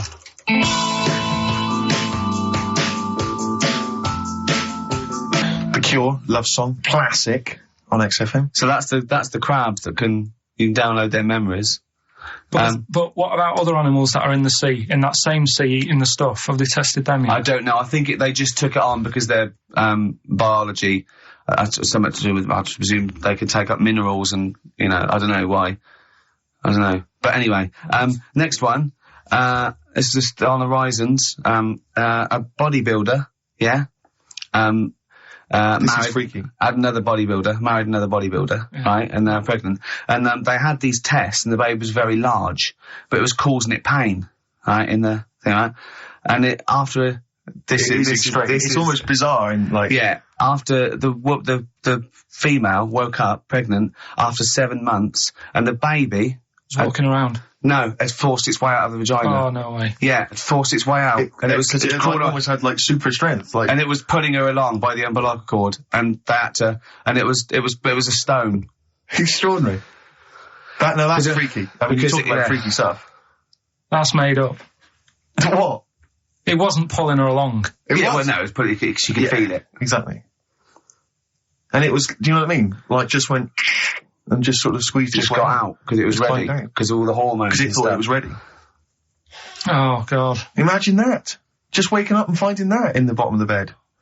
Freak out, wouldn't it? Because you'd think it was a nightmare initially. And it had hair and everything, didn't it? Yeah, because all the hormones there, like hair. There was something in the week about, you've got test tube babies and that now, haven't you? But they've managed to do it. I only caught half the story. I knew he'd be more impressed by the crabs than that. He doesn't care if it's No, I am. I'm telling you though, that, there was something, I only caught half the story because I was busy, but, there's something about babies being able to be born without having any people involved. Or something, it's like putting them in the oven or something, and it's like a cake. And after a certain amount of time, it's ready. I think you can buy those in Argos for kids at Christmas. It's my first baby kit. Yeah. There's Play-Doh, I think, that they can buy. Yeah. So what do you think of that then? The baby one? Yeah. I prefer the crab one. Yeah. But the baby thing's pretty horrible. Yeah. So it was bigger than the average. Both we made those up. Yeah, both rubbish. They're both bullshit. They are both rubbish. Despite the fact they're both rubbish. Yeah. They're interesting. We made those up. Both those stupid stories up. Yeah. Imagine downloading a crab's memories and seeing its mum feeding it as a child. Both are rubbish. I had trouble. Yeah. I knew I was going to have trouble with pushed its way out of the vagina. Yeah. I practiced that about 30 times yesterday with Stephen. I was going, I'm not going to be able to do it, mate. Yeah. I'm not going to be able to say that. Yeah. Are you disappointed? A little bit. I mean, the baby one's a bit sort of out there. Yeah. I wasn't really having that one. No. But the crab one, See, now, what's interesting, I think, is a useful experiment, Carl. I don't know what it's taught you about yourself. But would you say that that's revealed to you a certain thing? I don't know, maybe that you're a bit gullible. I mean, all I'm saying is maybe you shouldn't accept or swallow hook, line and sinker everything you read on the web. Do you not think maybe a valuable lesson? I feel bad because I said to Steve, he won't be annoyed that we conned him. He'd be annoyed that they're actually not true. You'd love that crab thing to be true, wouldn't you? It wouldn't surprise me if it did happen one day. Sure. Yeah. So, and then he's laughing. And it's in the break when I said about the crabs, well, I'm keeping them then. Yeah. Yeah. Right, well, I know what you're getting at with the educating Ricky, but, Let's see. You've got 3 titles. Yeah. That I tease you with, different stories. You take your pick and I teach you something. That did happen. There's a little bit of venom. Yeah, go on. First one is, don't rub it too hard, you'll get a rasher. I bet that's bacon related, knowing you. You've got enough is anus. Say that again. Enough is anus. Enough is enough. Well, but it's changed to enough is an anus. Yeah. And okay. You've got, yeah. You've also got, will it be a bloke? Oh no. Will it like a bloke or a woman? What? Will it like a bloke or a woman? Will it? Yeah. Will it like a bloke or a woman? Wow. Yeah, so there you 3 stories. Okay. Today. Sounds exciting. Okay, well, I'll have will it we're like... going to play a record now, Rick, surely. Yeah, okay. And come back with... Sorry about the crowds and the big baby. All right. It's a valuable lesson, really. I'll think of a title for him. Yeah, Oasis. The Hindu Times. Carl just did his little screen test down the lens, and he said, just look at the camera. He went, right, do you want to know about MTV? She went, well, it might be VH1. He went, right. He did Rockbusters, then after the break, some Genesis. Oh dear. Watch it. You didn't tell me she wanted all this. I thought you said, because I said you just bring your own camera in and we'll put it down on some tape and pass that on to her. Yeah. So now, I'm doing 2 jobs at once again. This is what I'm saying to you in the week. I'm juggling jobs all the time. I tell you. Right, come on then. How much do I get? He looked straight at the camera and said that. Right. So, 3 stories. Don't rub it too hard, you'll get a rasher. Enough is anus. And we'll have that one then. That one? Yeah. Right, well, do you believe in palm reading and stuff? No. Yes. Sorry, yes. Yep. Yeah, of course. Sorry, I forgot. Yes, of course we do. Mm-hmm. Right, well, there's a fella who, he used to do palm reading. Oh, yeah. But a lot of people, he found that when he went up to him in the street and said, do you want your palm reading? He was like, a lot of them were like, I'm a bit ashamed of my nails and stuff because they're a labourer or they're a cleaner or something like that. I know a lot of labourers are slightly embarrassed by their nails. Yeah. No, but... Yeah. So if you look at my bloody hands, Reg, well, that's that hod carrying. Did I ever tell you that? Did I ever tell you that I got picked at school to make tea and serve biscuits to old people because I've got good nails? No, go on. Is there any more to the story? Well, that's about it. I mean, we used to do I think the head teacher must have been getting something, maybe getting his mum in there for free or something in this old people's home. So he offered the kids of the school, he said, right, all sit at your desk and put your hands on the table. And everyone did. And he walked past mine and he said, not bad. Yeah. And he said, you've got the afternoon off. You can go and serve biscuits and tea to the old people. What did you say? I said, all right then. Was that good? Yeah. Good afternoon. But anyway, what did you do? He just sort of walked around and went, you all right, do you want bourbons or digest? I bet you get on with old people, wouldn't you? I'd love to see you, maybe especially the senile ones. Yeah, no, but I'd love to see you on VH1. Just do a link. They just go, they've just played Robert Palmer, right? And it comes to you in a little park, and you just sit next to an old lady. Go, all right, and you go, yeah, not too bad. You go, what do you think of London? Crap, innit? And she goes, yeah, it's awful, innit? And you just have a talk, and you go, all right, well, she doesn't like it. In excess. Yeah. That's what I'd like to see. I still think my idea is better. But so what are you going for then? Oh, you picked one, haven't you? Yeah. So this fella. So there's palmists going around the streets. Yeah, he's going round and randomly trying to give palm readings. They're losing money, hand over fist. Yeah. All right. So they said he's what he's done. He's reading people's bottoms now. Sorry, whoa. You just, I didn't quite follow that. He was a palm reader. That wasn't making money. So now he's going up to people in the street and saying, can I see your arse? Basically, yeah. So from being a palmist to an arsonist. Well, they just, that's what he does. He said the same sort of lines and that you get on your hand, you get them on your bottom, and he can read them. Right. Yeah, he's not a pervert or anything, or making up as he goes along. No, that's it. That was that. So, sorry, if a man came up to you in the street and said, can I have a look at your arse? Can I read your arse? You'd drop your trousers, would you? No. If he went up to him and they said, "Oh, I'd rather you didn't because I'm a labourer. I've got bad fingernails." No, that's why I've seen. That's what a lot of labourers, they're showing their cleavage. You think, but actually they're having their arse. Absolutely. That's what it is. And then So is that the end of the story? Yeah. But then because... That's it. Educating Ricky is there's a bloke who reads arses. No, You're a mentalist. What are you talking about? But then, do you know, like, now and again I come up with a little jokey line. Thought I'd make an effort today for VH1 or MTV. Yeah. Little line there. Don't worry, it won't last. It might just be a splash in the pan. Okay. Phil Collins next. Yes, let's play some Phil. Let's play some Phil. Oh, this is the best show. I mean, off air, obviously. I'm sure people at home aren't enjoying it as much as we are, but Karl is continuing his, what do they call this? A screen test. Yeah, that was let down by Radiohead. Karl, what are you thinking? What are you thinking? I just think it's not right, really, is it? I'm trying to do a job whilst trying to get another job. Yeah, but a lot of your presenters are on MTV now. Yeah, but... all of them have got Zayn in their name, but, you know... Yeah, it's not really right, is it? Go on. But, right, so... you better get that out of you. Karl Zane Pilkington. Educating Ricky, will we carry on? Yeah. Right, you've got left. Don't rub it too hard, you'll get a rasher. And, will it like fellas or will it like women? Well, you said wool before. Yeah, will it. Go on then, I've wool it. Right, now this is similar to the one you were talking about before, right? They found out that, Scientists. Oh, yeah. I've found out... 17th century? That, like now, 1 in 10 rams are gay.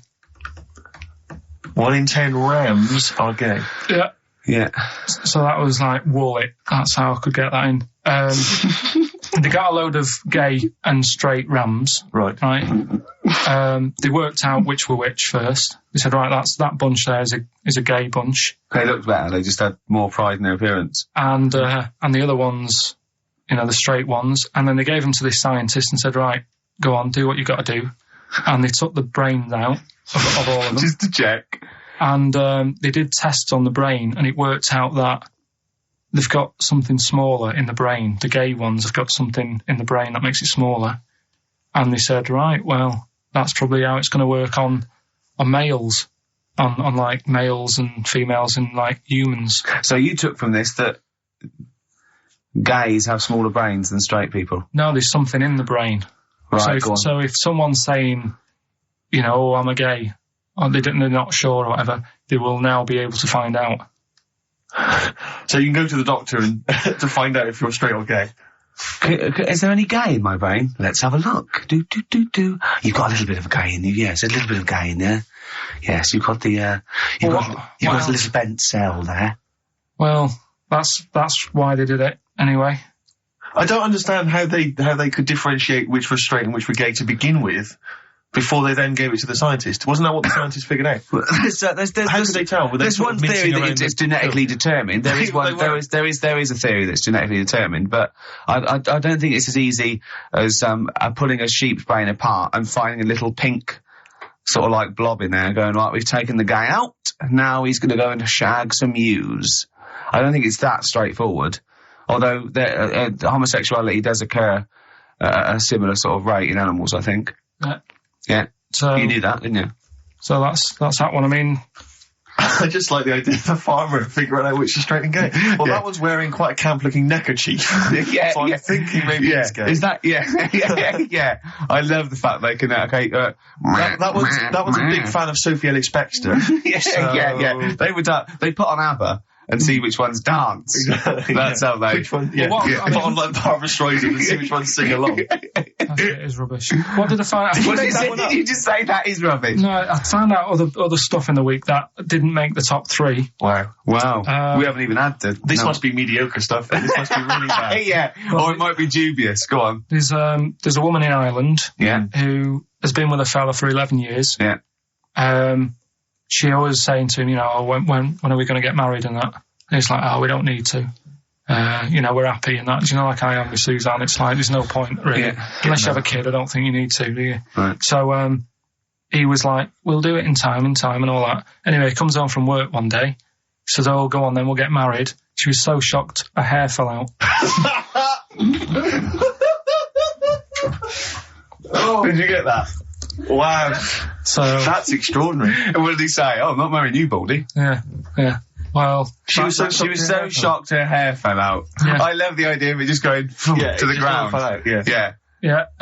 What else? Right, that's rubbish. That's rubbish. That's rubbish. Next. You've also got, it's weird, isn't it, Rick? The stories that we made up are more plausible than the facts he's actually giving I think we tried too hard. I think we tried to... That's what he's willing to believe. He's willing to believe that a woman's hair fell out when her husband came out saying, let's get married then. Oh, you want romantic? Well, then, here's a good one. Go on then. Right, in Dubai, this woman went to Dubai for a holiday. And she was over there, and apparently in the markets... Bit by spider? They sell lizards. Oh, go on. Right, just like for people to buy. So she buys one, not knowing that you're not really meant to take him out of the country. Sure. Puts it in a bag. Yeah, as you do. What have you?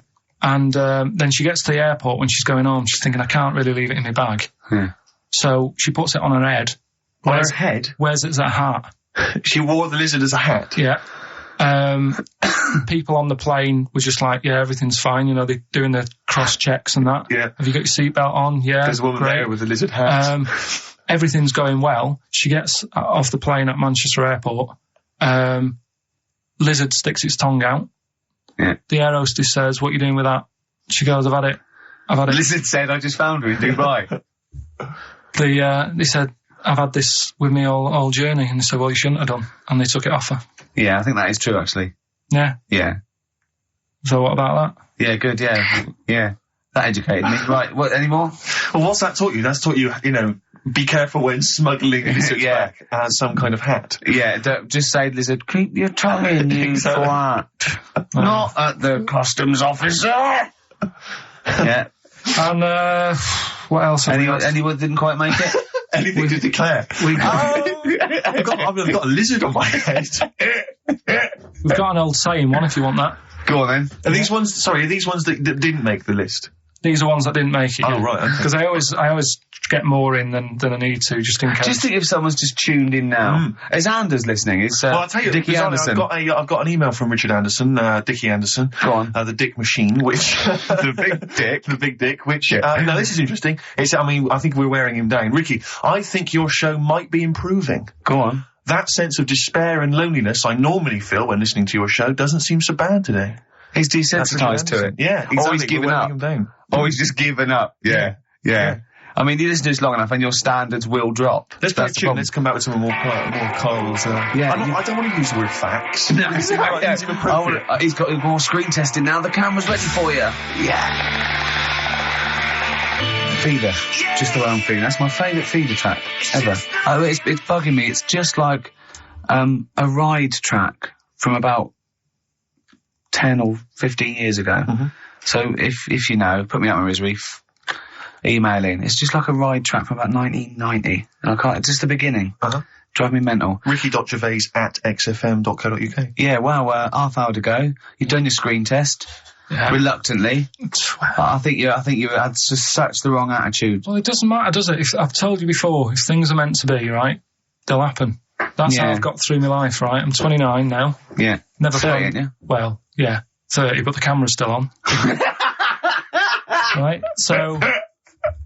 and everything I've done in my life, I've never sort of planned it. Do you know Is that how you stormed through your exam? Well, your GCSEs? Look at the school play doing Little Donkey. I wasn't planning that day to do the drums. It just on the night I couldn't help myself. And you stole the show. What happened? What do you mean? When all the kids were playing Little Donkey, I wasn't meant to be doing my drum set in that track. I was only meant to. I think I was doing the We Three Kings or something. But when they started doing it, the tune, I couldn't help myself with the drumstick, just like tapping away. Right. At the drum. Yeah. And then when it came on, I was like, oh, and I started doing it, and like the teacher looked over at me, and I was like, oh, I shouldn't be doing this. But she sort of gave me the nod as if to say, it's all right, carry on, it's sounding good. Then after it, she went, they love that, you can do that again tomorrow night. Yeah. So I got like an extra part in the play in that. Yeah. That wasn't so planned. You were doing the drum part to We Three Kings over Little Donkey. Yeah. That's weird. That is like Fatboy Slim or something, isn't it? When they mix up. No. Oh, no. Still mashing it up at the age of what, 8? Yeah, and that's what I'm saying. And is that when someone was filming it and you could hear your dad on the camcorder going, he looks like a twat? That's the one, yeah. Oh. And that's why I don't want to be on the telly, because I'll always have my dad's sort of echoing voice just saying, he shouldn't be on there, he looks like a... That's it. So that's why I'm a bit sort of nervous about this today. Really? You think it's sort of quite Freudian in a way, sort of? Yeah. You're actually this case Rao Sarah.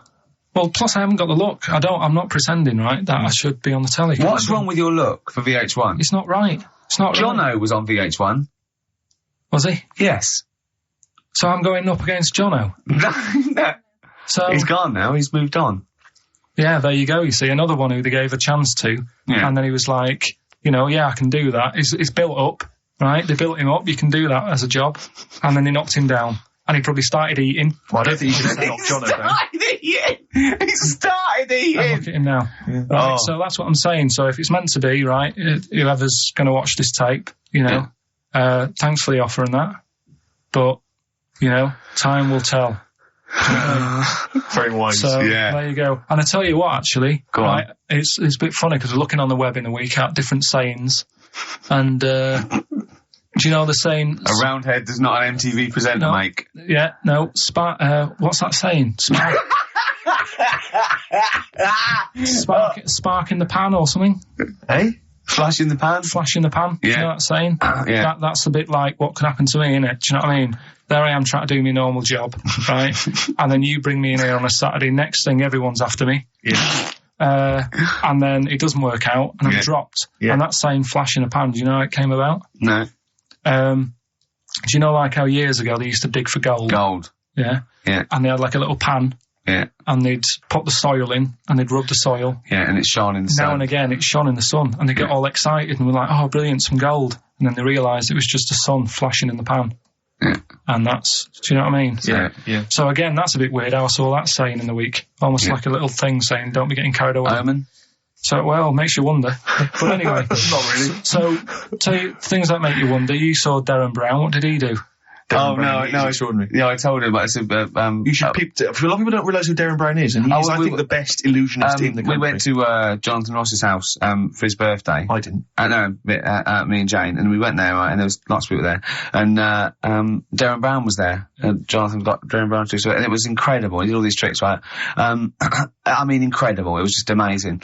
And he did one, with a bloke who was there, a friend of Jonathan's, I think his name was, Ray, and, he got him to give the pack. He said, count the cards.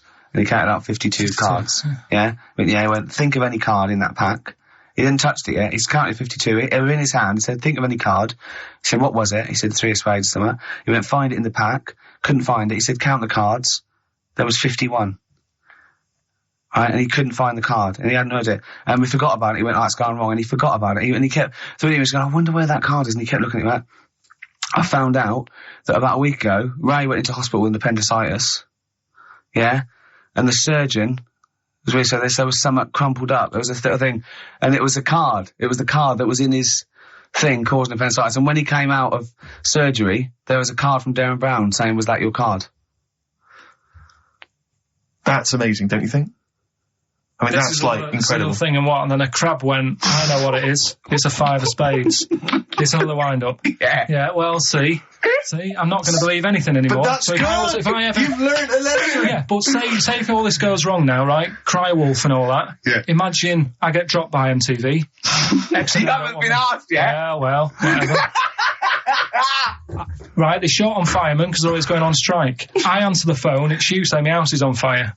I don't know what you're talking about now, pal. I don't know what he's talking about. I think somewhere along the line there, Karl has been recruited by the fire brigade. Did you leave that bit out in the story? Start again. Yeah, right, that's what I'm saying. Because I just wound you up about crabs, babies pushing their way out of vaginas, and Darren Brown causing offence. Right, yeah. Little, what's the saying about, little acorns don't gather any grounds. Crying wolf. You can take a fish to water and you can't make it swim. Well, do you know that saying? You can lead a horse to water, but you can't make it drink. Do you know why? Because its neck's too long. No, what? It's got an awkward neck. I don't know. That's correct. That is correct. Right, anyway, we've still got to come Right, it's been bad today. I'm going to apologise to people listening today because your mind's not I being haven't been focused. focused. Do you know, have you ever think that Rolling Stone gathers no moss? You aware of that? Yeah. Do you know where that's from? Where it's from? In Woodstock, right, the bands used to go out and get this sort of like moss that used to grow there, and it was sort of like slightly hallucinogenic, right?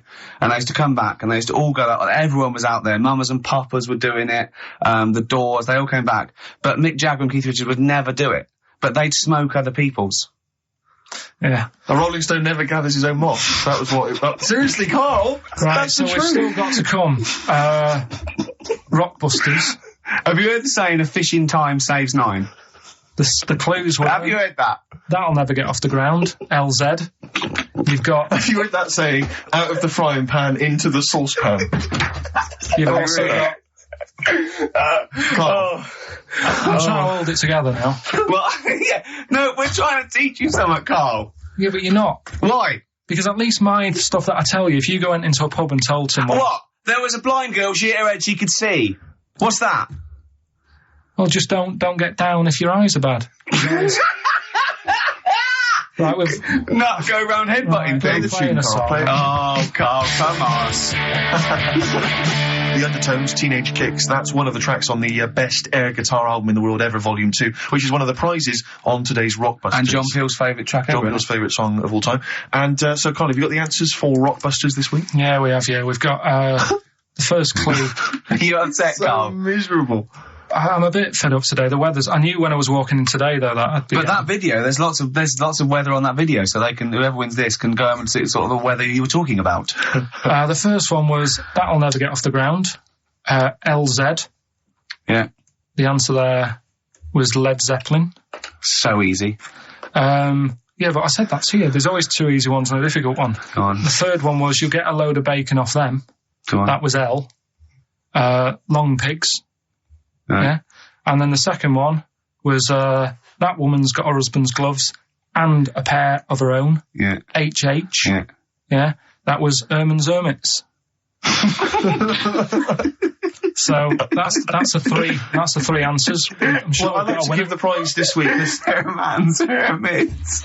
What? There's a lot of... Herman's Hermits. That is genius, Carl. That is genius. Oh, Herman's Hermits. There's so many people who are worthy of the prizes, obviously. Hermits.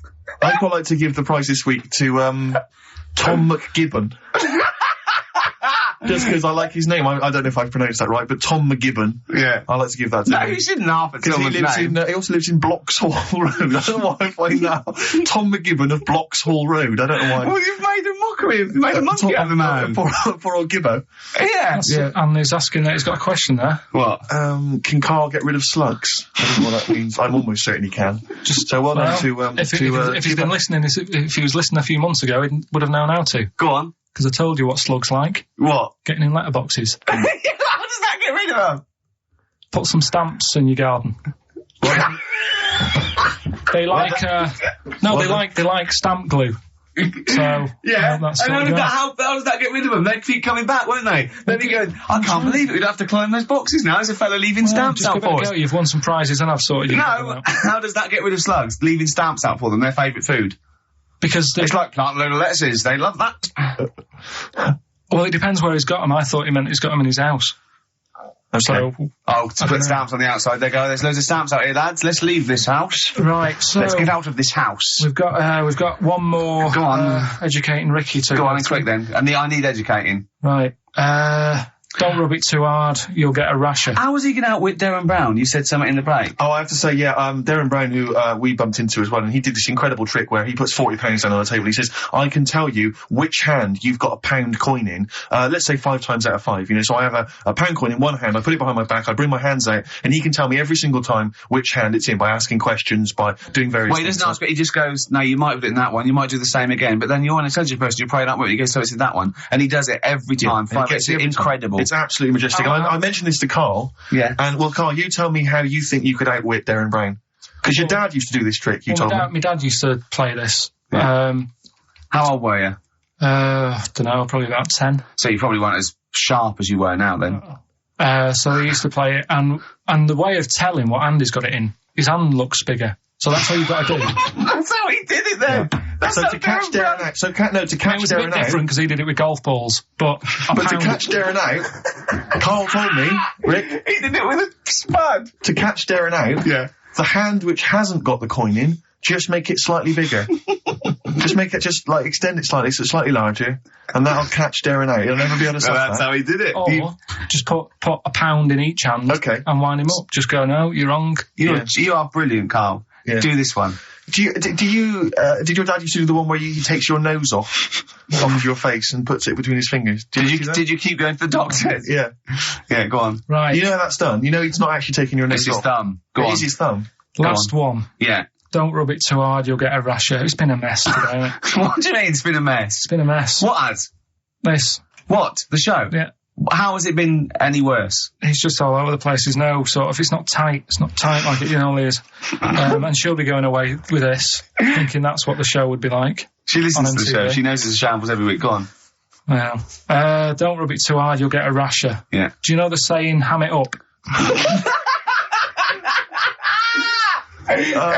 Yeah, go on, yeah. Right, well, do you know what it means? Well, it means to overact. Right. Well, years ago, with actors in musicals and stuff, the actors used to look pretty ill on the stage because they didn't have proper makeup and that. Right. So what they used to do to make themselves look Rub their face in pigs? Well, they got bacon, rubbed it on the face, and it made the face a bit sticky because of all the the pig fat and bit of lard and stuff like that. And then they'd go and get some bricks, house bricks, rub them together, make some sort of red dust from the brick, and then put the dust on the face. And the fat and the lard and that would make the dust stick to the face. And they'd look well under the lights. And that's where they're saying... They smell great as well. Yeah, well... Lovely. Everyone likes the smell of bacon. No, but... So that's the old ham it up. That's where like it comes from. If it's true, I've no reason to think that it's not. So that's your third educating Ricky today. So what have you learned? Nothing. Absolutely sod all. You've got your hamming it up. Yeah. Rams are gay. They know which ones are gay now. Now. At And last, thank God. The fella who can hand read an arse. If you missed the rest of the show, what are you going to make of that? If you just tuned in, you are a maniac, Carl. So- and you've had your screen test. I reckon we'll be seeing you on MTV or VH1 in the near future. How much is it? How much? I mean, she can't answer. What do you reckon I'll get? Because you see, the annoying thing is I've just bought a flat in London. Yeah. In central London. Yeah. MTV's in Camden. Yeah. I wouldn't have bought in central London if I'd have known I'd had to go there.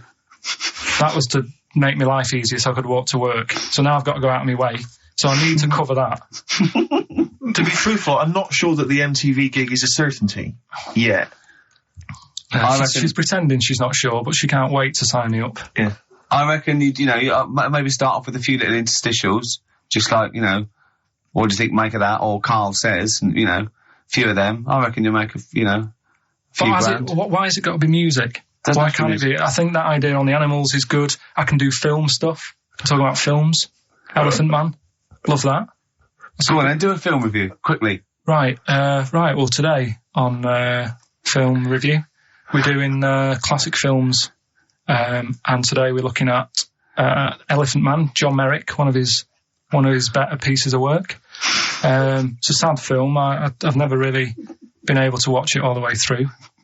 Sorry, John Merrick's better piece of work was him being the Elephant Man, played by John Hurt. Yeah. Go on then. Sad film. When I was younger. Tell us a bit about it. What is it about? Who's John Merrick? It's about a fella who's got a funny head. Right, tell us this. And, he lives in, I think he lives in London, in about the 1930s or something like that. And he's being picked on all the time and stuff. And, first time you watch it, you'll probably cry a bit. And then the second time you watch it, you're just sort of thinking, God, that would be bad. Sort of having a head like that being picked on all the time. Then the third time you watch it, you might think, how does he get his jumper on? Then, don't know, I'm probably bored of it the fourth time. but it's well worth watching. So, Elephant Man, Brilliant. Yeah, see it. Brilliant. I think if you want to get on TV, Carl, you'd be better as the subject of maybe like an omnibus documentary. Living with Carl. Or maybe one of those appeals in Comic Relief. It doesn't all go to the people abroad, you know. There's some people in this country that need our help. See you later. What is it? That's the Libertines, Time for Heroes. Oh, yeah. So, Carl, what a great day. Carl, he's done his screen test. That's going back to MTV now, to the big wigs to have a look at. Shouldn't mention wigs. We've had Rockbusters. We've had Educating Ricky. We had Educating Carl. Yeah. Yeah. And Claire here next week, so... Yeah. But you'll be back for the big Christmas spectacular. Yeah, and that's that. I've not been happy today. Go on, why? If someone's listened for the first time today, it is normally better than this. It's not. No, it is. It is. I don't think it is. So I really don't think it is. So that's that then. So I'll see you in 2 weeks. 2 weeks, yeah. All right, enjoy yourself. Cheers. Best of luck with MTV. All right, I'll see you later. Okay. See ya. Cheers. Yeah. Darkness. I believe in a thing called love on XFM 104.9. I'm Ricky Gervais. You're Steve Merchant. Sure. That's little Karl Pilkington over there. Where is he? There he is. There he is, yeah. All right. Yeah. Hey. Back together again. The old gang. Yeah, it started last week. Yeah, I think triumphant return. I think it went well last week, didn't it, Carl? Good show, wasn't it? You loved it, didn't you, Carl? Brilliant, wasn't it? Yeah? Yeah. Now, you weren't speaking to Suzanne last week at this time because you said she had a haircut, probably quite an expensive haircut. She's a lady in media. She's got to look good. She probably doesn't go to the barber like you or just shave it at home. Probably spent quite a little bit of money on it. She came home. She thought, well, my sweetheart, my lover, my sweetheart, you know what I mean? The man in my life is gonna love this. Well, he adores everything about me. He's gonna love my hair. She walked in. Hello, Carl. All right. You look like Dave Hill from Slade. Is what Hugh said to the poor woman. And then talked about it on air. She was furious about that. So what did you do? Carl? She did listen, yeah. She wasn't happy. Did you hear you slagging her hair off? Yeah. What so this is probably annoying her now. Well, no, it doesn't matter. We can do a lot today because she's at work. So, and of course, no one's going to tell her. Let's have a chat about a fat arse, shall we? So, hold on. Oh dear. You are in so much trouble. That's... Look, he's realised he is a little bit worried. Oh, didn't you go and buy her a coat or something? Took her out on Sunday and treated her to a new coat and that. Yeah. But I offered, I said as well, I said I'd pay to have it done again. Oh no! Carl, you have... Oh God! Oh my Christ! So she listened to the show. What did she say? You got home, she'd heard you slagging her hair off. Imagine that. He thinks that's a good thing. Sort of like, we've won the pools. Brilliant. What are we doing? Well, you can have facial surgery now, love. It's sort of like, it's just, Christ. You offered to have it done again. Unbelievable. Yeah. But I got home and she's like, being moody with me, right? Yeah. You thought something's wrong, she must have listened to the show when I was slagging off her hair. Well, his first thought was she's probably looked at herself in the mirror. She agrees with me. Yeah, that barber's been round again. Yeah. And she just said, that wasn't very nice of you, was it? Oh. So I just said, hang on a minute. I said, that's what we do on the show. When I'm slagging off, Chinese people looking old or whatever, I said, you never interfere. Sure. I love the fact... She's got to get her priorities right. I love the fact that she's in the same queue as a billion people you've never met. Yeah. That's fantastic. She's in the same queue. Well, you didn't complain when I was slagging off. Carl, I don't think Carl has ever admitted he might be in the wrong. Ever. Certainly not to your eye. So did you admit... That is so true. Isn't it? That is so true. He's never admitted that he might be in the wrong. So did you, in this instance, agree that maybe you'd overstepped the mark? No, I just said she took it badly. Do you know what I mean? It's only a haircut. Yeah. Yeah. Well. So, Steve, you haven't seen it, so you can't start interfering on this one. No, okay. No, I haven't seen it, but I very much doubt she looks like Dave Hill from Slade, who, if I'm, unless I'm mistaken, used to cut his hair with garden shears blindfolded. Well. So, you know what I mean? And did her teeth stick out when she started speaking with a Brummie accent as well? I've got used to it now anyway. So. And so did you bought, so at some point you came crawling back and you said, do you want me to buy you a coat? I just said, let's leave that, let's go out and have a good weekend. Sure. But get your hat before we go. So. And, God. treated her to a new coat and that. It's a nice coat, so people will look at that rather than looking at the head. So if does it do flash? It's got obscenities across the back. If anyone who knows Carl's girlfriend is listening, tell her. And maybe you're a work colleague and you're listening to the show. Because I think this is terrible. Get her to phone him now. Get her to phone him now. I mean, forget the phone on the XFM number. What's the fat ass complaint line? Because you are in deep shite. Cemetery Gates by the Smiths, of course, off the Queen is Dead album. Lovely tune. Makes you happy, doesn't it? Absolutely. That's a nice song about dead people. Yeah, it's beautiful. I just wondering, Rick, what your opinions are, what your thoughts are on Britney Spears. Liked a couple. Bit bored. I think she's panicking a little bit. I think she's a little bit desperate with all this Madonna stuff. Yeah, all the kind of lesbian. Yeah, I don't know. Yeah, she's all right. I've got nothing against the girl. Well, I think it was in Hot Tickets magazine. Sure. It's free with the Evening Standard. Yeah. I might get some free Evening Standards now. I've plugged that. Yeah. I just reading in there that I don't know if it's still going to happen, but apparently she was going to do a little cheeky appearance at GAY. GAY? In London. And obviously I was quite excited because I'm a Spears fan. Do you know that's what that spells, don't you? GAY? Yeah. Gay. Yeah. Yeah. Well, I think it is a gay club. Oh, sure. This is what I was ascertaining from the article.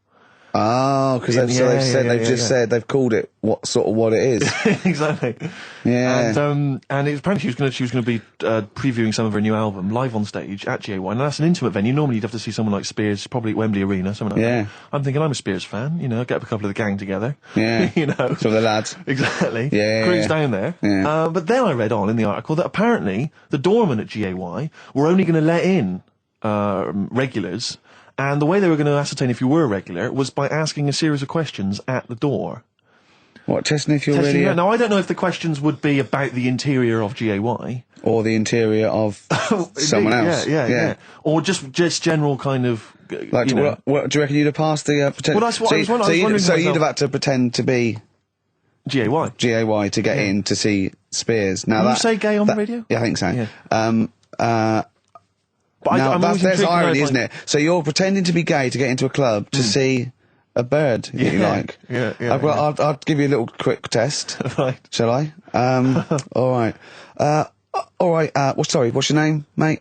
Paolo. All right, Paolo. Yeah. You haven't done a lot with your hair. You just sort of let it grow out. I mean, would you be putting product on a bit later? Because I mean, you don't look very. You look sort of quite masculine, quite. Yeah, well, sort of like you didn't care, like you have no care about how you look, like you're a. Normally it would be shaved. Of course. Oh, okay. Yes. We would say normally that looks about like 3 months growth there. Why haven't you? I've been ill. Nothing serious? Nothing serious. Okay. No, that's why I let it grow. So it's grown. Okay. Yeah. So what time would you normally be going out then? Normally I'd go out about about 8ish. 8 o'clock in the evening you go? No. That sounds a bit early. That's what... No, I'd go out about 3 in the morning normally. Right. So I take them on... Yeah, okay. Right, so that's right, yeah. Where'd you go? Down sort of... Old Compton Street for a coffee and then onto GAY with your little shaved head. Yeah. Okay, well, you're doing Sounding fine. Pretty gay. Sounding pretty good. Can I just ask you one final question? 20 bender points? 20 bender points. I'm just going to let you in. Okay, I'm just going to tell the guys to let you in. But I'll ask you one more question. Yeah. Do you prefer knobs or tits, Paolo? Knobs. Knobs. You love knobs, do you? Can't get enough knobs. So you hate tits, I assume? Loathe them. You hate tits, do you? Yes. Okay. What? Even Liza Minnelli's? I don't know what to say. I love hers. But not in a straight way. In a straight way. In a gay so way. Okay. So you love knobs more than tits, right? Okay. I love knobs. In you go. Thanks very much. Brittany's on, dear. Oh, she is so sexy. Oh. See, that's what would give me away. It'd be like the Great Escape. It's just the last. Yeah. You just. Well, I think you're probably a bit bi. Right. Yeah, okay. but go in anyway. Thanks very much. Okay, the drinks are quite expensive. Oh, I thought so. Pop your shirt off, will you? Hey, Outcast on XFM 104.9. I'm Ricky Gervais, Steve Merchant, Karl Pilkington. You alright, Karl? Yeah, not bad. Yeah. Just, when you were talking just now about, like the gay stuff. Yeah. Right, I don't know if you saw, the thing the other week about the fella who's on that quiz show. Who? Sort of Oh, right, okay. gay Who? fella, straight, sort of man, woman. thing. What are you talking about? Tell me what did you see? Tell me what you saw. It's This is like a kid come running in, and he's seeing something frightening. It could be an alien, could be a ghost, could be a paedophile, and you've got to get exactly what actually saw out of him. Right, what did you actually see? It's just this fella who's a woman. Right. Right, okay, right, try and talk like a human being. Right. It's a quiz show that's coming on the telly, and it's this woman. Right, is it a fella who's a woman, or is it a woman? Bit of both. That's why I'm talking about it. But what do you mean? Is it a pre-op? Is it a transsexual, a transvestite? Is it a ladyboy? Is it an hermaphrodite? What is I'll tell it? you about it. Well, tell me. I'm telling you. It's a woman. Well, it's a man. Oh, forget it. Listen. Play a record. No, listen. come on. What? It is a man. He is a man. Well, Oh, Christ's sake! it's a TV program where they've got this man who's Transvestite or television? It is a transvestite, yeah. So- but the problem is, I'll tell you, just because you don't know about it, the program is... I don't know, I still don't know about it. I don't know anything about it still. I don't know. It's a woman, man, woman, TV program, look, TV. No, it's a man who is now sort of half a woman. And... A man who is now half a woman! No, well, this is what's weird about it. He's got the top half, but not the bottom half. What do you mean? sorted He's out. got breasts and a wig?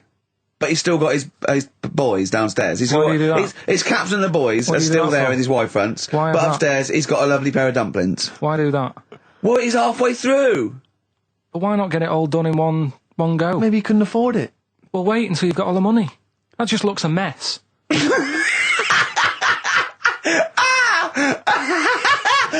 And who's he pleasing there? Well, he wakes up in the morning and everyone. pleases himself. He can't believe his luck. He doesn't know where to start. No, but what I don't understand, I mean, I don't want to see him... Well, can I just seem finish that ignorant. sentence? What you don't understand is just about everything. Yeah. Right, No, I find it weird, right? I sort of get... I understand the gay thing, right? But... do you? What do you mean? Well, I know... Well, I tell know, me the gay thing. Explain the well, gay I thing. just know if you're a fella, you like men. I don't know much more than that. What do you mean you don't know? But what I mean is, with a transvestite, what's going on there? What do they want? Now, transvestite is a cross-dresser. See, I don't get that either. Because You mean a That's somebody, transsexual? that's a man who likes to dress in women's clothing. It's not necessarily, they're not necessarily gay. They're or not gay. straight They're or often anything. not gay. They just happen to like wearing women's Those clothes, aren't yeah. but then why not wear women's clothes that could be seen as a bloke's, like Suzanne wears jeans? No, but Just but that's buy the women's thing. jeans. But that's their problem, is it? They like being seen as a woman. They like being seen as a woman. It's not just that it's more comfortable, or they'd wear a kilt. They like being seen as a woman. They feel more comfortable. All right, and what's the deal with this fella who's got... We don't know both? who this fella is. No, we don't know this man who's half a woman. He's called Miriam. Oh, that's helped. yeah. Brilliant. I love this scientific basis. No, I so think- all he's done, he's had the tits done. He's probably had the hormones. Probably lived as a woman for a while. The last step, because you can probably reverse the breasts anyway, because they're probably implants and hormonal things. And whereas you chop your knob and boys off, that's you come back the next day and go, sorry, I didn't mean that. I wanted my ears pierced. It's a bit more of a bigger operation to put them back. So doctors are probably making sure that he's just up Surely to if his... you've had the top half done, you're not going to go back on what you've said. But no, what's the top half being done? I could get you breast implants, give you a bit of hormonal treatment. Now, and that you would could be a great idea for next week. and you could reverse it. What you can't do is grow a knob back. Well, you can. Last week you were talking about growing one on your arm. Yeah. We've done that. We can, so that is possible. But the thing is, the truth of it is, I think I do know about this story. I think it was a television programme called There's Something About Miriam. The conceit of which was that this pre-op transsexual So I guessed that right, yeah. was masquerading as a woman, Right. and various blokes who didn't realise that this was a man had to I've heard try about and this. seduce her. And when they found out that it was actually a bloke, and a lot of them had kissed agree. her, they refused to let it be shown. I and there was a big agree though. outrage and so on. That's just terrible. Yeah. That's Oh, it's just absurd. But I mean, that's awful. I heard it. I hated that. Yeah. Yeah. So what I think it was a Sky One programme. Is there anything other than The Simpsons on Sky One that's worth watching? Have you ever tried to watch that? Have you ever seen Kirsty's Home Videos? Yes. Yeah. But it's things like it's dogs on a slide, babies falling over. Do you know, it's only recently reduced from an hour in length. Really? It's been an hour long, and it was just, if you haven't seen it, it's just like camcorder footage, like Do you know what I like? people falling over. I like an old woman at a wedding falling over and showing her bloomers. That's my favourite. But I like it when it's Kirsty's Home Videos uncut. So it's kind of 4 old women, like, naked. With their tits falling out. Windsurfing. Oh, Christ, imagine that. Does it whistle?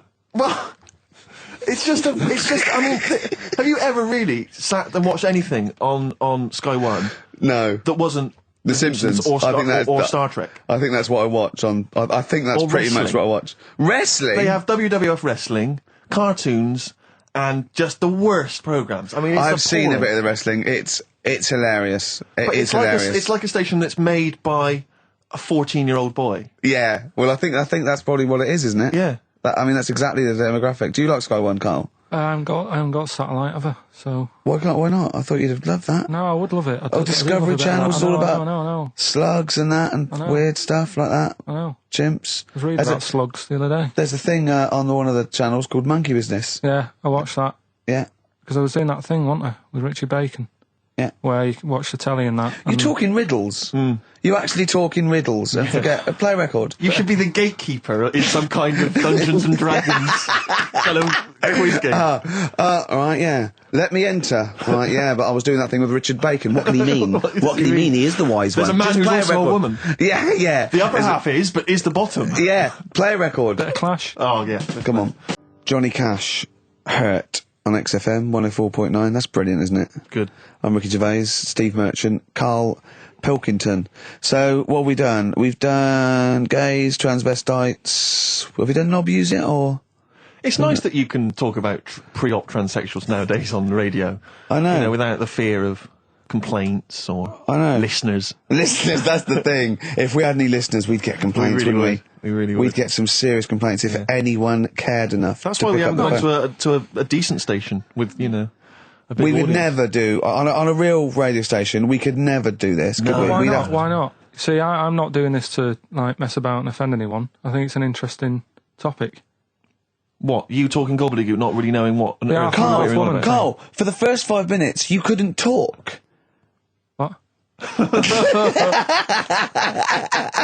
Okay, look, although with who's the biggest, most professional person in radio? It's probably Terry Wogan, isn't it? And it was you that said you can't tell what the sentence he's saying because he keeps going up at the end before. But he never. After. There's never any punctuation. Yeah. So he'll just segue from one point to the next. So he'll be like, "Going on my holidays Friday. We're having a lovely time," says Mrs. Dorothy Sheehan of Westminster. "I'm thinking of going to Greece." And it's halfway. So he's got his knobs, but he's still got the tits. Yeah. Typical. Oh, hello, Paolo. Do you want to come into my club to see? Yeah, I'd love to go. Britney Spears. I'm a massive fan. Yeah, well, it doesn't start for a while. It's it's only about 8 o'clock, and you're not going out for hours yet. No. 8 or 7. But might as well watch a bit of telly. We've got FA Cup final. Ooh. Oh, yeah. That's a good one, isn't it? Or we've got the Eurovision Song Contest. What do you want to watch, Paolo? Oh, blimey. Well, I love all the camp and lame of the Eurovision Song Contest. Yeah. But is that David Beckham playing?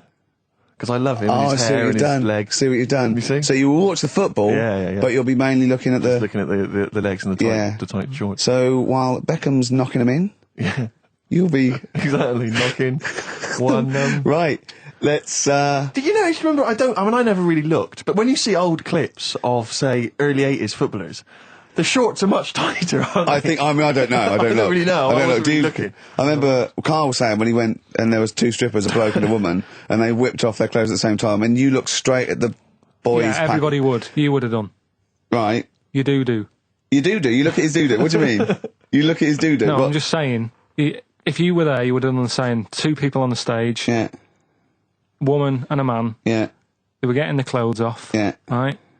The fella took his pants off the same time as the girl took her knickers off. Yeah, right. All I'm saying is it's human nature to have a quick look, have a quick glance, see what's going on. See what's going on? And then I wanted to look at the woman, but she put her knickers back on quick. She didn't live opposite from you, did she? But just to return briefly to the shorts question. It's only because in the 30s and 40s, they were huge shorts, weren't they? I mean, genuinely massive, like... Yeah, huge. A small child could wear them as trousers. They were... I think that's to do with comfort and decency, though, isn't it? And then, but by the sort of 80s, there was barely any shorts there. I think that was fashion. But it's weird that you feel like at some point someone's gone, guys, I mean, They've good gone game too today, small. but this is ludicrous. But that's what happened, isn't it? Because, things get bigger and bigger and bigger, and then they get smaller and smaller and smaller. Yeah. And fashion's like flares, drain pipes, heels, flat. Yeah. Tall hats, flat hats. Yeah. What do you make of the miniskirt? Long hair, skinhead. Miniskirt, again, I don't know, I'm sure there's been 10 resurgences of miniskirt since 65, whatever it was. It's fashion, so the short... you know what? Do you know what I think, Steve? I think the shorts will get smaller again before we die. I think we'll see one more tight little packet of Premiership footballers running round with their offal squeezed like the last chicken in a butcher's window. Almost protruding. Wrapped up, yeah. Yeah, definitely. Imagine if they just wore cling film shorts so you could see what was happening there, Carl. Where would you look then? Because you like football, don't you? We're doing Rockbusters. I just gotta do a bit of Go on Rockbusters. then. Oh. Right, we brought it back. This is where I give a cryptic clue Well. and some initials, and you work it out and you win some stuff. I was going to tell you what the prizes are. Needless to say, they're mediocre prizes for a mediocre quiz. Sure, okay, yeah. Well, it's alright, couple of DVDs and videos and VHS. DVDs and Yeah, that. VHS. Who's still got that? Right, so there's three of them, and what you can do now, we've tweaked it a bit. Okay. You can text in. Mm-hmm. Right, so you can email or text. We've tweaked it a bit. Right? 83XFM is the text, or it's ricky.gervais@xfm.co.uk. Is that what it is? 83XFM? That's it. That is good, though, and that is convenient, because who's got their laptop up and running and Exactly. texting? On the So move. just at your phone. Brilliant. All right. Mine So- couldn't do that. I don't know how to do that on my phone. I don't know how to get... What do you mean? What do you mean? My brother wanted my postcode. He said text it to me. I couldn't work out how to do WC and That's 1. because you're an old man. It's So I technology. had to write out WC1. Oh, for goodness sake. 'Cause I didn't know how to do it.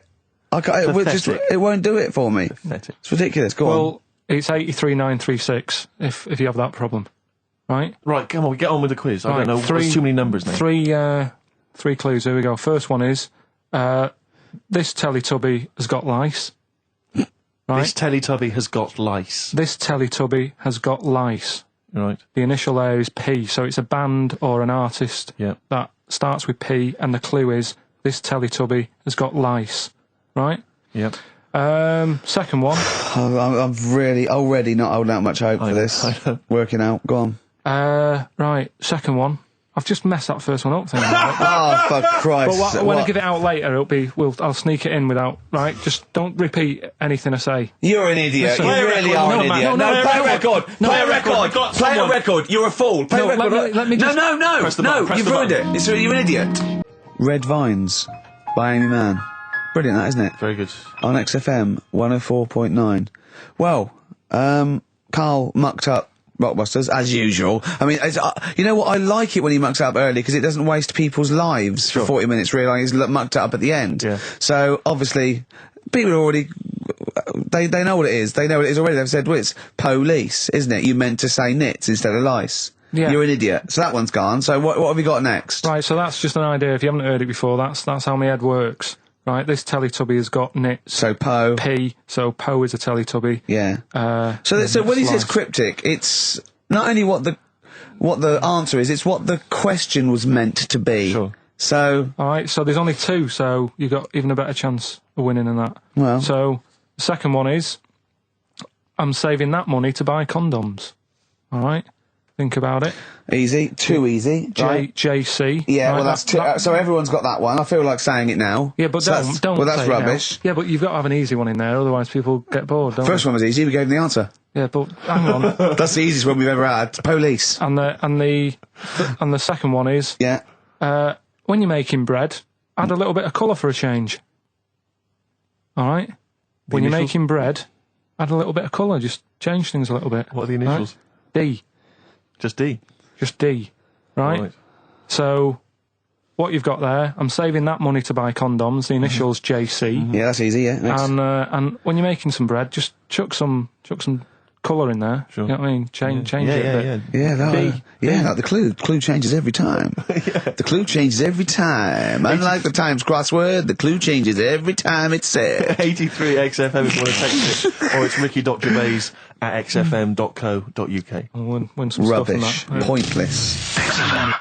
David Bowie and Waterloo Sunset. Love that. Love the original. Yeah. Love that one. Love the original on XFM 104.9. Good work to David Bowie and the Kinks. Yeah, big time. Big time. Reading the paper there, Yeah, Steve? well, I don't normally read the paper, but I was having a glance through the Daily Express. Does anyone read the Express? Well, you do at the moment, look. Well, true. Live on air. Yeah. Read it out, and then about 400 people will know what's in it. I just reading. I was obviously attracted by this little news item: gun raid by 3 Saddams. 3 armed men. Oh, they're up to their old tricks again, are they? Yeah. 3 armed men wearing Saddam Hussein masks were on the run last night after robbing a corner shop. The raiders threatened the worker with a handgun and a knife, ordering him to open the till, blah, blah, blah, get the money out. And it says that they also tried to rob an earlier shop earlier in the day. Police said, we are linking the raids because the descriptions of the offenders are very similar. What did the first one not quite get right? Yeah. Well, they looked very similar.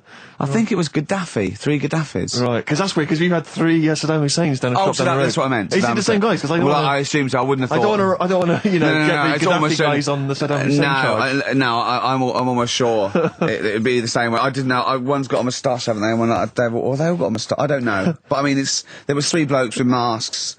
Middle Eastern Imperial. I don't know, but I mean, I imagine it's the same. Because I've only ever seen really robberies being planned in films. Sure. So I don't know how it works. I assume that. So you say. Yeah. But I assume at some point someone's got to get together. One of them, the ringleader's got to get together and go, okay, well, we need to wear masks, obviously, to disguise our faces. Yeah. I'm thinking of going with the regular stockings. No. I'll tell you what would be funny. Well, I don't want to be funny. Well, no. We want to strike fear into the hearts of people robbing. Yeah, but I mean, kill 2 birds with 1 stone. We get the robbery and we have a laugh with it. Fear? Do you say you want to strike fear? Well, wear a mask of someone who's really scary. Who's the scariest bloke in the world? Well, I don't know. Saddam Hussein. I've got 3 of them. Well, why? I've got 3 of them. Let's all wear Saddam Hussein. It'd be a laugh. Well, it's not. I don't want it to be a laugh. I'm robbing a bank. Don't hurt if we're having a laugh, and that's what I want to make money and have a laugh. Why? I'm only in the money. I'm only in it for the money. The laugh's not important to me. Well, no, it's fear. I want to strike fear. We could also make a political point. I don't want to make a political point. No, you just want the money. I'm a thug. I'm not. We could have a laugh and we can make a political point. Why not? What political point? Maybe we're sort of stealing from the rich. We're not like Robin Hood. Well, never mind Robin Hood. Let's rob Barclays. Why are you making jokes? Well, I mean, don't worry. I'm going to do my stuff. You're a comedian. I'm not sure you should be in this gang. Let's wear the masks. How did it happen? Did they go and buy them? It's separately. Look, spread out. You go to the joke shop in Covent Garden. Yeah. I'll go to the one in Southampton Row. Yeah. Brilliant. See, because it's so often the case that they're using masks. It used to be Reagan, Thatcher. They were always. If I was the guy selling those, when 3 guys came in, 3 shifty-looking blokes to buy 3 identical masks. Yeah, in stockings. In stockings. Just so they don't know who we are. Sorry, can I just check? You're not going to rob. Definitely not. With these masks. But just think of the police looking at those robbers. Every time they go past one of those awful sort of gift shops, they think that it's just in the window there with Michael Jackson and Shirley Bassey. Yeah, George Bush. Oh, Paolo, can I ask you something? I know you love knobs and that, and you hate tits. Yeah. What about Shirley Bassey's tits? Well, I mean, I'm a fan of them because I'm a fan of Shirley, but I don't like them. They're not sexy. Yeah, you're pretty bent. You are pretty bent. Come in. Thanks very much. Britain is on in 7 hours. Excellent. Yeah, what are you doing out at this time? No. I just came out to get some milk. Yeah, some cock in the toilet. Carl. Plenty of answers, Carl, so far for your I say quiz, I'm not sure that's really valid. Yeah, loads coming in. We're giving away some more stuff later as well with that film thing. That's coming up. That's when you put yourself into a famous film and you act out. Is that it? You've done The Graduate, haven't you? Done The Graduate, done Silence of the Lambs, done Billy Elliot. I liked it where you what was your one Sixth Sense? I see weird stuff. Yeah, the Sixth Sense was good. So that's coming up later. We're doing that later. We'll look forward to that. We're all pretty excited about that. Yeah. I'm assuming we've got some great music as well still lined up. Thorns, yeah. Thorns. Oh, I'm obsessed with this now. This is the Thorns, and I can't remember on XFM 104.9.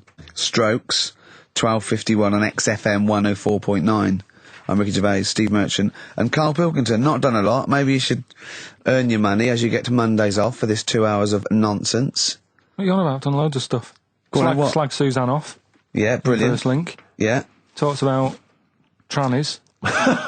Yeah. Well, same old. Yeah. Let's have something new, something fresh. Well, I've been looking around, right, on the internet for stuff. On the internet. Yeah. Your Bible, where you get all your information about the world and the universe and morality from. And you know, like, how I always say to you, I don't really read that much of it, I just read the headline. Perfect. Right? Yeah. Anna Nova have sort of nicked that idea to grab you.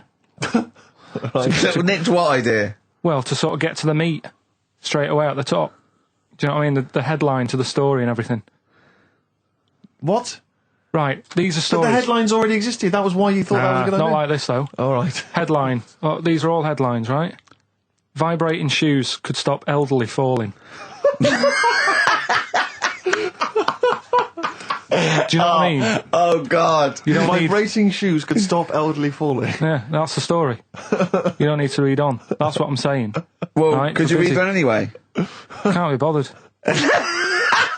Read on anyway. Well, Read... you have a look at that in a bit, right? All right. So, Okay, it's so what- interesting. This is frustrating radio if you're sitting at home. No, well, but it's not on. They've turned it off. If you want to know more, you know where to go. That's what I'm saying. That's what they should do in the news. Get the news done in Bong. a minute. There's a good story about Iraq. Right. Bong. Look it up. Shoes. Look it up on the internet. Anna Nova. Give us another bong. Bong. Family sick of living on Butthole Road. Oh, brilliant. Bong. Man wears same shoes for 60 years.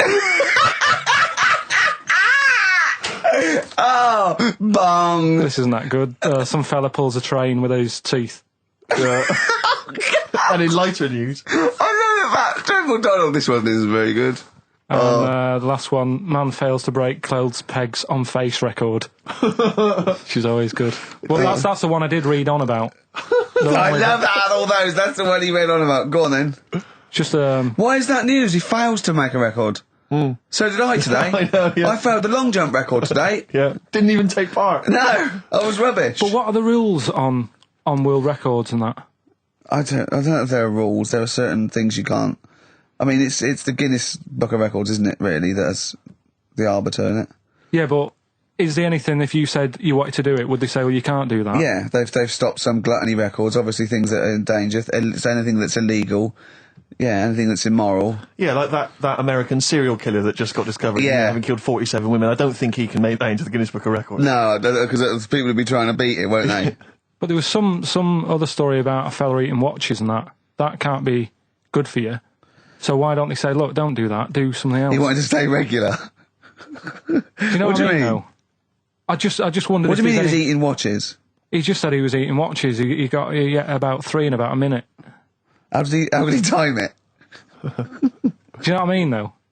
And then the other thing is the one that I was reading, the world record with the fellow who's pulling a train with his teeth. Does that make any difference that he's done it with his teeth? What do you mean? Well, what difference does it make? Well, isn't it? It's quite hard to pull a train with your teeth, I imagine. Well, it's pretty hard to pull a train.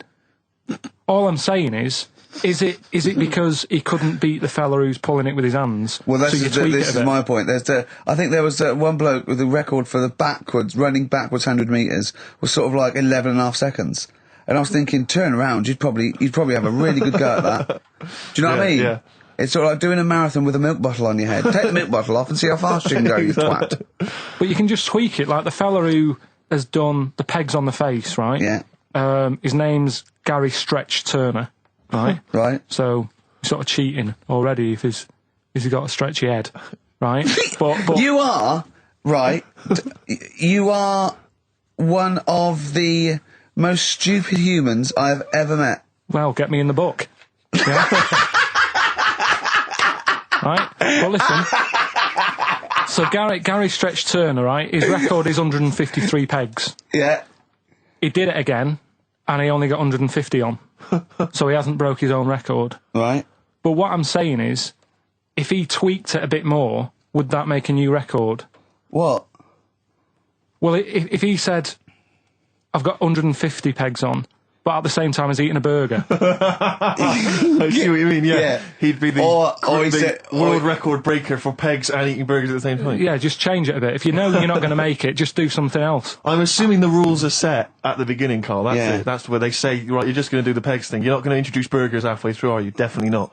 And then they have a go. I was on one leg, not interested. How many pegs? 150. Can I just ask very briefly, I was quite interested by the family had to move because they lived on Butthole Road. Yeah, I quite like that one. Now, I don't know if I've told you before, Rick, where I used to live. I'm not going to tell you the name of the street that I used to live on, not on air, because my parents still live there and I don't want, you know. But I'm going to write it for you now. This is the genuine name of the street I used to live on. Just imagine when you're at school. Yeah. And like in class, for instance, in French, you've got to say, you've got to answer where you live. Yeah. J'habite, wherever. Yeah. That's the name. This is actually the name of the street we lived on. No, it's not. I swear to God. That is... I could phone my father now and he could confirm that for you. No, I swear because he doesn't want to God. And I tell you that... But listen, do you know what worries me? It's the apostrophe S. I know. Because that's blatant. Yes. Amazing, isn't it? That is incredible. But imagine how embarrassing that was. So if I look that up in the Bristol... You will find that in the Bristol A to Z. I swear to God. That is really... Why have you never told me that before? I can't believe I haven't. That's I'm incredible. still embarrassed now. Do you know, whenever I have to phone up, if I have to give that address, I always spell it instantly. Really? Like, somehow that'll hide it, that'll disguise the name. But it's interesting, my friend Rufus, his parents lived in a place called Fockingham. Right? This is amazing when he was growing up. They lived in Fockingham. Yeah. They moved to a village called Fingering-Hoe. No! I swear to God. Really? Amazing. Oh, well, God. Perhaps you come from an amusing town or street. Hello, mate. Fingering-Hoe or Fockingham? Well, that's my business. Exactly. Well, this family who's sick of living on Butthole Road, right, said the thing that pushed them over the edge was the sign was outside their house, and tourists were always coming, sort of having the picture taken with the pants down next to the sign. Oh, no. That's the thing that... What's it called? Butthole Road? Butthole Road, yeah. Well, that's bad luck, isn't it? That is bad luck, isn't it? Who named it that, though? Exactly. Yeah, but it's not as if they've named it that after they've moved there. They bought the house knowing, oh, there's a lovely house here, so where you live, what road it's on. Well, they're not going to go, well, it doesn't matter, look at the house. Yeah. Well, where am I going? Where am I seeing this Well, house? I'll take you there. I'll take you there. Well, so you don't need to look. Just don't look at that sign. Just come into the house. Lovely house, isn't it? It is nice, yeah. Well, my family wants to come later to have a look at just tell them to. I'll meet them by the bus stop, and I'll drive them here. You don't need to. You don't need to know where you're going. You'll just sort of know, won't you? You'll know from then on. Oh, we get letters. Have them delivered to me if you want. I'll bring them. I'll bring them round. Don't worry about that. That's incredible. But I can't get over that. Where Steve used to live. That's extraordinary, isn't it? Anyway, if you perhaps live in Tits Avenue, yeah, you know, or Wanklin Drive, Wanklin Drive, just get in touch. Let us know. We're not really interested, but it might fill up 5 minutes. Let's play a record. Let's come back with another of Carl's amazing quizzes. I'm going to Spunkton later. If I Was Your Girlfriend by Prince on XFM 104.9. Yeah. Ricky Gervais, Steve Merchant, Karl Pilkington. Big time. We've had quite a few calls. Greg used to live in a place in South Africa called Arsagay. Arsagay? Arsagay, Nothing wrong with that. Paul's friend's parents live in Fart Town, just outside Leeds. Fart Town. Which is nice, isn't it? That's just ridiculous. And Dean used to live in Butts Farm, Hamworth. Butts Farm. Yeah. That's obviously, I assume they're free range butts. Sure. And not sort of battery farm butts. That would be horrible. But, yeah. Do you think that? That'd be great to just name a town, wouldn't it? I think I was thinking if I was a multi-billionaire, a Bill Gates type figure, I'd like to buy somewhere, like, say, Manchester, and just rename it. Whinging on the Wold. Whinging on the Wold, yeah.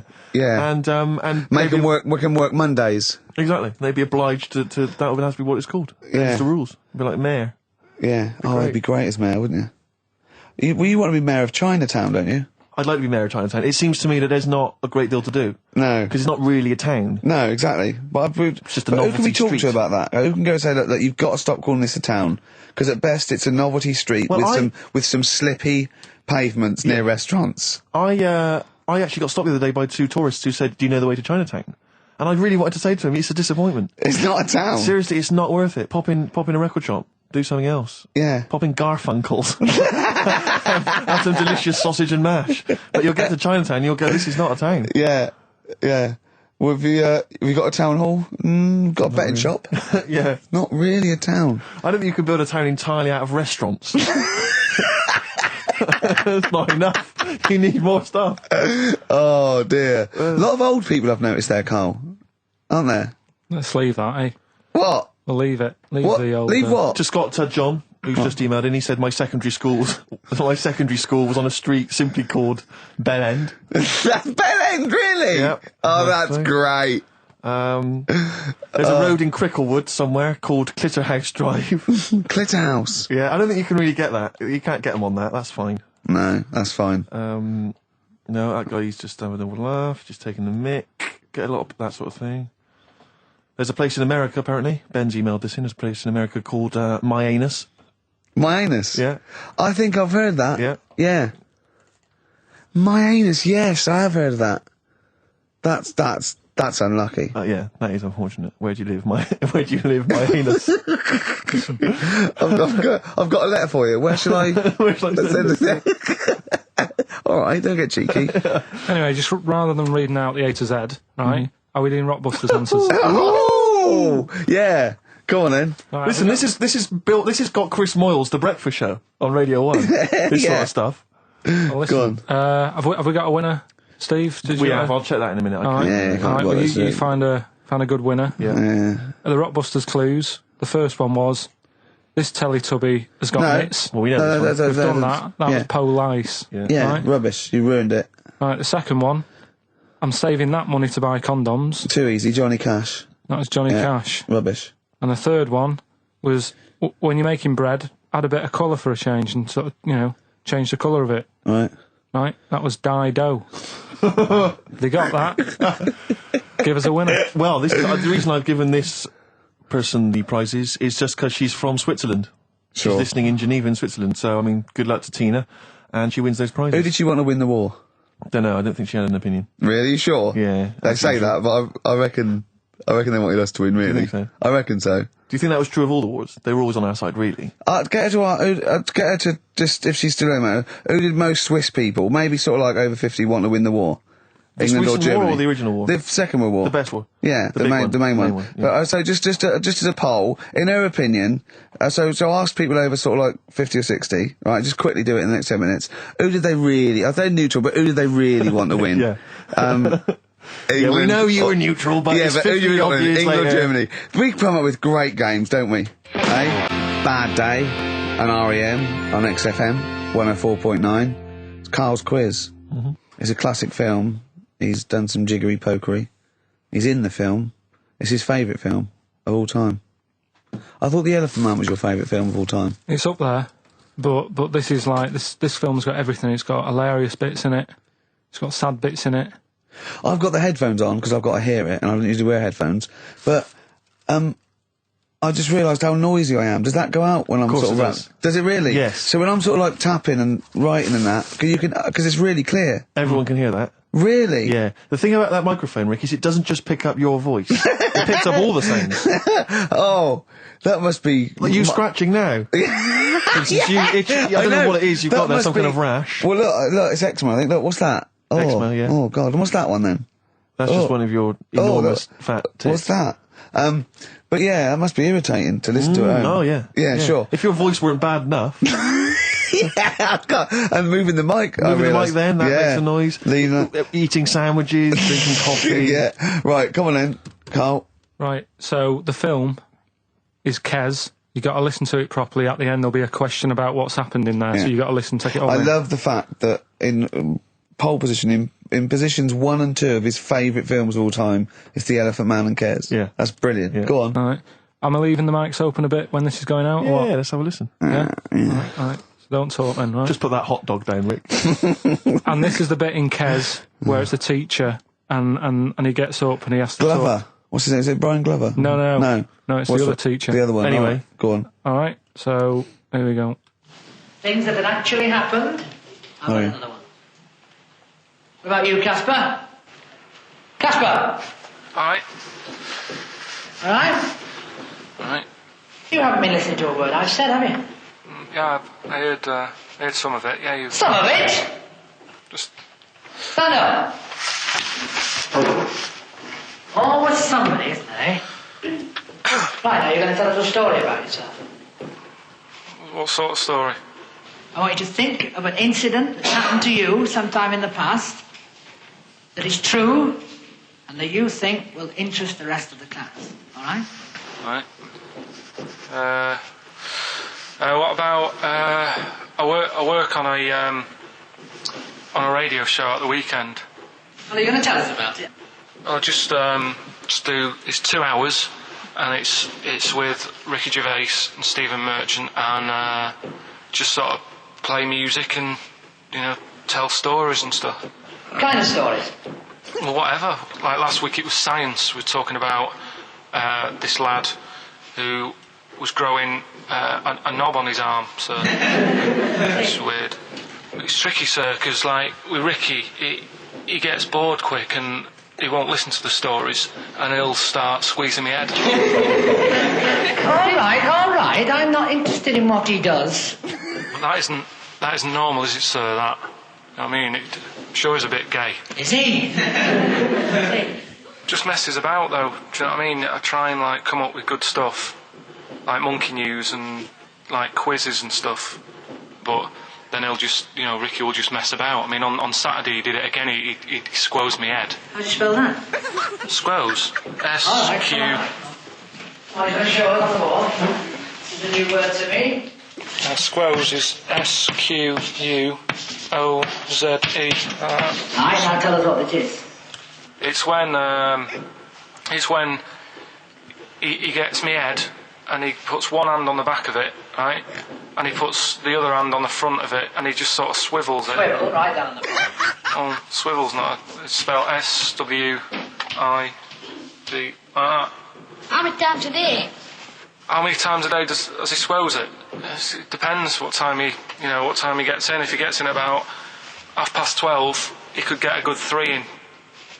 But I think, I don't really want to talk about. Good enough, don't you? Well done, Billy. Big round of applause. The effort. Yeah. Wow.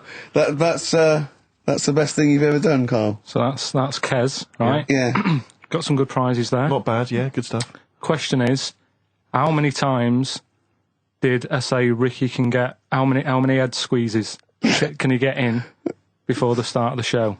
Right? So if you were listening properly, the answer's in there, right? And got some good stuff there. Got some DVDs in there, and some CDs, including some Jimi Hendrix stuff and other odds and ends. Good stuff. Brilliant. Right, and just text in 83 XFM.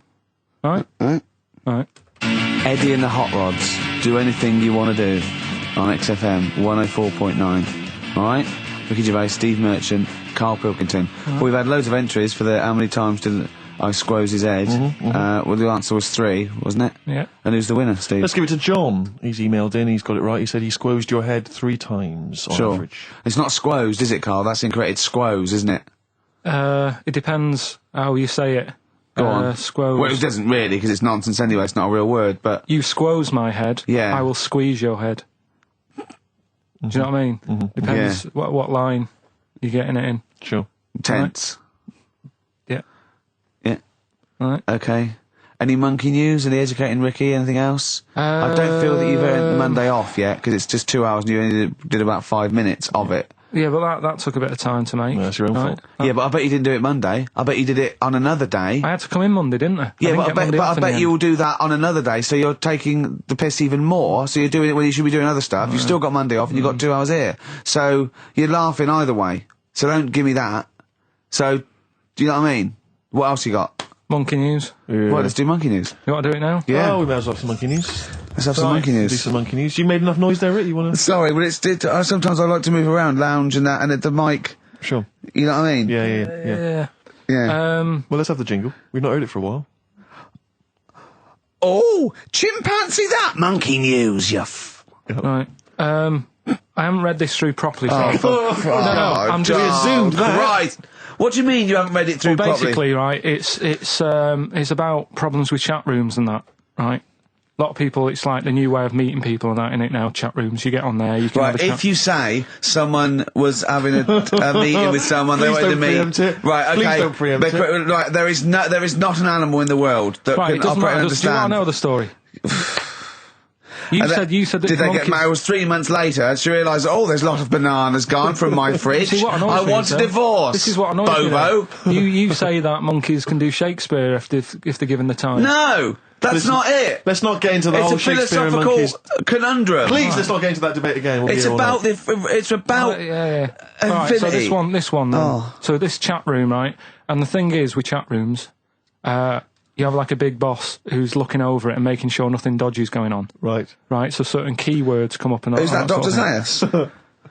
Right. So anyway, they were looking over it, trying to look for dodgy stuff, but they kept coming over like really strange things. Like instead of saying, "Do you want to meet in a restaurant or bar?"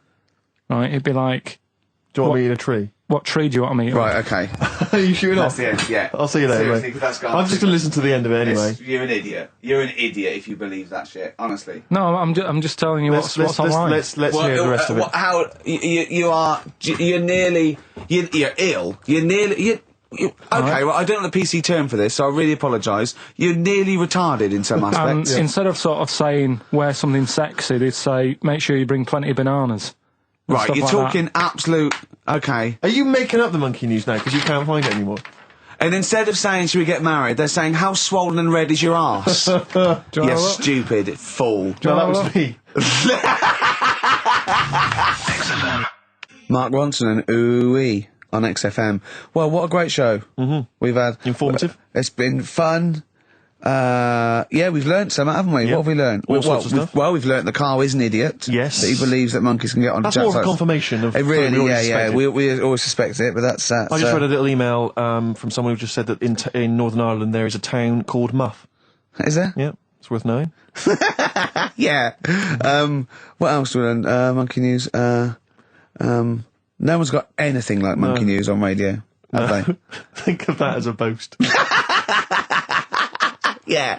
No one has got anything like this gout. Yeah. You call that a boil? Look at that, and look where it is. Yeah, exactly. Brilliant.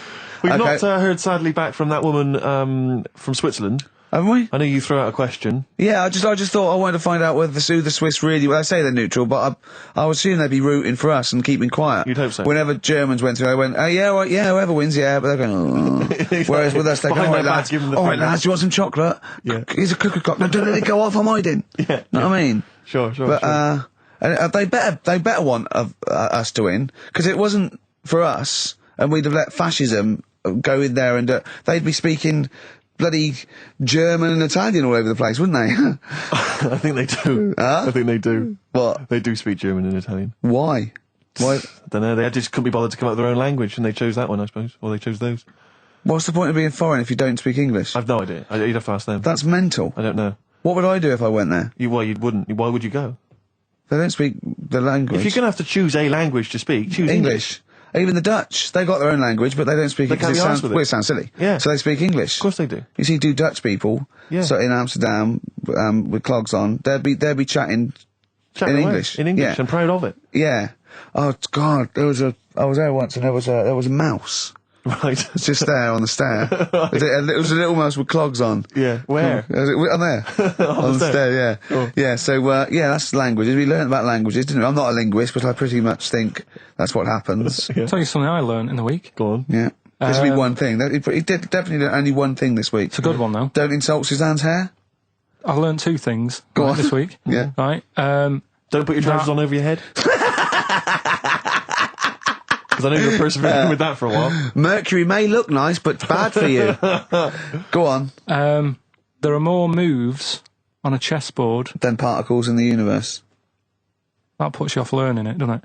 Well, no, it's a possibility. No, they said it is. It is. It said that's... Yes, that's right. It's the possibility, because it's basically that it tends towards infinity because no two games are the same. So it's not that you've got to learn that many moves. It's not that good. I don't wish to criticise Rick, because I know you were trying to inform him then. It's a good job you're not a teacher, because as you gabbled the phrase, it tends towards infinity, it kind of came out as... Okay,